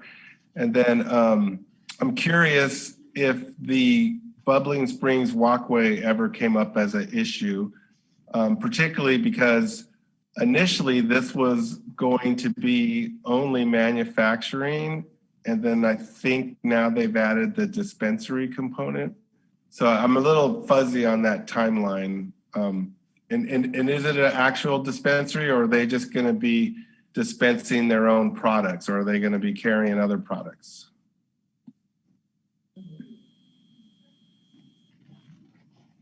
Rick, did you want me to answer some of this? Yes, please. Okay.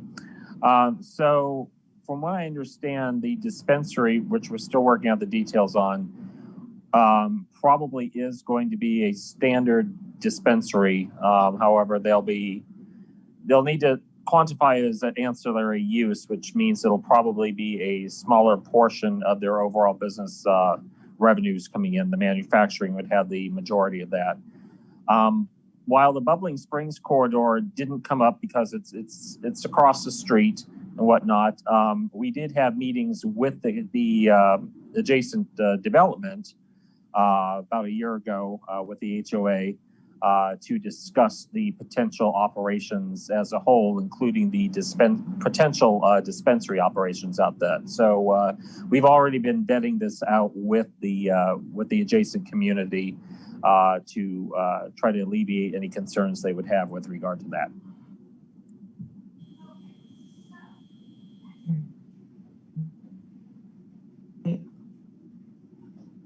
I have a question, I think, for Tony and for maybe Chief Salinas.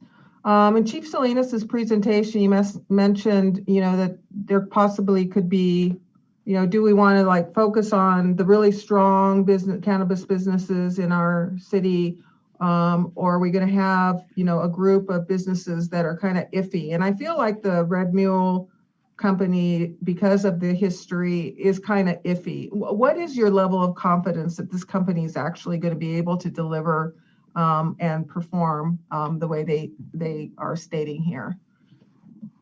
Well, Red Mule actually provides a different component, and their focus is going to be manufacturing and distribution.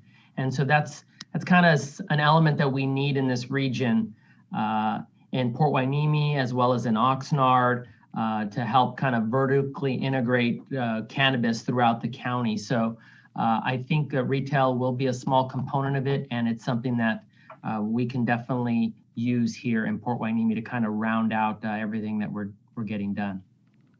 Okay. Councilman Berg? Yes, thank you. This is probably for Tony Stewart.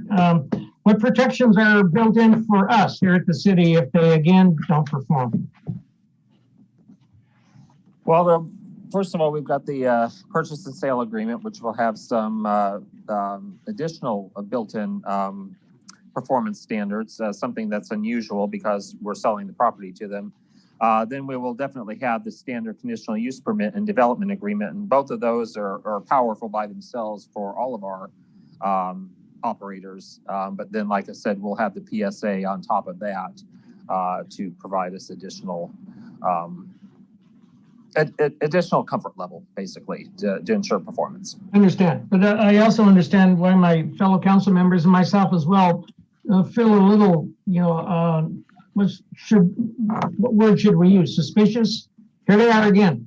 And here we are again. But we just want to be protected. As long as we have protections, I'm okay. Right, and we should have that. I'm not sure if Steve Kinney's on tonight because he's been basically shepherding this PSA with Kevin, and they both talk about a little bit more about the semantics of that particular item. But we should have some pretty good safeguards in place with regard to Red Mule moving forward. And, echoing what Chief Salinas just said, and I'm sure Steve, who I see is on, probably say the same. We've been working with them for this amount of time because I think we've got enough of a comfort level to want to continue working with them as opposed to just kind of cutting it off like we did at the Industrial Way property a while back. Good. Thank you. Madam Mayor? Yes, go ahead, Mr. Kinney. Yes, thank you. If I could, just a couple of points to weigh in on. First, earlier to Madam Mayor Pro Tem's question about the sequence of issuing the permit and selling the property. Our safeguard is that we don't actually sell the property. We don't close on escrow until after all of our permits have been issued. So if there are any hiccups in the permit process that causes the council to have enough concern not to issue the permit, then we still own the property and would not have to convey it. So that's one measure of control. And then secondly, Councilman Berg, to your concern, I think that the ultimate control that we have is that a component of the development agreement, which hasn't come to you yet, but will as a part of the CUP, an element of the development agreement is that if they don't perform, and it's all defined very technically there, the city has the ability to regain ownership of the property. Thank you. It's simple. We get it back and try again. Thank you. You're welcome. Madam Mayor Pro Tem, go ahead. Thank you, Madam Mayor. So one other question too is when it comes down to the sale of the property, who gets to benefit from the amount? Is it the general fund or does it have to go back into an enterprise fund? Who originally built the building and how do we distribute then the funds of the sale? It's general fund. Good. Thank you. Good answer, right?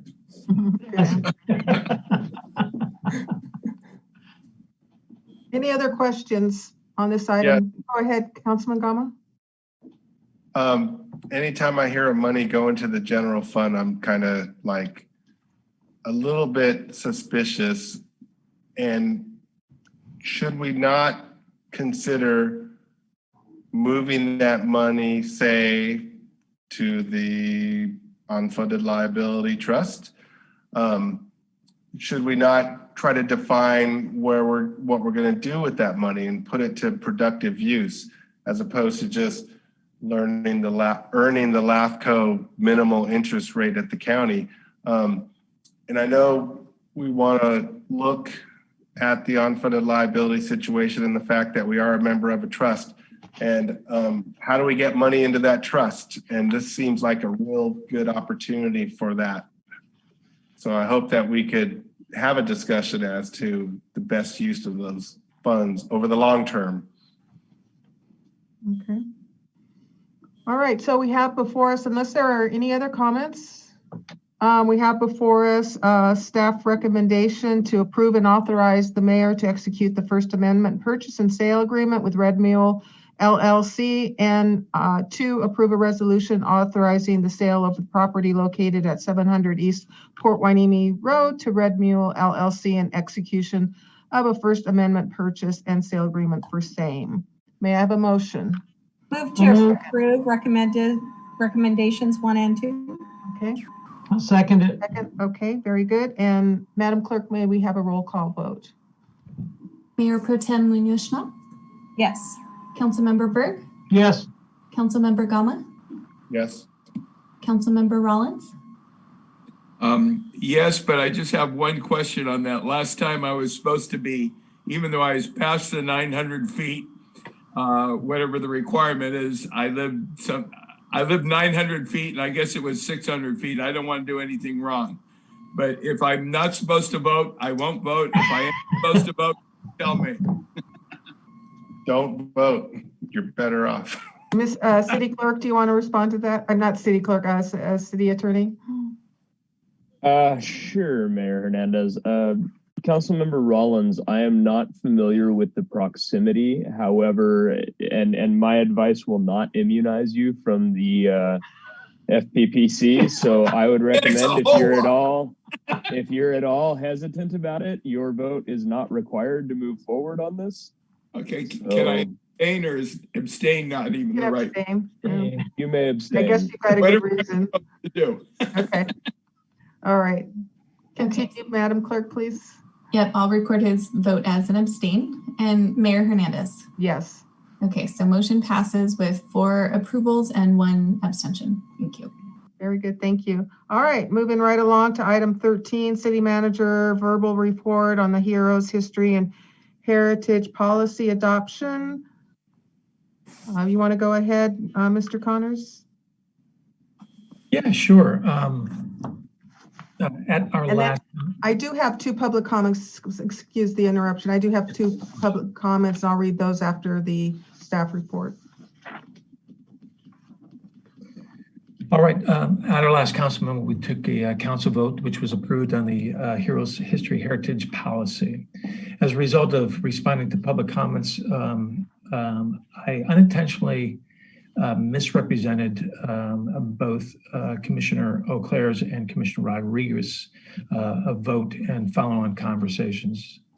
So following that meeting, we met and we discussed remedies associated with that misrepresentation.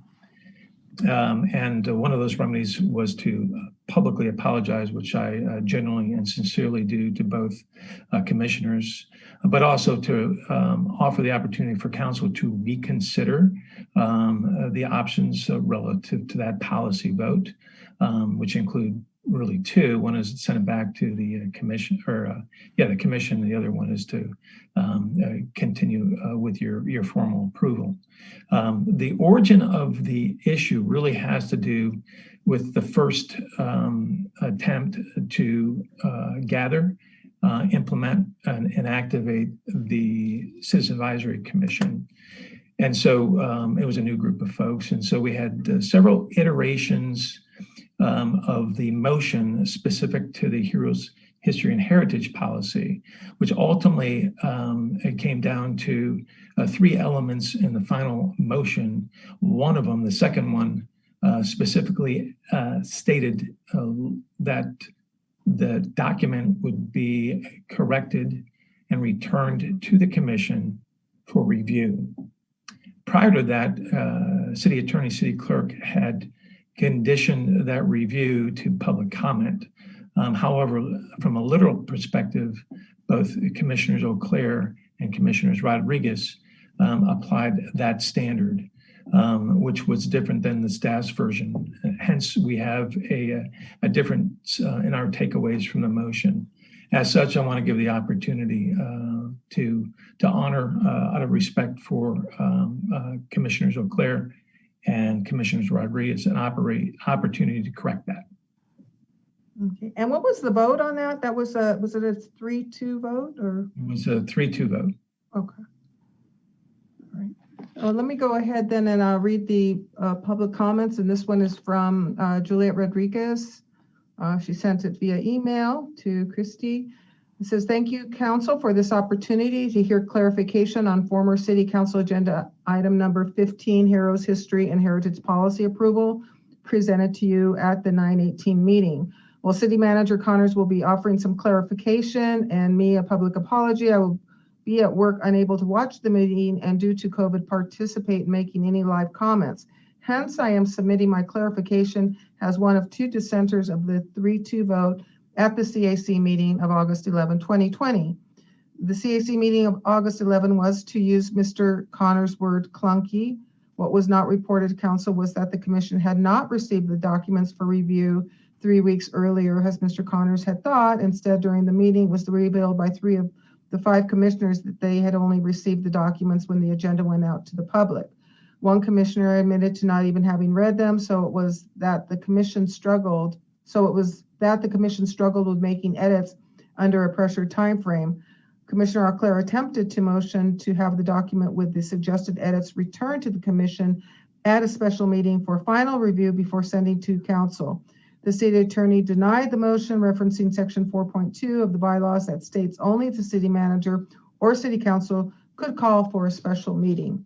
The Commission's hands were tied at the 1 hour and 10-minute mark of the recorded CAC meeting. Commissioner Downing made the motion. I make a motion that we go with this document, with making the changes and then just sending them back to us to see, and then we can go to the City Council if we didn't like them.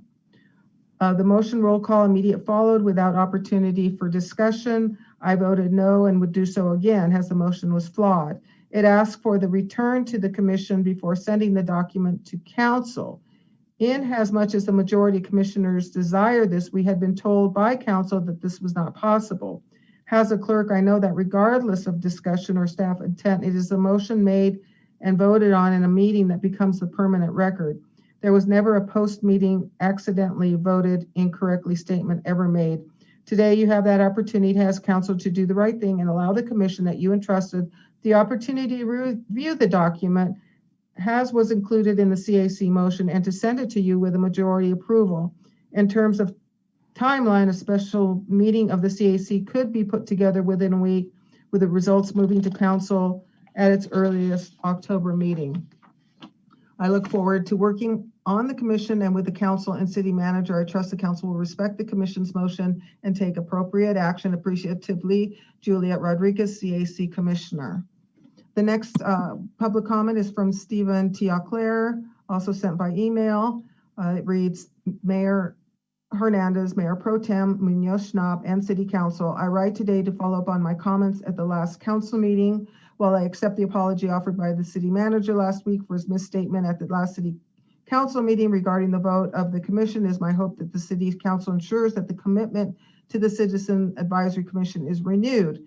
As for the policy itself, I recommend item 13.1, return the policy to the CAC for a special meeting. This action does not require major revisions, a major investment of staff time, nor delays in considering applications, but it will restore the Council's vision of the Commission as a consensus body and just not a rubber stamp body for broad policies to be pushed through. The past week At our request, City Manager Connors met with Commissioner Rodriguez and me regarding the process of adopting policy. I left that meeting discouraged by the sharp divide between the hope the City Council had when creating the Citizen Advisory Commission and the intent of the City Manager. I hope such visions will align with future agenda items. Thank you for your time, Stephen T. Clare, CAC Commissioner. Okay. So we have before us a recommendation to direct staff to call a special meeting of the Citizen Advisory Commission for a revote on the Heroes, History, and Heritage Policy. And to determine that the majority vote, 3-2 of the Citizen Advisory Commission on August 12, 2020, and the unanimous vote of the City Council on September 8, 2020, to be the final action for the policy adoption. Any discussion? Madam Mayor Pro Tem, go ahead. Yeah, Madam Mayor, when you read this, it's actually an or between 1 and 2. It's not an and. Or, okay, thank you. Thank you for that clarification. Yeah, that's why I guess I gave that look of confusion because it can, yeah, seemed contradictory. Yeah, that's okay. Thank you. So my question is that it sounds as though, well, let me first start. Thank you, Mr. City Manager, for bringing this back to us to just get some overall clarification about what that motion originally was, what the intent of the CAC was, and then these two members who were the dissenting votes on that 3-2 motion. And my understanding is that, yes, effectively, the Citizens Advisory Commission is only supposed to be meeting quarterly, and if they were to meet at another time outside of the quarter, that it would be something that the City Council would have to approve of and set in motion for them. And so I believe it would be that we should honor what happened at the Citizens Advisory Commission, and if they clearly wanted to have the document go back to them before the City Council reviewed it, and to have the opportunity to meet in a special meeting, that I believe that's what we should grant them. Anybody else want to comment? Councilman Rollins. I just said I would agree. This is their very first meeting. Obviously, there was a little bit of confusion as far as Robert's Rules of Order. And what I read was that they wanted something to come back to them. And I don't want the very first thing that they have to deal with to be somewhat flawed in both their emotions and like what the intent of the CAC would be. Okay. Anybody else? Councilman Gama, yes. Go ahead, Councilman Gama. Thank you.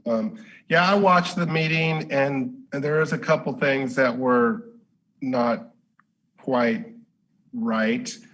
And maybe it was just the first time they were meeting. For example, like I noticed Larry Downing was nominated to be the vice chair, and then the motion died for a second. And then when Stephen Clare was nominated to be the vice chair, he seconded the nomination. And then Larry's all, well, wait a minute, I didn't know I could do that. And then so rather than starting over, they just put Larry in as the chair. So I thought that was kind of odd at first. And then of course the other thing. So I just want to say that let's give them a chance to get it done, get agreement, because I think they're all are very close to, total agreement on this issue. It was just a little bad, rough start. And so, yeah, I really want them, if possible, to bring us back something that they all full-heartedly support. So I don't know if I need to make a motion at this point or if anyone else has I haven't made my comments yet, so, but you're welcome to make a motion if you'd like. Let's hear your comments. Okay, so I think I understand that the first meeting was clunky. I would expect it to be And I think the second meeting could be just as clunky. It takes a little while for a new organization to smooth out the rough edges and to get things right and to identify gaps in policies and procedures that may need some improvement. What I would like to do is to suggest that when you go back to meeting with the CAC, that we give them the Rosenberg Rules of Order to study and to practice in their meetings, so everybody's operating from the same set of rules. And also to clarify for the CAC what kind of body they are. Are they an advisory body or are they an approving body?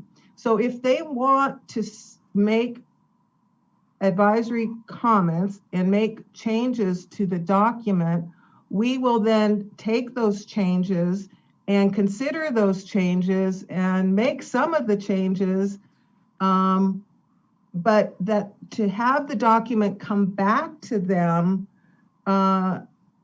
it kind of gives the impression that they're an improving body. So I think that needs some clarification. So if we could get that clarified for them on that process, on how that's going to work, because that's going to happen with anything that we give them. We're going to ask for their comments and their feedback and their advice, and then we'll take that and incorporate that into the document, but to send it back to them for their final approval or to see what was changed, what wasn't changed. Are they looking for a second opportunity, like in a second reading of an ordinance, to rehash or to go over, the document and the language again? Or are they wanting to make sure that their comments were incorporated? I think we need to figure out what their purpose is, how they perceive that purpose, and get some clarification on what their role is. I saw Councilman Rollins' hand up.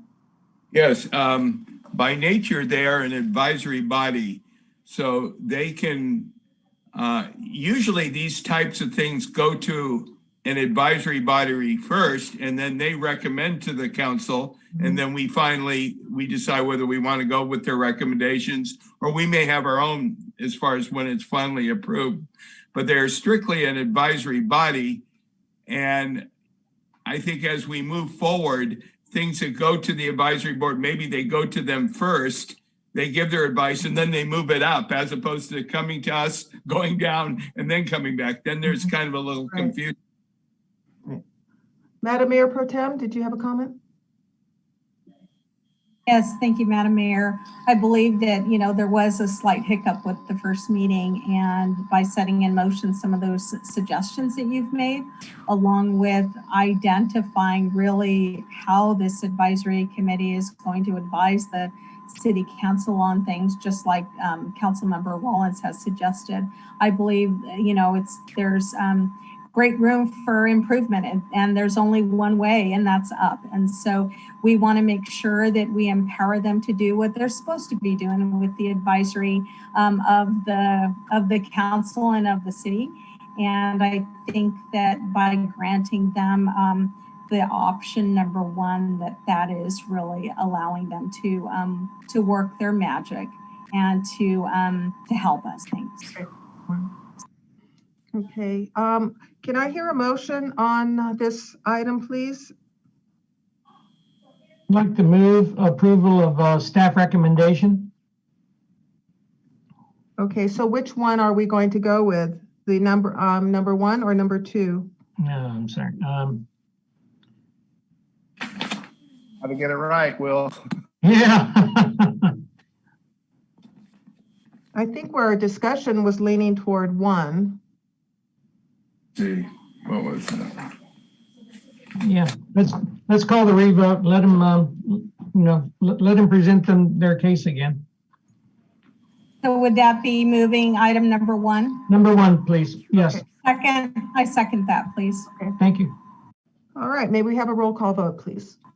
Yes, and just for clarification purposes, can I ask if you guys are wanting the policy to return then to you, because they're an advisory body? They'd be, once again, if the motion passes, it would be approving their recommendation for you to adopt the document. So are we considering the document not adopted, and we would then after their recommendation, if so choose, we'd have to bring it back to you. Right. Yes. Okay. Yes. Okay. So the motion, Councilmember Berg, Yes. Mayor Pro Tem Munoz-Schnapp, Yes. Councilmember Gama, I'm sorry to do this to you, Christy, but I just want to make sure that we are voting on option 1, direct staff to call a special meeting of the CAC for a revote on the Heroes History and Heritage Policy. So yes, sir. are they going to just have a revote, or are they going to have full-fledged discussion and input and then a revote? I can let City Manager Connors kind of clarify, but my understanding is that they just want the opportunity to revote. But just for clarification purposes, if staff has a recommendation, I mean, from now and into the future, whether it's a 0-5 vote, a 1-4-2, it doesn't matter what their vote would be, we would still bring an item forward to you, regardless of what their recommendation was, whether they passed or failed. So right. I believe that they're just wanting a chance to clarify their vote. I think it bears, More than that. a revote is going to generate discussion. So I think you can assume that there's going to be some discussion. I would assume that. Let them talk it out and revote. Right. Yeah. Okay. Okay, that's kind of how we got in this situation. So I'm just trying to make sure that our motion is clean and precise. And the way the motion is right now, it's direct staff, call a special meeting for a revote. Should it not be a discussion and revote? Yeah, we can. Do you want to amend the motion, Councilman Gama? And Madam Mayor, City Manager, if I may. Go ahead. There's 2 other components of the original motion. One of them was to adapt certain things that they asked for, which were basically a set of definitions, I think probably 5 or 6. So the document was edited and it was returned to them, but their guidance was that they can make comments in public comment format when it was presented to council. So the document was discussed, it was edited, but the edited version did not get a quote unquote commission review. Okay, so our motion is 95% there. Okay, so the staff recommendation, we've got 2 options here, unless we need to send this back for a 3rd or 4th option, but the motion on the floor right now is to accept Councilman Berg's motion with a second to direct staff to call a special meeting of the Citizen Advisory Commission for a revote on the Heroes History and Heritage Policy. Again, a revote cannot happen without some discussion, and they will be convening as a special meeting, so there will be discussion. So can we move forward, or do we feel an amendment is in order here? Can I ask for clarification? Yes, go ahead, okay. Madam Mayor Pro Tem.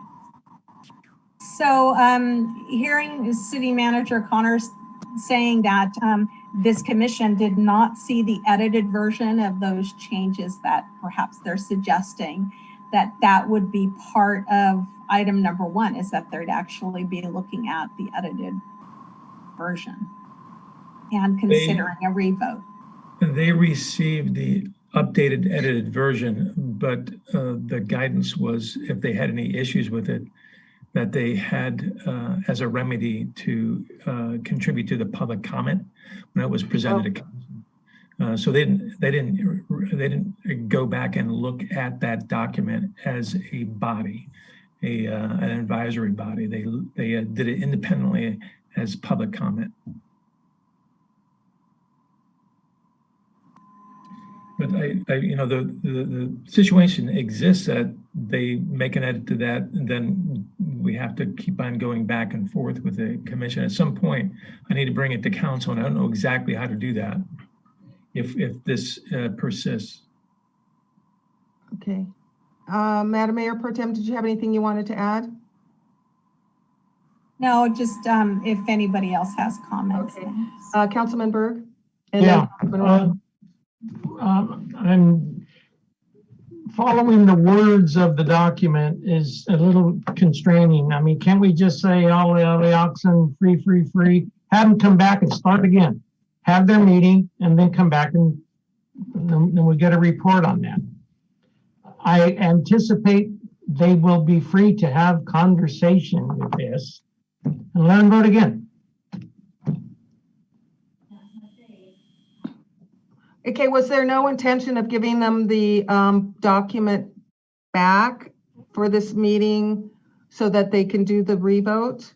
It will be a fully agendized item once again, which would do public comment. It would redo their opportunity to discuss and redo the vote. Okay. Having heard that, I will vote yes on the motion that has been seconded. Are we taking roll call yet, or? Why don't we start over again? I do have the motion in the second, but I'll just redo the roll call vote. All right. Okay. Councilmember Berg. Yes. Mayor Pro Tem Munoz-Schnapp. Yes. Councilmember Gama. Yes. Councilmember Rollins. Yes. And Mayor Hernandez. Yes. And this was to approve number 1 of the recommendation. Correct. Thank you. Okay, thank you. All right, let's move on now. We are at the end of our agenda. We are at council member reports, comments, and requests for future agenda items. And I'll go across the screen, beginning with Councilman Berg. Well, thank you. And it's only 11:15. This is early. I know, we're doing good. How about that? No reports, but I would like to raise something with my fellow council members, and for the sake of mining for ideas. Let's put it that way. I was in Base Auto Parts a week or two ago. That's an auto parts store on Channel Boulevard. Mm-hmm. And I was talking to the owner, and he was asking me, he said, do you know how long I've been in business here? And I said, well, gosh, I remember coming in the 70s using this store. I don't know if it was you, but so you've probably been here 50 years or better. And he says, yes. Do you know how many auto parts stores there are in the city of Port Hueneme? And I said, well, gosh, no, I don't. And he said, there's one. I said, really? You're the only one? And he goes, yes. And he goes, can you tell me how many times the city has come in and bought auto parts at my store? And I said, I can't. He goes, never.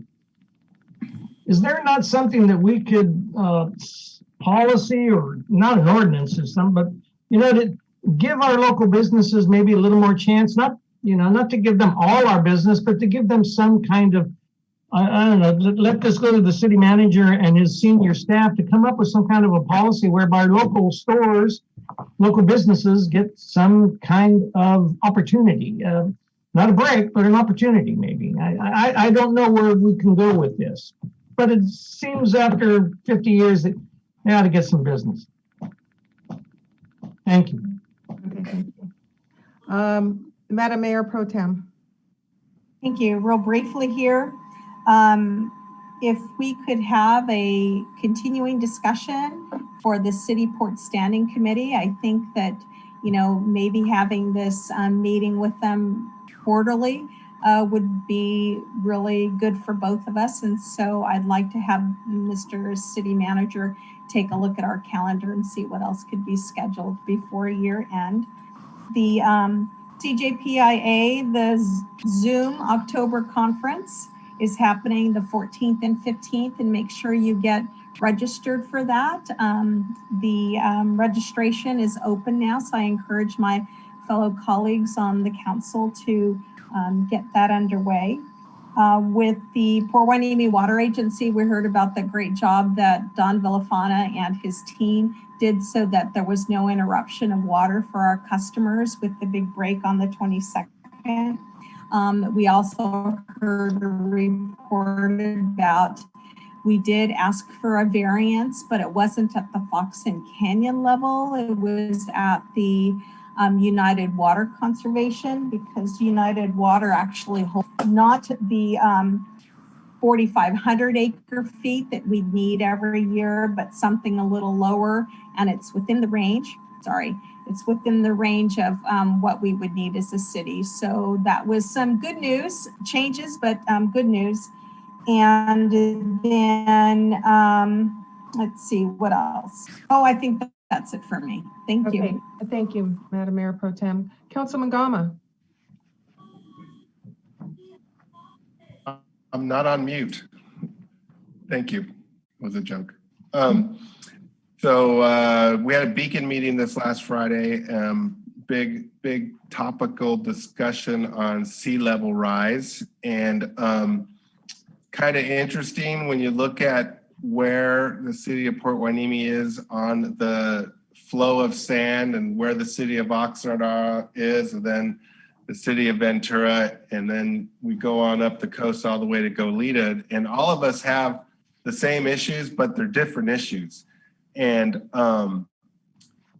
it's very interesting to know that we're trying to get that sand, that predetermined level amount of sand at the biannual dredging cycle, which is 1.2 million cubic yards of sand. And we know we've fallen below that, and we see what sea level rise down at Point Magoo because of the starvation of sand. And we see that rock revetment growing and growing and growing. And now it's near the end of the runway. And it looks like if things don't change, they're going to have to keep extending it. So, you know, that's a really good example to let us know that, you know, living along the coast requires a lot of work and a lot of maintenance, and probably wasn't designed to live on the coast. But so they're looking at different ways to manage and prepare yourself for what some experts are saying is, you know, dramatic sea level rise.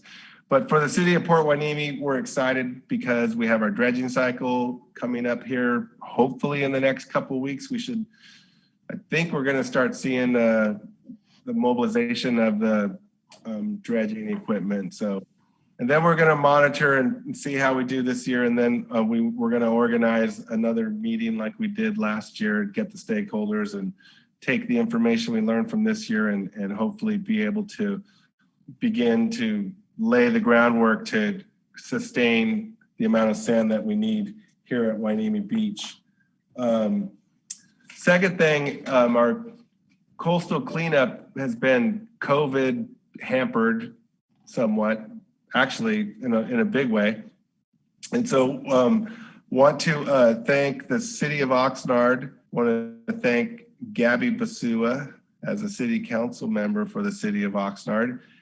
She partnered up with Surfrider and the city of Port Hueneme, and we've been out there every Saturday focusing on that area that is just awash in styrofoam and plastic caps. And I think so far we've filled up 6 dumpsters, which is an amazing feat. And we had an army of volunteers come this weekend, and a lot of them were from Ventura. Most of them were out of the area, and it's really nice to see that level of support for not only Hueneme Beach, but Ormond Beach. And, you know, some people say, well, why are you over there in Oxnard cleaning Oxnard? Well, you know what?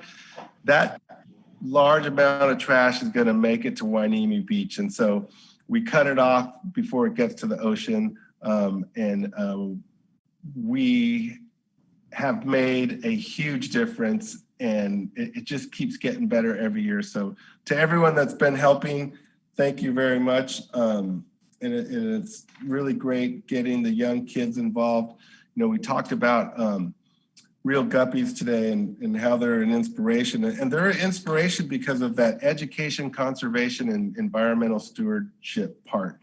And, you know, that's what we're trying to do. We're trying to get people to behave differently. And, you know, picking up trash, it does something. It makes you feel good. It gives you a mission, a purpose, and we're seeing the benefits of that. So just really thankful to all the volunteers that came out and helped, and we're just going to keep doing it one bucket at a time. Thank you, and that's it. Okay, thank you, Ben. Thank you, Councilman Gama.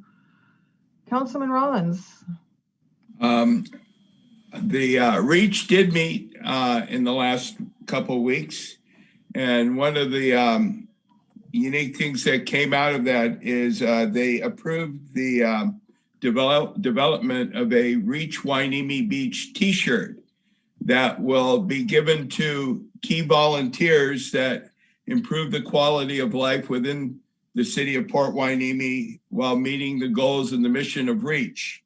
And so our goal is to increase volunteerism and to present this t-shirt to people who volunteer a lot of time and effort to making Port Hueneme a better place to live. So that's, you'll be seeing the t-shirt designed fairly quickly. The second thing is I just want to reiterate, I want to request that it goes on the agenda at the appropriate time soon to include parks as part, a separate ordinance, I guess it needs to be, to include parks as part of the no smoking, no vaping policy. And so I'm directing staff to, I don't know if I can direct, but I'm recognizing that I would like to see them push that forward. Finally, I guess a comment just off the hand to Councilman Berg. In the city of Santa Monica, we actually did have a thing where we gave, when we sent things out to bid, we gave a 1% benefit to local businesses so that they got kind of a little bit of an advantage to be able to use Santa Monica to use local businesses. And so there is some kind of precedent towards doing that type of a thing. So that's good to hear. Thank you very much. Okay. That's it. All right, very good. Mine will be very short. The Ventura, I'm also on the Ventura County Regional Energy Alliance. They hadn't met in some time, but we finally had a meeting this week. And the cities are reporting on their energy saving measures, the installation of LED lighting and solar panels. And I would I don't know if we need it to be a council agenda item or maybe just a written report kind of summarizing what our city is doing. I felt kind of handicapped that I didn't have that information on my fingertips.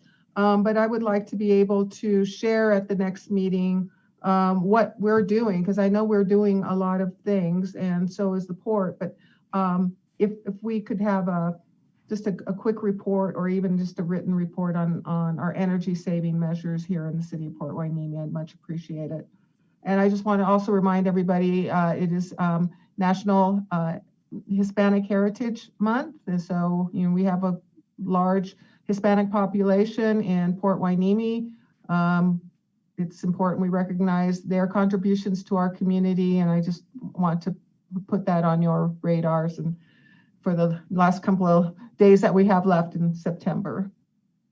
And we also had a 9/11 ceremony on 9/11. I don't know if any of you were able to participate, but that was the 19th anniversary, and I believe we did have some officers from our police department join in with the Ventura County Fire Department at Fire Station 53 and participate in their 7 a.m. flag ceremony. So thank you to those officers for participating, and let's never forget 9/11.